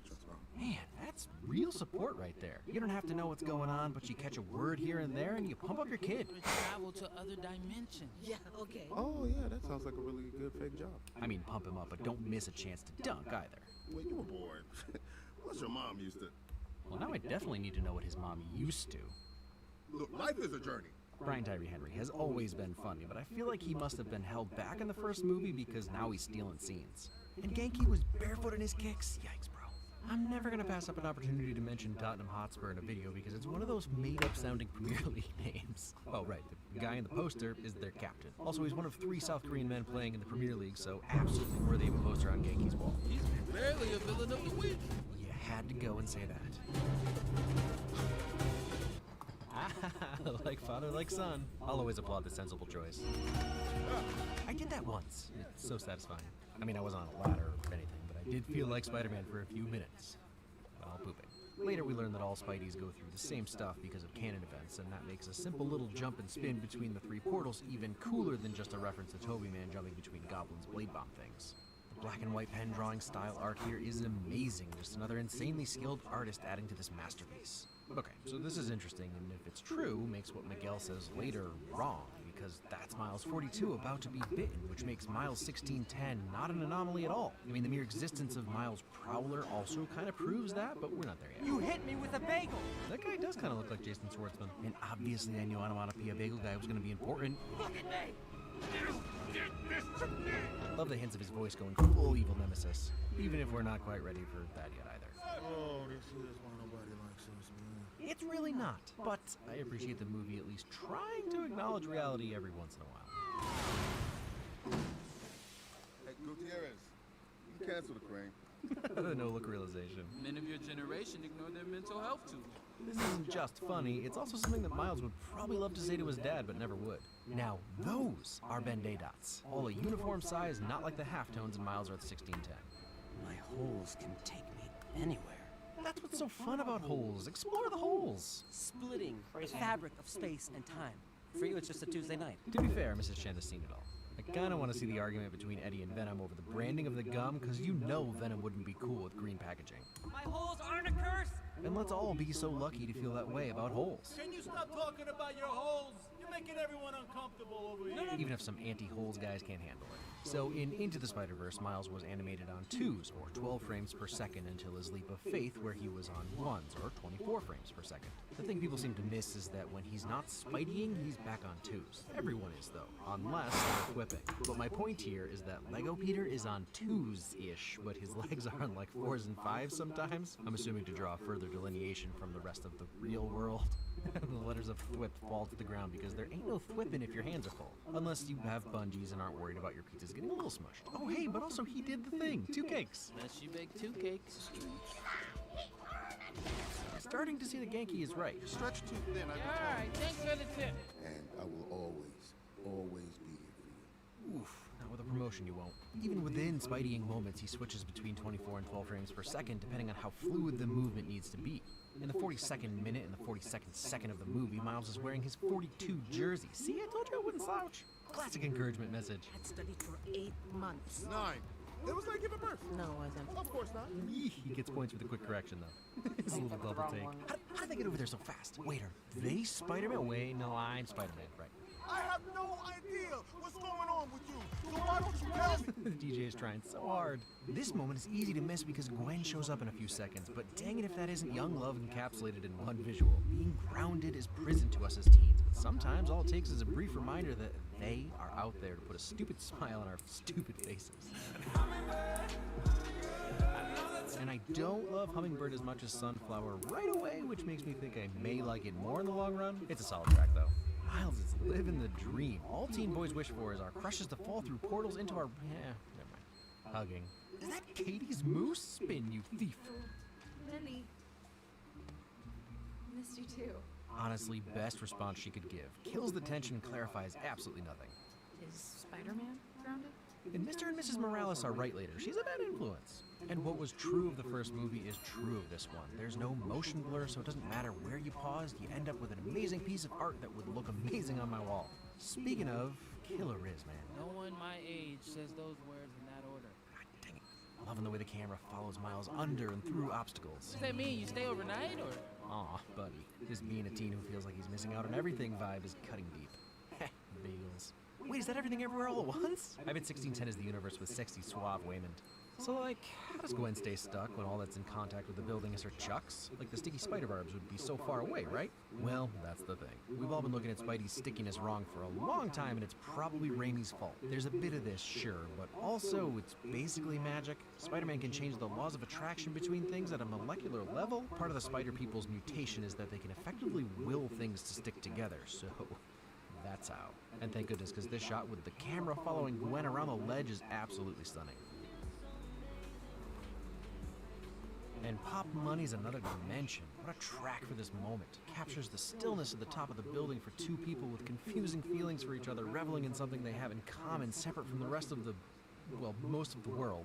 I know sometimes ranting about how beautiful the art is in this film is like ranting about how sandy the beach is, because it's kind of a given. But this makes me want to be an artist and move to New York. And it's not even the real New York. That's how beautiful it is. In every other universe, Gwen Stacy falls for Spider-Man. And in every other universe, it doesn't end well. My gut reaction in this moment is, dang, sorry Miles, been there, and like me, Lee wants them to be together because, as we've established previously, I'm romance pilled. And I'm not sure Gwen doesn't have romantic feelings for Miles. She smiles talking about Gwen and Spider-Man being together. But my gut check is that it would have to suck for Gwen to come to the only person that really truly gets her and have to navigate his feelings at a time when she's just looking for a friend. I guess it's just unfortunate that so many of us immediately associate emotional intimacy with romantic intimacy. But also, they're teens, and while this stuff is hard to get right as an adult, it's a billion times harder as young adults. It's confusing. But Miles half shoots his shot and then backs off, and Gwen doesn't give him false hope or get upset with him. So kudos to both of them for paying attention to each other's cues. Did this need to be this long? No, but as previously mentioned, I'm a romantic. Give this movie all of the awards. I bet she doesn't even speak Spanish. Well, ain't nobody done. It's funny because he does, and they didn't translate it for us, and what he said was sarcastic in Spanish. Something like how awful. Captain Morales. Ah, Captain. Wow, she is bad at this. I think if I was a kid, I'd think it was awesome, but now I'm not a kid. And dang, that's a bad first impression. Rio, hi! I'm using my first name. Okay. Handshakes! Huh. Doesn't have the same oomph, does it?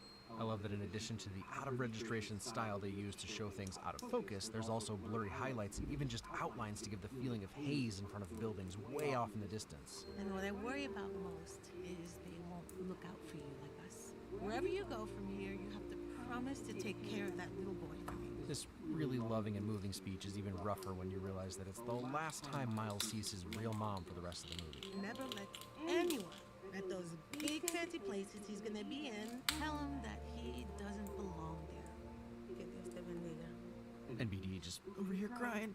Miles has no clue what's coming, but it's exactly what his mom warns him about to a level that very few people have ever experienced. Swaley back with Metro Boomin' to slip into our brains like the sweetest and gentlest earworm.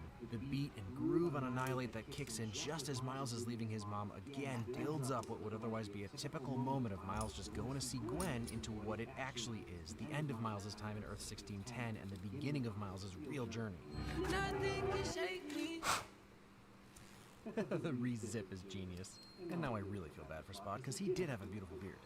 The face, that's a real scientist right there. Even the primarily holographic replay shows the dark matter for what it is. I'll never see him again. Honestly, I forgot about this line, and it puts everything about this scene into a totally different light, because there's no point in allowing yourself to fall for someone that you think you'll never see again. Oh, thank you. Thank you so much. I promise you. You're welcome. Shut up. Encouragement. A nod to Raimi's iconic Spider-Man kiss, now with less Tobey Maguire waterboarding. And there's just no way she doesn't sense him there, right? Why else would she leave the portal open for him? They usually close pretty quickly. It was a year for portals to faraway lands. Mario, Quantumania, 65, Guardians 3, Meg 2, Barbie, probably. I can only assume the new Indiana Jones had a portal through time. Portal year. I love the impression that Mumbattan is built vertically with bridges overlapping, and it's always fun to see what other universes might have come up with.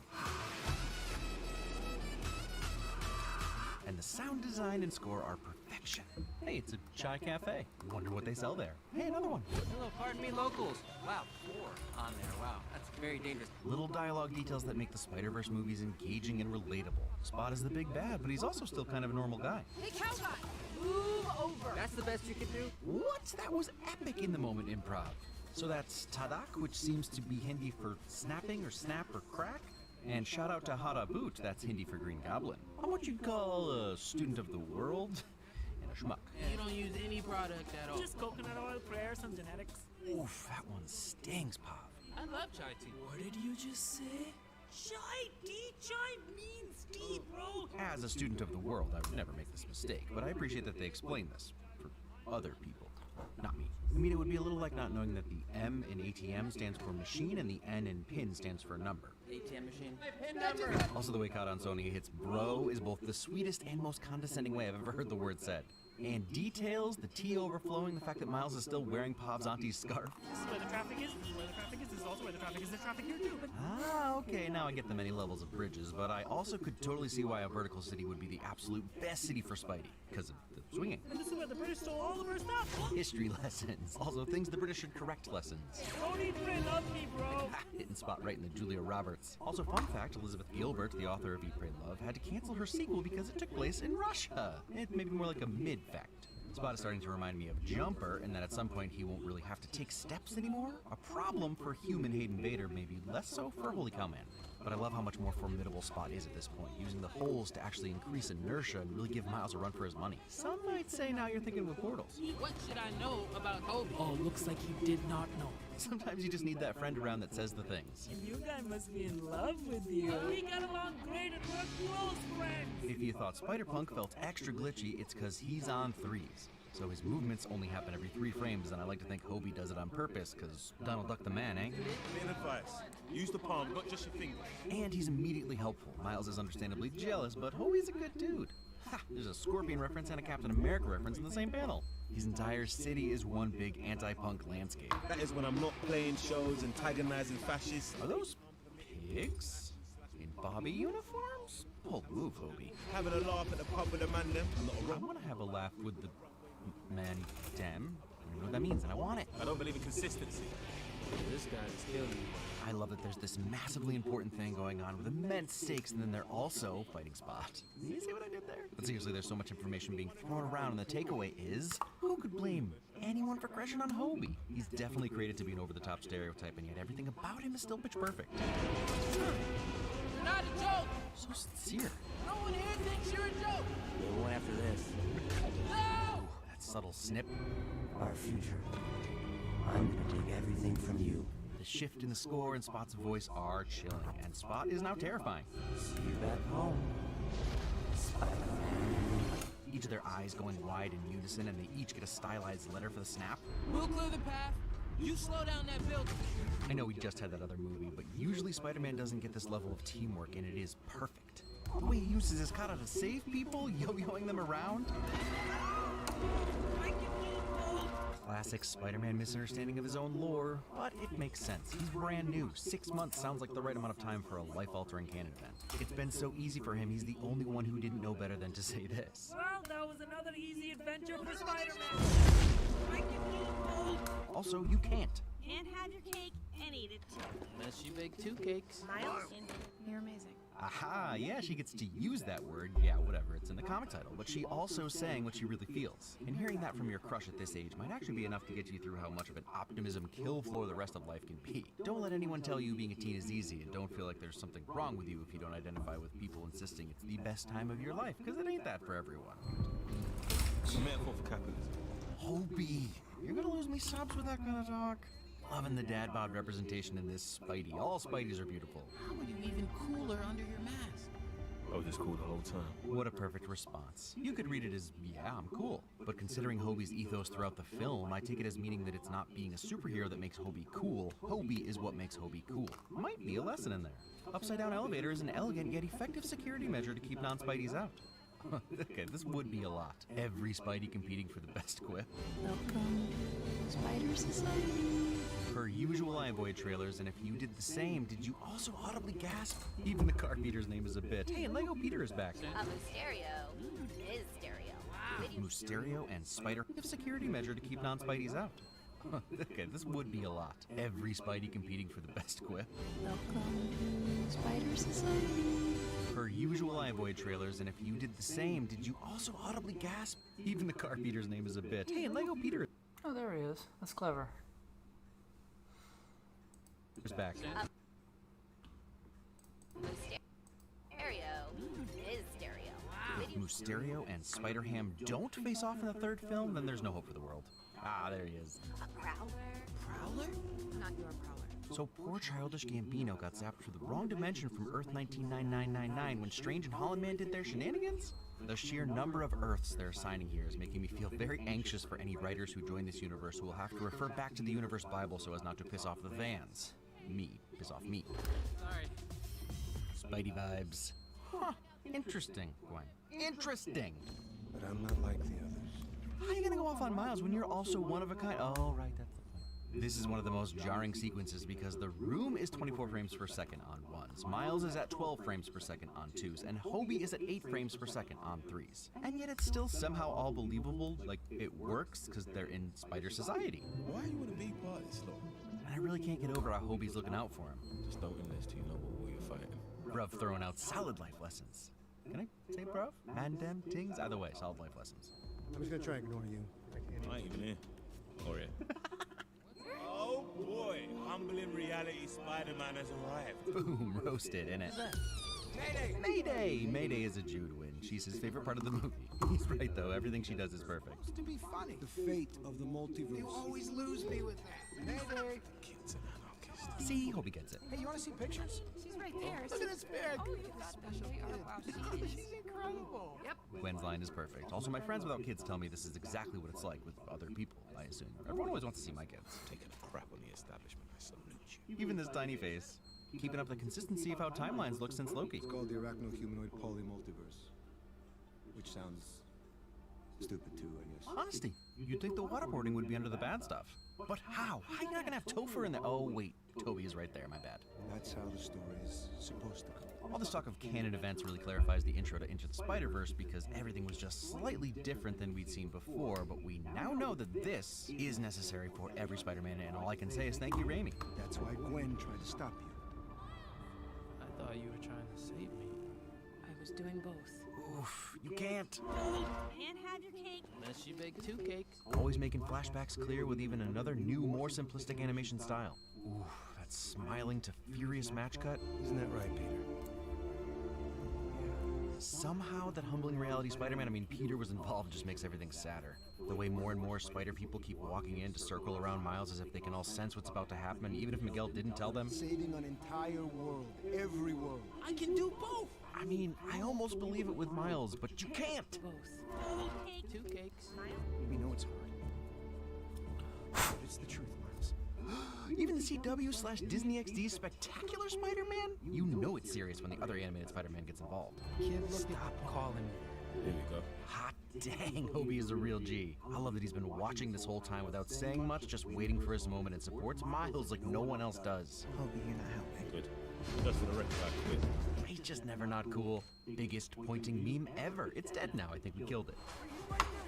How are you gonna mix tension and humor so well? Oh, you have Mike Rianda voice. I have web on my face. What's the deal? Eric Wallace, Spidey? Now, if that's all we get of Spider-Cat, I'll be bummed. But I appreciate the time Meow had together. I know. I was T-Rex Spidey, not Jude's favorite. I don't know. She was runner-up. Cute wins over awesome, I guess. But for me, T-Rex Spider-Man? Spider-Rex? Finally an MJ Spider-Woman. So I get that, like, you need to be a certain way to get accepted into Spider Society, and so maybe Tom Holland's Spider-Man wouldn't anyway. Because don't you get the feeling he'd be helping Miles rather than chasing him? Count of 3. One. Get away from her! He's learning from Hobie, not playing by their rules. Little moments like this show how thought out this sequence was. It's not needed per se, but it's so good and once again adds humor despite the tension. They're always building character. I can do anything he can. Oh, dang, I pulled something. Okay, so sometimes the number of frames you can move within a second does matter. She was practicing for the classic trying very hard to pull 2 heavy things together canon event. My bad, everybody. There was somewhere to run. Metro Boomin just out here living the dream, getting his own Spider-Man variant. But honestly, after that 2017 mixtape with Gucci Mane, he deserves it. Way to finesse the plug, Metro. Pretty sure I'm using that right. I've got you trapped in my well-defined musculature. I know I should be happy that Scarlet Spider is Andy Samberg, and I am, but really I'm just stoked to see one of Jude's action figures come to life. One squeeze and then we'll talk, because I think it's going to change our lives. Oh! It's very rejuvenating. It is. Even her Spittleword animations are cute. You're a wonderful person. Compliments. Solid, real heartfelt ones. You are so bad at holding a baby. But realism, it definitely doesn't come natural to everyone. Both equally terrible. Does that settle it? And again, they're all spider people, so they just can't stop quipping no matter how high the octane. It's so perfect. Anyone else getting flashbacks of Professor Radigan climbing Big Ben? Nothing gives kids nightmares like kids' cartoons. Anyway, it works. I assume Jude will be saying something similar about Miguel in 10 years. You're the original anomaly! This is a mind blower. Are you telling me that Miguel came back from 2099 specifically for Miles? Yeah, go easy on him! You don't belong here. Strings in the score here are torturous. Also, projection much? Miles, it's for your own good. Who decides that? Fair point. Sounds like a Hobie question. I did lure hundreds of spider people away from your little clubhouse. I guess he did plan this out. Peter, I know Hobie's the ultimate supporter, but I can't pretend like you don't secretly want Miles to win. And how much do we love that Miles just played dumb for a full 10 minutes, tricking them into thinking he was just escaping, only to outsmart all of them because they all constantly underestimate him. Nah, I'm gonna do my own thing. Yep. Sorry, I mean, hell yes. I taught him how to do that, so I gotta be a pretty good mentor. Might as well take the credit when you deserve it. Look, I don't think it's supposed to be a huge mystery and reveal, and I was gonna guess it anyway, but showing Earth 42 like this is my only complaint about the ending. Possibly about the whole movie. Vibes, still them vibes. We are supposed to be the good guys. That line is flat out haunting. We are. And that line calls for this. You sure about that? You sure about that? I got the right amount of you. Got him. Perfect physical representation of how Miles is feeling emotionally even though he isn't in Earth 65. Pretty sure he doesn't have to do it that way, he's just extra as hell. Badass bad guy. Badass current bad guy. It's a little risky for Peter and MJ to have a Spider-Man mug, no? I'll take it off their hands. Easy to forget that Gwen's got that strength, since usually she's more about style and precision, and then she throws a Connex box across the roof. The art of the different spider folks against 3 different cityscapes here is gorgeous. Clearly the character design is killer, but the film goes above and beyond with its location art. Spider Ham Jimmy Jams? Might seem funny because it's Penguin, but she shot it out of his hand because based on their last interaction, she was worried he had a gun. Brutal. There's so many amazing shots here, it's hard to keep track, but I love how her colors are skewed through the glass on the table. Again, interesting color palette choices of pink, white, and blue, when Gwen says the only people she loves the most can only know half of who she is. Aww, she did the Scorpion get over here thing, but with love. It's also so bright now that the air is cleared and they're seeing each other. Also hugging. I think that this thing is supposed to help. Hobie! And we saw him taking the parts for this, which again makes me love Hobie even more because his whole vibe is, I'm just messing stuff up, but that's just what he wants everyone to think. It's actually all thought out. He knew he was quitting, and he wasn't just being the Joker and creating chaos by encouraging Miles to stand up for himself. He's being Zero cool and legitimately fighting the power while convincing us he don't give an F. Even his portal is anarchist. See, and I knew Miles shouldn't have done those shrooms before he left. Oh dang, is that the first real hint? Vulture Telecom? Since the Sinister Six crime cartels control everything, and then Con Electro, a power company I assume? And that's Soda Coca, not Coca Soda like in 1610. Also Sony Electronics and Never 21? Everything is bleak in Earth 42. Phantom is now the Sandman, also Scorp. Also, there was a joke among the writers and directors that Miles 42 is actually Wiles, like Wario, you know? So you get Book of Warman and W&Ws. Target is Mysterio. This movie sometimes feels like the return of the king of false endings. Are you guys okay? And if you blinked when the 42 was on screen, those of us paying attention now are starting to clue in. I love how this Silence of the Lambs moment also parallels the first time it seemed like Gwen was staring right at Miles, but really she wasn't. The pretend thwips. Although it doesn't matter now that I knew he wasn't actually home. The piece of music that kicks in here gives us chills and sort of makes you want to cover your face and look through your fingers. Do you push silk out of your culito? That's a fair question. You sure you woke up? Ooh, that's dark. Wow, that's a sneaky match cut. Look at them overlaid on each other. He's in the wrong universe. Spidey sense through dimensions? Also, that's somehow the most spine-chilling line ever. Just the slightest hint of the Prowler theme. I ungrounded him. You what? It's honestly good to be reminded that it's still the same day, which is crazy. It's a crazy long day. Even the stairwells are purple for Prowler. Welp, without a Spidey, stuff burns, I guess. Ah, two more. Rhino Casino and Sandman Slots and Resort. We'll always be sad that our buddy Paperboy is gone in this world, but it's a pretty killer mural. Thinking maybe his Spidey sense doesn't go off because it's him? Not that jewelry is the end-all be-all determiner of wealth, but Rio in Earth 1610 has quite a lot on, and Rio in Earth 42, where Jeff is dead, does not. Again, dark. Maybe we just gotta let him spread his wings, man. Aw, man, he's taking advice from Spider-Man, his own son? You gotta let him spread his wings, man. Like this. Well, that's his jacket, Emo. Where's Miles? Did he just call her emo? Are there emo zoomers? I mean, like, the real kind of emo? Am I gatekeeping emo now? Makes sense that Miles 42 tie Miles 1610 up just like Miles 1610 tied Peter up in the first movie. The shadows in Earth 42 are just so dang black. And Aaron's phone seems to have a bubbly, almost spray paint effect to its glow. Also that, he punched the CMYK right out of the bag. Rarely has such a scary moment been so artistically beautiful. Seriously, there are no other J. Jonahs. Also, another smart touch for the Spider-Man-less universe, the Sinister Six are now individual cartels rather than a team. Who are you?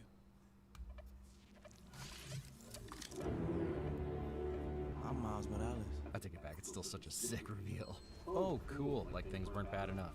At least his art is still all killer, no filler. Pretty much Jude's favorite scene right there. The way she's just pointing. Ha! Gwen's drums kicking as she appears. Damn straight, Spider-Girl. And as much as I'm a sucker for a dire ending like this, I love that we get just like 3 frames of the corner of Miles' lip turning up as he charges his Venom strike. You want in? Wait, me? Yeah, I'm in. Just some straight up James Bond intro credits. Alright, I'm in. And who knows if it'll stay, but love that across has blue and red and beyond is purple and blue for Prowler. The visuals are stunning, the story is engrossing, the voice acting is over the top excellent, the character animations, while still beautifully stylized, always feel like real people with real facial expressions and mannerisms or quirks. There aren't characters that feel out of place or like they don't belong, well, except for this kid that was in the first movie too. Speaking of which, it's too early to say which movie I prefer, but right now, it's close, it's close. On vibes alone, Across has taken it for me. The vibes are just right for me. Spider-Gwen's first swing after we spend 8 minutes with how hard Gwen's life is, and she just seems free and alive and happy and just where she wants to be. And then the mirror of that when Rio releases Miles to go after Gwen and Annihilate kicks in, and even though everything is going wrong for him right now, whipping around New York City at night, it's just like a rare moment for a Spider-Man movie. We're given these moments of reflection that aren't just a dude sitting on top of a building staring at the horizon. They happen while the story is still moving. Not that the slowdowns aren't also some of my favorite scenes. This right here is way up the top of my list. But doing many things at the same time might be the movie's biggest strength. It's never just a fight. It's never just a game. It's never just speech. And yeah, when you land Oscar Isaac, it's gonna be good. He's gonna be funny and scary, and you're gonna love-hate him. But no one is outclassed. I joked about forgetting Spot, which I actually think he's deliberately pushed to the back burner, but the darkness that he exudes and the chaos that he does with even the animation style of the movie, Pav, the perfect gene Spidey, Miguel, the brooding vampire Spidey, Hobie, Daniel Kaluuya helped write lines for Hobie, and it shows. He feels so at home in the character. Shamik Moore and Haley Steinfeld have chemistry that burns through the dang screen. I don't think I could ever say enough good about Shamik because he took that newbie, unsure of himself energy from the first movie and turned it into something new and confident in this one without losing what made him likable before. And I'm gonna say it again, dropping actor names feels redundant because even the smaller parts like Shea Wiggum's Captain Stacy sells every scene he's in. Luna Lauren Velez gives one of the most meaningful and heartfelt mom talks ever. And I hated LaGuerta. Fun fact, her twin sister Lorraine Velez plays her sister Maria at the party. Jake Johnson, Issa Rae, right down to Jarrell Jerome, who had, what, 30 words? I believe him. I'm scared of him for Miles 1610, and I can't wait to get more of him. But enough about the surface stuff. Let's talk about some themes, my friends. Let's talk about the Black Spider-Man and how this movie made him the anomaly. I mean, clearly there are other Black Spider people, and even Miguel O'Hara is Irish? Huh. Well, yes, he is, but also Mexican, right? The point is that the backlash to Miles is unique in this world, and I love how this movie just throws it out there and makes it part of the story. The guy who seems to always know what he's talking about said that spin shouldn't exist, so who are we to doubt him? It seems like a clear response to the reactions that both comic Miles and Into the Spider-Verse Miles received, and Lord and Miller didn't dance around it, they came out and said it. I have predictions about where Beyond the Spider-Verse will take Miles with his canon events, but I'm gonna keep them out of this video. There's one other thing I want to talk about, and that's the idea that a big part of Spider-Man's ethos is that he never wants to let anyone die. So I could see people getting a little irked that Hobie and Miles seem to be the only ones who feel that way, and apparently every other Spidey is on board with what Miguel is planning. There are two main reasons that it doesn't bother me and why I think it works. First is that with the exception of Gwen's dad dying, the canon events all happened for each Spidey before joining Miguel. That was the biggest reason they wanted to keep Miles away, because once you know, you're going to do everything you can. But if you don't know, then it's going to happen. And I think it's safe to say that Gwen was on the fence about what she was going to do and even questions Miguel at the end. Maybe she didn't know the exact time like Miles did, and also they were basically estranged at that point. So the idea of trying to protect him while he's hunting her would be kind of tricky. The second reason is that, well, Miguel's story is believable. I personally think he's lying, again, not going to get into the specifics, but they've all seen a universe collapse, and they have no reason to doubt the reason for it. He even confirms with Peter B. So it's not that they're all okay with the deaths in these canon events, it's that when weighed against entire universes, it's not that simple. And I think that part of the reason it's a little easier for Miles is that he's already an anomaly. And also, Spot is threatening to destroy his universe anyway, so why not try to stop him? My point in all of this is that I can understand why it might make you do a double take, but no Spider-Person is perfect, and we're still missing a lot of the puzzle pieces. So, whether Miguel is straight up lying or has well-meaning intentions but just doesn't know what he's talking about, I think our guy will find a way around it. I'm not saying that Miles isn't going to go through tragedy, he already lost Uncle Aaron. I'm also not saying that his dad will necessarily live. What I'm saying is that Miles is going to do his own thing, and I fully support him in that. One of the main messages of the first movie was that anyone could put on the mask, it just took a leap of faith. And now Miguel is saying there are certain things written in stone that you just don't change or it all falls apart. It's a great setup for the right message with a dilemma that isn't that easy to solve at first glance. I mean, most of what I've said has taken it for granted that Miles saving his dad won't unravel the universe, but that's also not a guarantee. And that's really what Spider-Man is about, what it's always been about, making the tough calls and dealing with the consequences. It's actually impressive that this entire movie is just one big cliffhanger for how that plays out. Oh dang, it's Spot! I always forget about Spot, which is weird because he gives me the Beast vibes from Infamous, and I can never forget him. It'll be interesting to see how they wrap this up, and I'm excited for it. And next week, back to Blood and Guts. See that? We did Puss in Boots, chill movie, then Blade and Blade 2 on Nebula, uncensored Blood and Guts if you're on Nebula, go sign up. Then this, which was chill, next week Blood, then chill again, and then another Blood. Variety, it's the spice of life.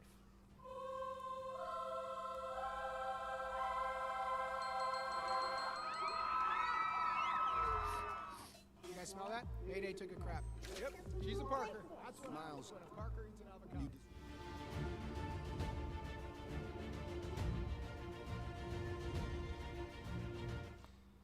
Almost done with this tail. And I forgot to play this off.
Damn it. Thought you were ready.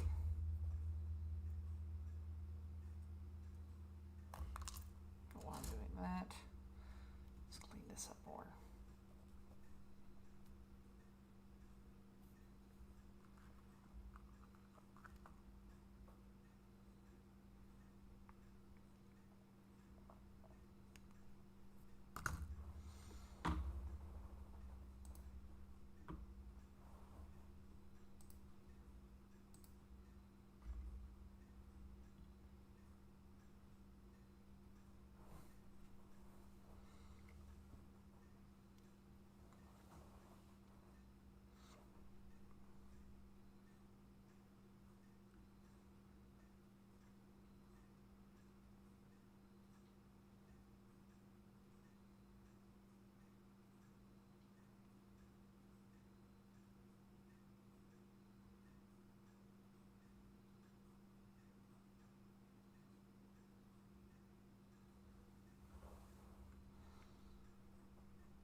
Yeah, sure. Can always do with some company, man. This video is sponsored.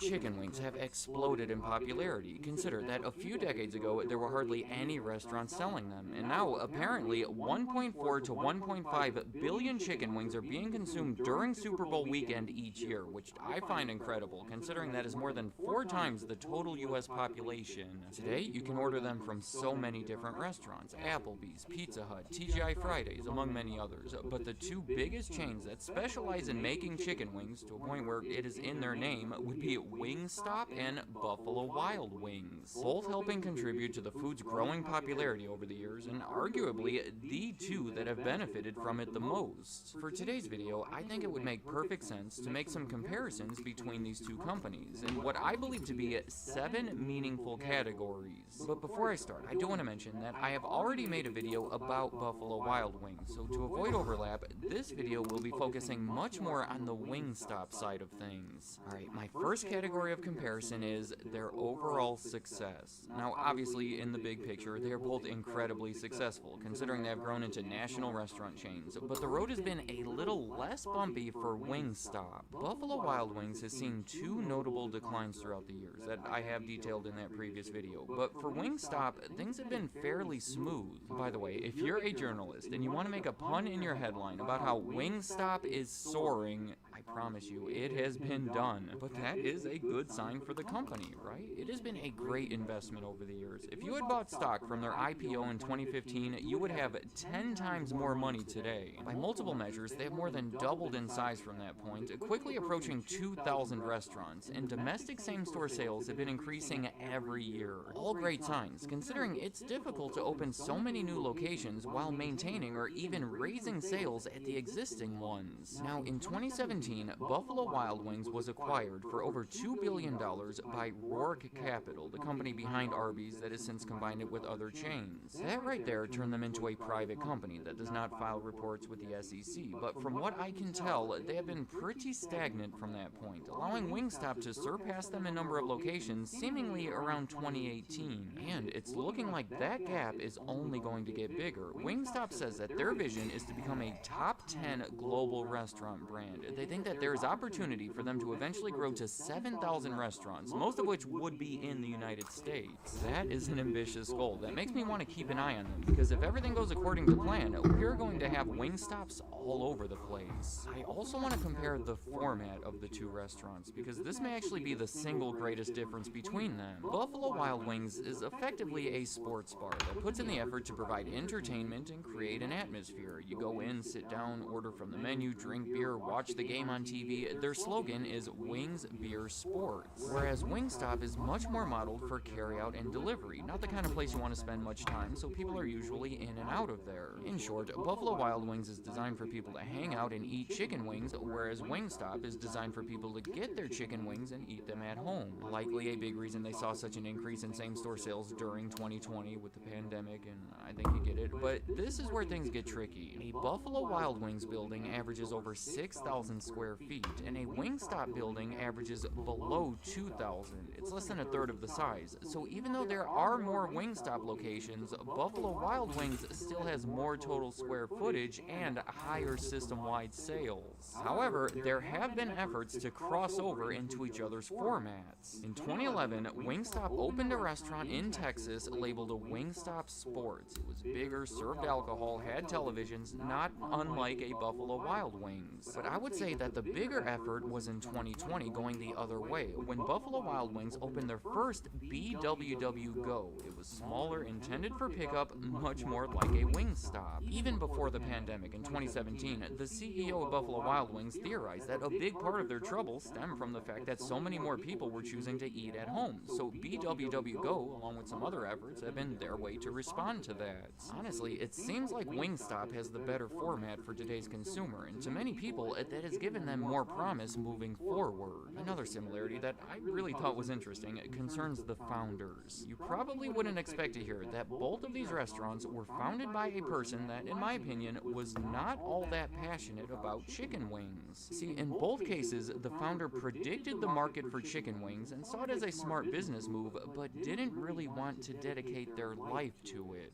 Buffalo Wild Wings was founded by Jim Disbrow, who would have probably told you himself that his true passion was ice skating. Before ever even starting the restaurant, he was an alternate for the U.S. Olympic team, toured with Holiday on Ice, and even after starting it, remained involved with skating. In fact, having his attention split and not focusing enough on the restaurant is likely a big reason behind their troubles in the 1990s, and things started going much better for them after he was replaced by a new CEO. Now, Wingstop was started by Antonio Swad, who had started in the restaurant business as a dishwasher at a Ponderosa steakhouse when he was 15 years old. He worked his way up with that company in various positions before being promoted to general manager of that original location. An inspirational story already, but it continues. In 1986, he started his own restaurant, initially called Pizza Pizza, but there were trademark issues, and he took notice of the high concentration of Hispanic people in the area. It motivated him to make some adjustments to better serve that community. He changed the name to Pizza Patron, hired cashiers that spoke both English and Spanish, printed up menus in both languages, and by 1994, he had opened 3 additional locations. Much like Jim Disbrow, he felt the demand for chicken wings was way higher than the supply, so he started giving out samples of them over at Pizza Patron to test the customer's reaction, and it was positive enough for him to have the confidence to open a restaurant called Wingstop that was centered around them. At that time, Buffalo Wild Wings was still mostly unknown, and the only way you would really see chicken wings at a restaurant was as an appetizer or a side,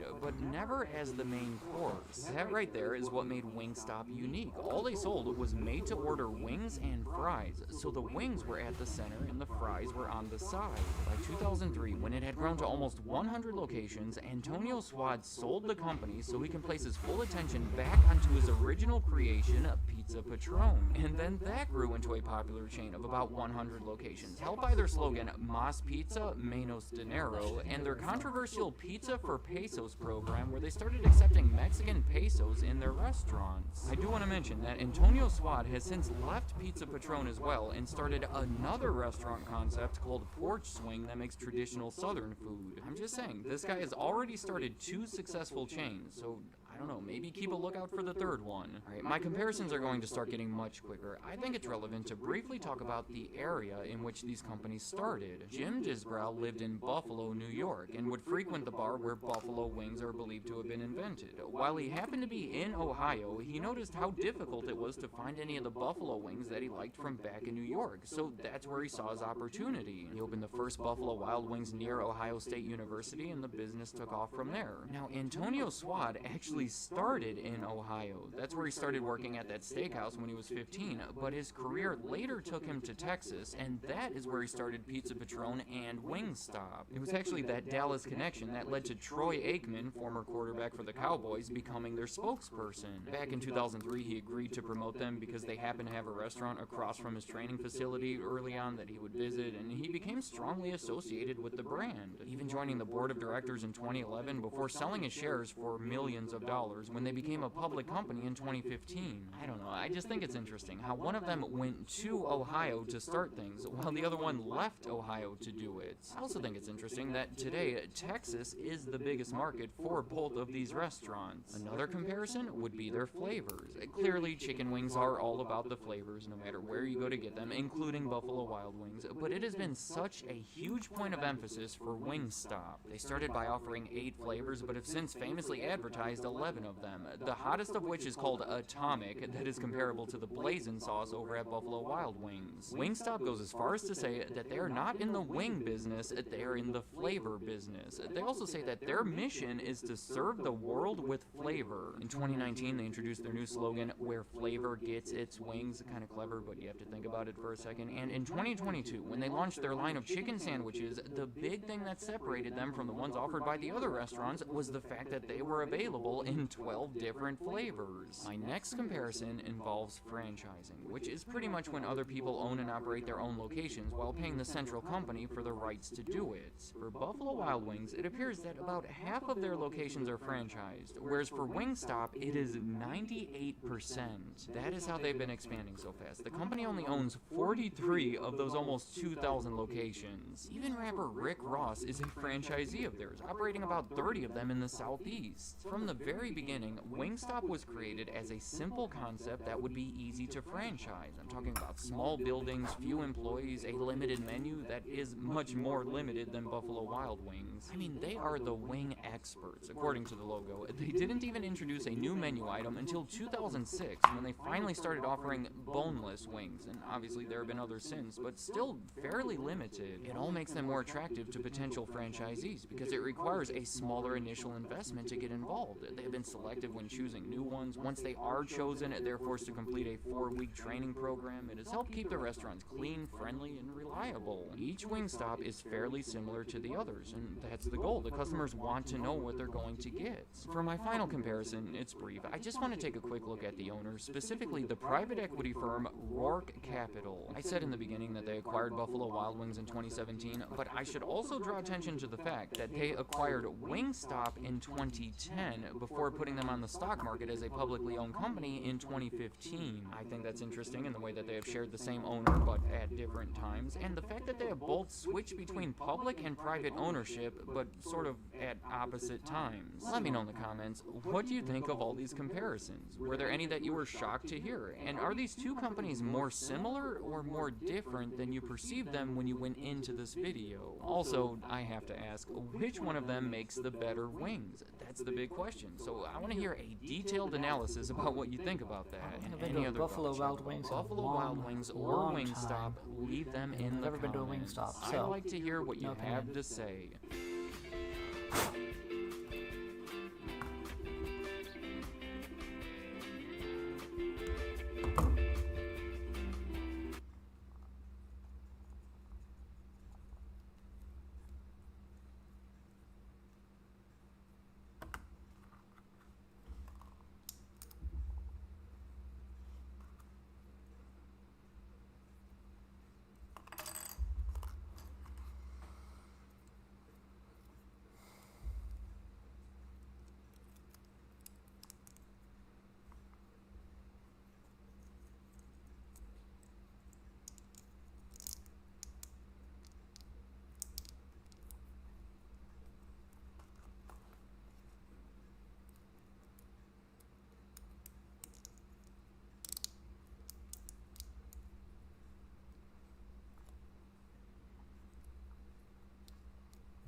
14.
There's only one way to do this, right? No. Shit, it goes both ways. Shit.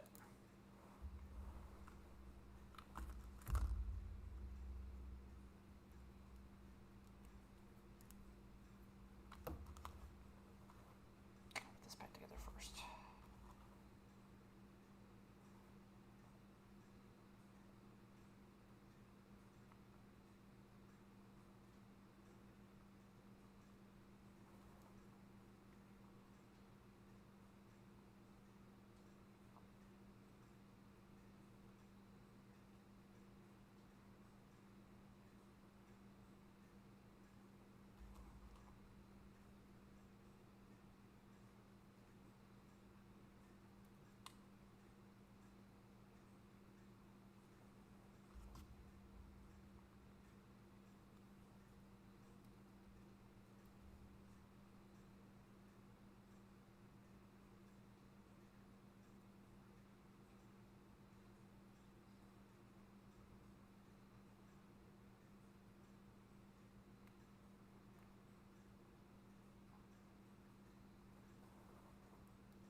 does that keep coming off?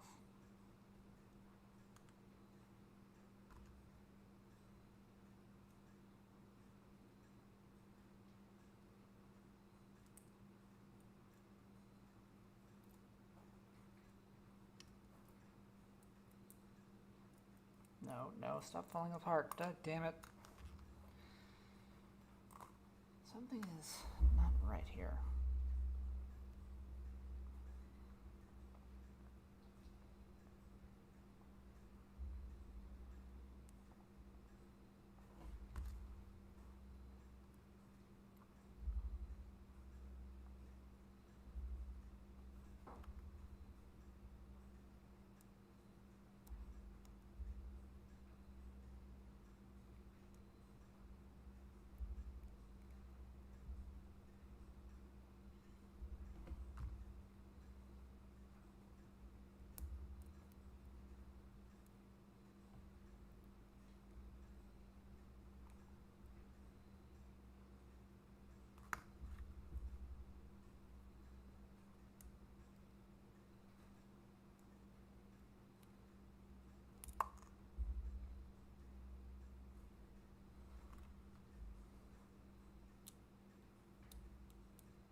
And then a 7 and 6. We'll fill in the tail tips.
it.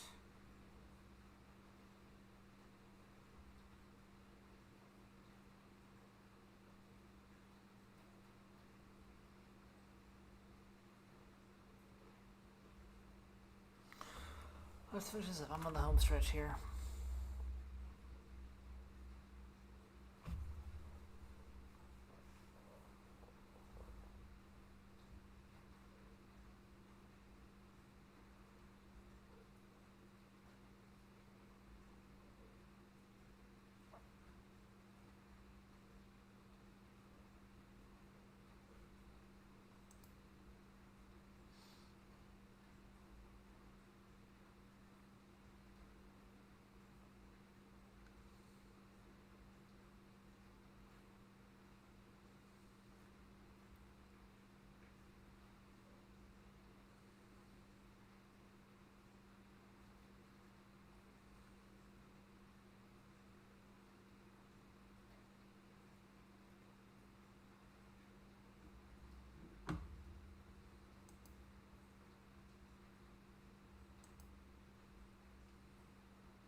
I need something to watch, something I can pay attention to.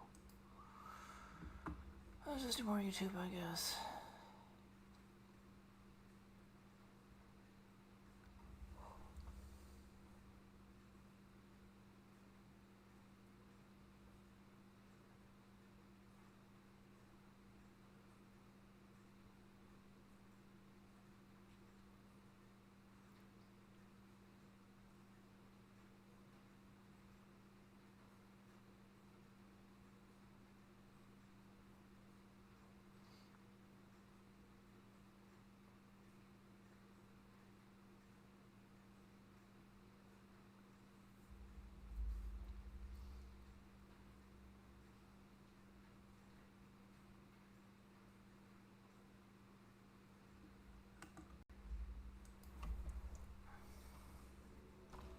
Halo Reach ends with a mission called Lone Wolf. Throughout the story, you, Noble 6, and the rest of Noble Team try helplessly to stop the Covenant, a galaxy-wide alien force, from taking over your planet. The story is about bravery in the face of pure hopelessness, as every single time your team succeeds, it's made clear just how large your enemies are. And yet, Noble Team does everything they can, getting killed off one by one in the process. The final main mission of the story has you and Emil trying to get the last ship off the planet, the Pillar of Autumn, but once he gets killed off, you're forced to stay behind to man the guns. And as that ship leaves safely, there's an understanding that no one is coming back for you. Just 5 months before the release of Halo Reach, the servers for Halo 2 were set to be taken down for good by Microsoft. Despite the game being out for nearly 6 years at that point, the community for Halo 2 was still deeply dedicated and was not happy with the news. But on April 15th, 2010, the servers for the original Xbox console were going to be shut down for good. But it didn't kick them out immediately. Microsoft gave players the grace of being able to finish their final match. The ship had left, but for some reason they weren't kicked offline. Lone Wolf is a mission with a single objective: survive. It's not possible. Surrounded by nothing but wasteland, all you can do is live as long as possible, as a seemingly infinite number of Covenant forces wipe every sign of life from the planet. Players have tried, desperately, to find some kind of secret ending if they just lived long enough, some miracle to come for them, if they survive for an hour, or a day, or a week, or a month, but there is truly nothing left. All you can do is watch Noble 6 die at the hands of the enemy, after sending the last ship that sets off the rest of the series. The nature of online games means that, one day, all of them will die. Not only do they need a fan base to keep living, but equipment and servers to make sure they work in the first place. So for companies who are always looking towards the next console or big game, these old multiplayer games aren't a priority. No matter how popular a game is, its time is ticking from the moment it releases. Once the Halo 2 players realized they weren't immediately booted from Xbox Live, some of them figured they would play the game a little longer. But then it kept going and going and going. Players on the Halo forums realized that so long as they didn't log in anywhere else, lose internet connection, or turn off their consoles, they could stay on the servers as long as they wanted. And so, while the ship had already left, the players still had one objective: survive as long as possible. As time has ticked forward, beyond the Halo 2 days, the ways multiplayer games can die out has evolved alongside gaming itself. While video games of the past were certainly updated and changed, it's common nowadays to have what amounts to an endlessly updating game.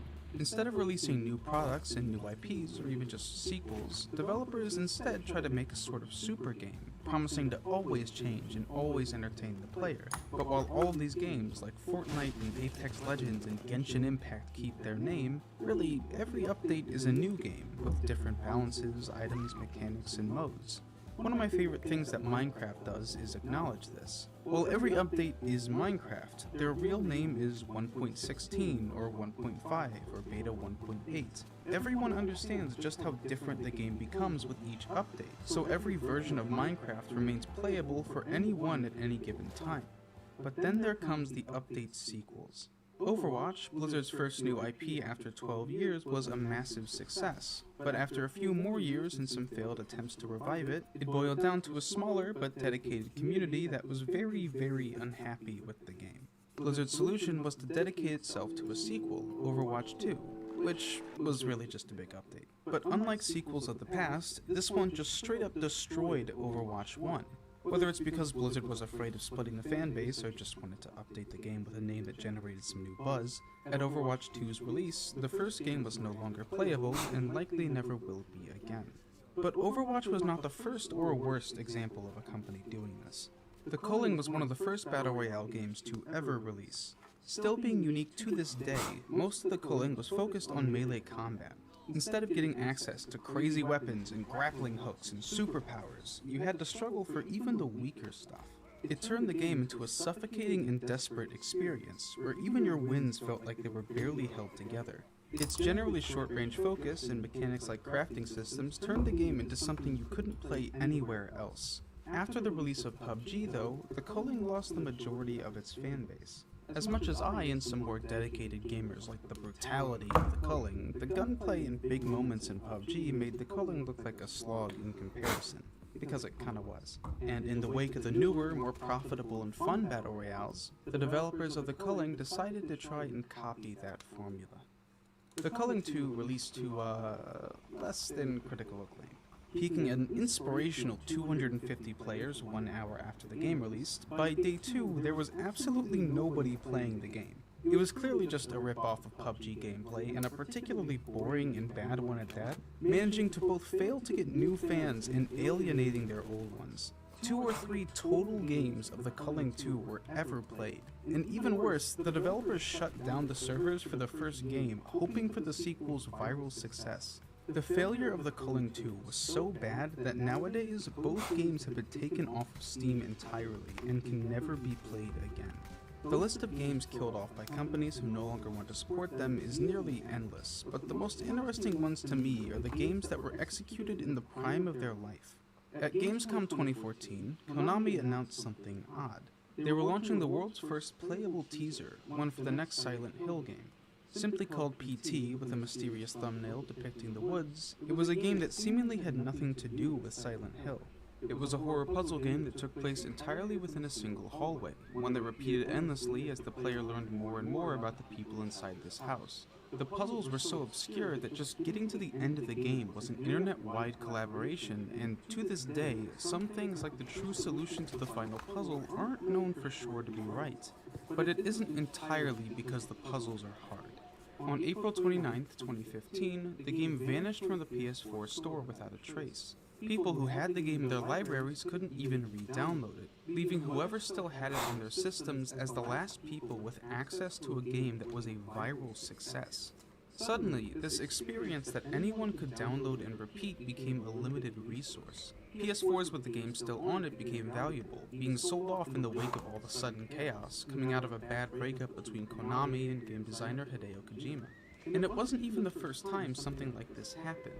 Just 1 year before, an app game called Flappy Bird was put on the iOS store and became one of the more famous video games of all time, despite its gameplay being downright simple. In what might be the actual complete opposite to PT, the goal of Flappy Bird was to just tap your phone and not hit the pipes. And yet this game was making nearly $50,000 a day for the solo developer, Dong Yuan. He felt so bad about how seemingly addictive the game was that he removed it from every app store. And just like PT, phones with Flappy Bird were put up for auction online immediately after, selling the gripping, life-changing experience of avoiding pipes for as long as you can. Both of these games gave the world a viral craze and then took it away soon after. And in that wake, developers from all over the world tried to capitalize on it. To this day, you can find Flappy Bird ripoffs on the App Store and 1,000 horror games desperately trying to recreate what PT left in its absence. It was like the world was coping with the loss of these games, a feeling of loss that's very, very strong. We're used to video games being something we can always access, a place where we can relive our other lives in this other world, exploring a game to its full extent. Video games give us a place that we have control over, and that control is something comforting to people. But some games refuse to give that to you. One Chance is a Flash game.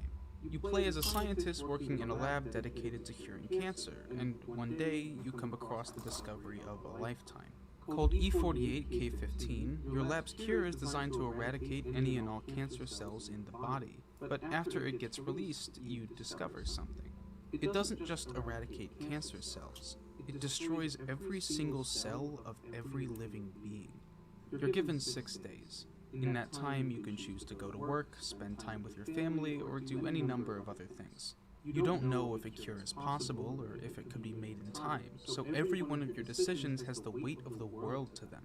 Depending on what you do, there's a number of different endings to the game. You can die with your family, spending your final days with the ones you love. You can work every single day and on the final one find the cure, but see your wife die in front of you. You can flop around, be indecisive, and die in your lab. But at the end of it, if you try to start again, try to see what happened if you just did this or that, if there was some better ending, some worse ending, some way to save everything. You can't. You get one chance.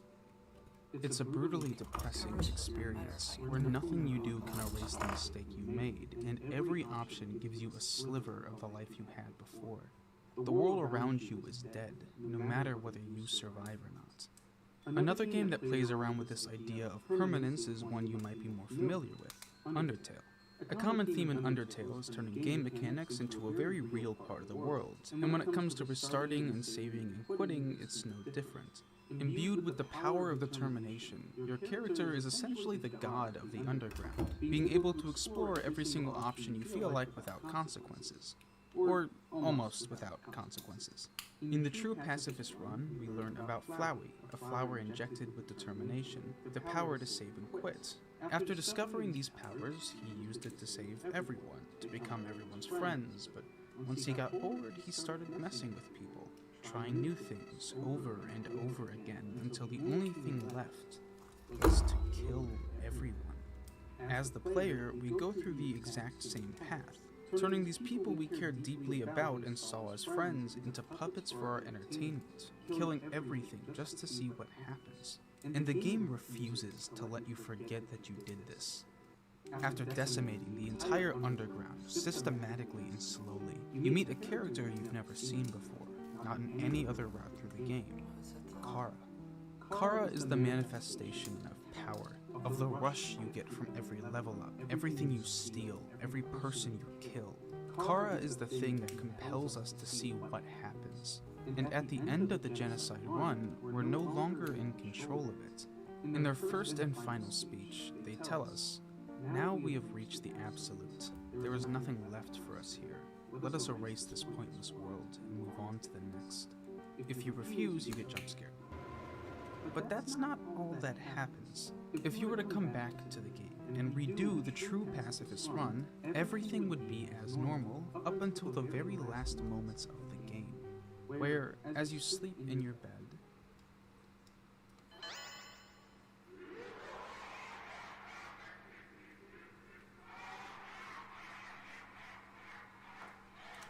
Undertale makes it very clear.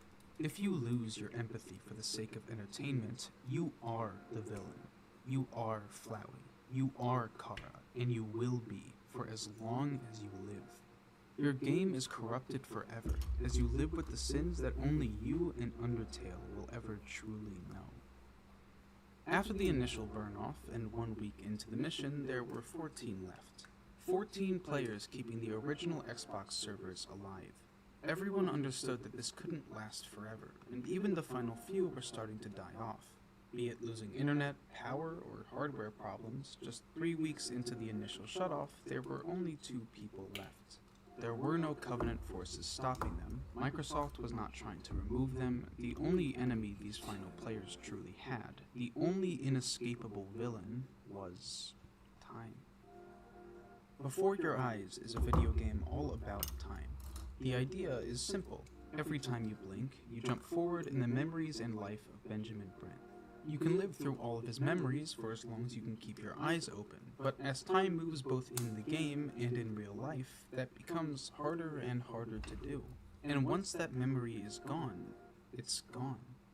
Video games give us windows into another world, but while we can reset those worlds, we can't reset our minds. While Undertale considers the genocide run as an act of heartlessness, in my opinion, it's more of an act of love. As someone who was desperately obsessed with Undertale as a kid, it became my mission to learn as much as I possibly could about the game.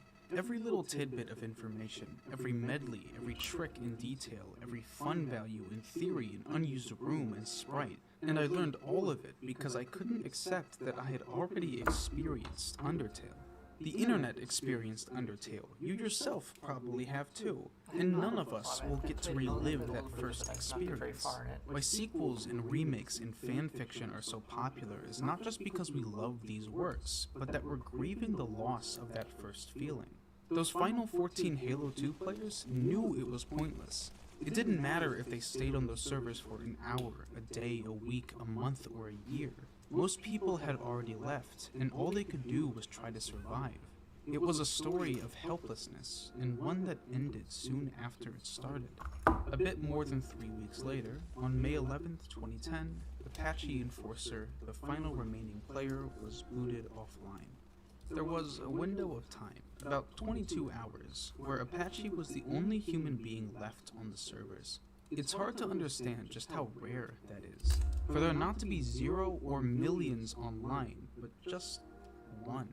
One person left in servers that housed all types of people all over the world, playing all types of games and living all types of lives. Eventually, though, he went offline too, and Halo 2 had finally been wiped. The mission was impossible from the start. And for those efforts, there was no secret ending found. There was no Easter egg or discovery that made the effort all worthwhile. They were doomed from the start, and all of them knew it. But for some reason, the story still feels noble to me. After all, what's more human than being irrational? It's easy to forget that these portals to other worlds, video games, sometimes have a lifespan. Whether it's multiplayer or not, removed or not, or even standing, open and available forever. These experiences we have cannot be changed or forgotten. Time will always march forward, and as distant as those memories get, those foggy but unforgettable moments, they'll always be a part of you, for better or for worse. What those 14 players did, and everyone else that stuck on those servers accomplished, was not a mission of survival. It was a celebration of life. In the face of hopelessness, they didn't fight until the bitter end. They simply waved goodbye as the ship went off into the distance. Thank you, and have a nice day. If you enjoyed the video and want to see more of my stuff in the future, please subscribe to this channel. If you want to support me even further, I have a Patreon that pays out only when I release a video. For just $2 a video, you can get a direct line to me and other patrons, a role in my Discord server, any extra content I release including video commentaries, your name at the end of videos, and even a number of goals that I need to fulfill if they're met. If you want to support me, that is the best way to do it. And finally, shout out to my higher tier donors, Jerichode, Mendel, Tommy the Cat, Zimble, and the One. That all being said, I sincerely hope you enjoyed. Thank you, and have a nice day. Can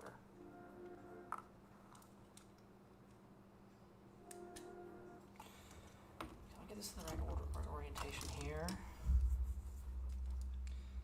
Down that goes like this, and then the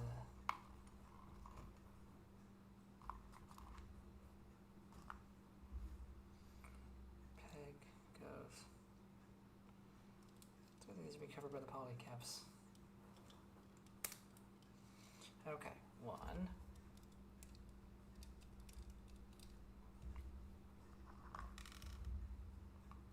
don't know if it matters, they might all be the same.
Goes right in.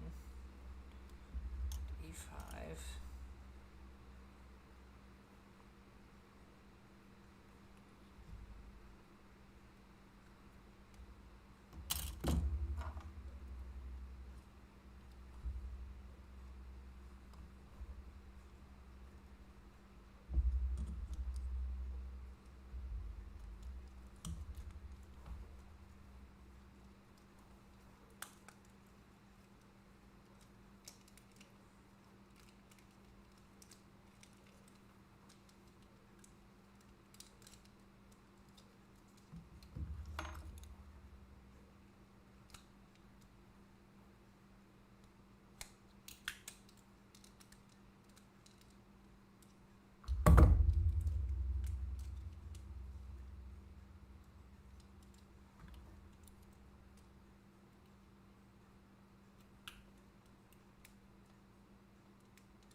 does go in, so it's just not aligning. Okay.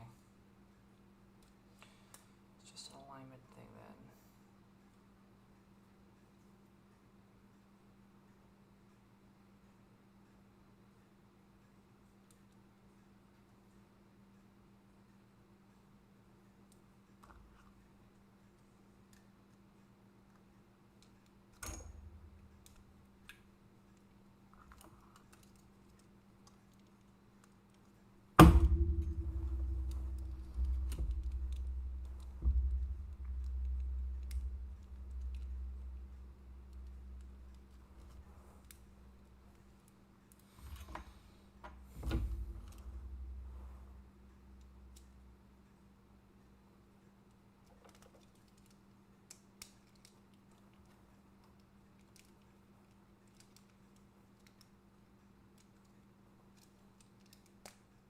There we go.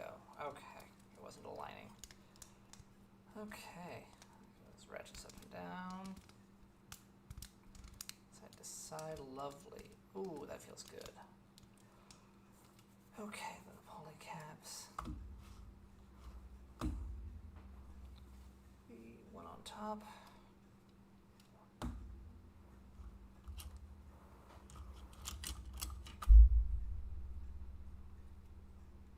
This is E.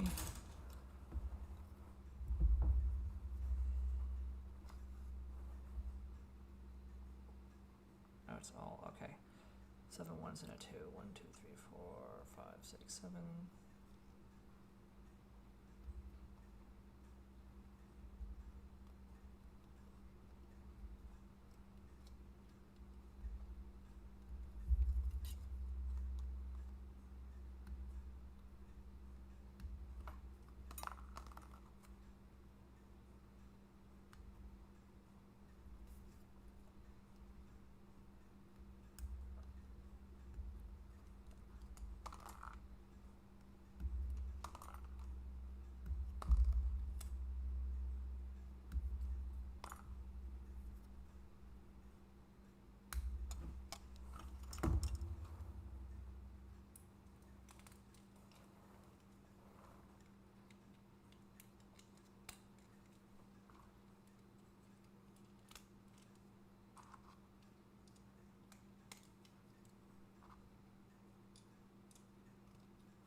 I-14 and I-7.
the mounting point? That's it? That feels kind of flimsy.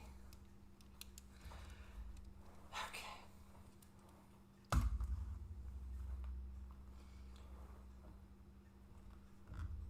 C21 times 2.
What's this say?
No, no.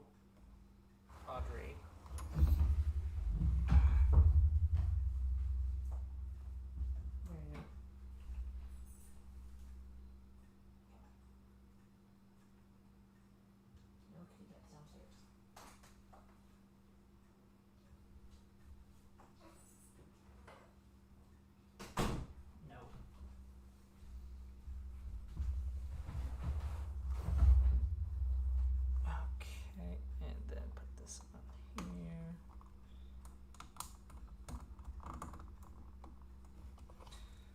Okay.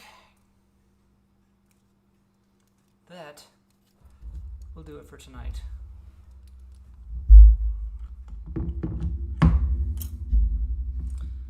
Anybody who's watching this in the replay or whatever, I do apologize for how long this has been. But yeah, so I do the torso, the tail.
think I had just the shoulders done when I started here. Maybe I should have finished with just the rest of the body, but I don't know. I couldn't build the tail. I guess I could have done it out of order, but whatever. Anyway, that's it for tonight. So I've got the entire torso, just the arms and legs left to do from the main structure, and then will be that'll be the backpack unit, the claw unit, and yeah, that'll be it for us. All right.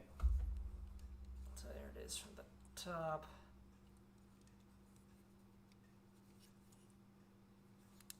Alright, thank you all very much for coming out tonight. If you stayed the whole time, if you did not, I do not blame you one bit. Either way, I will be back next Saturday probably for another Snap Together Saturday. I may do it Friday. We'll just have to see. Until then, thank you for coming out. Have a great night.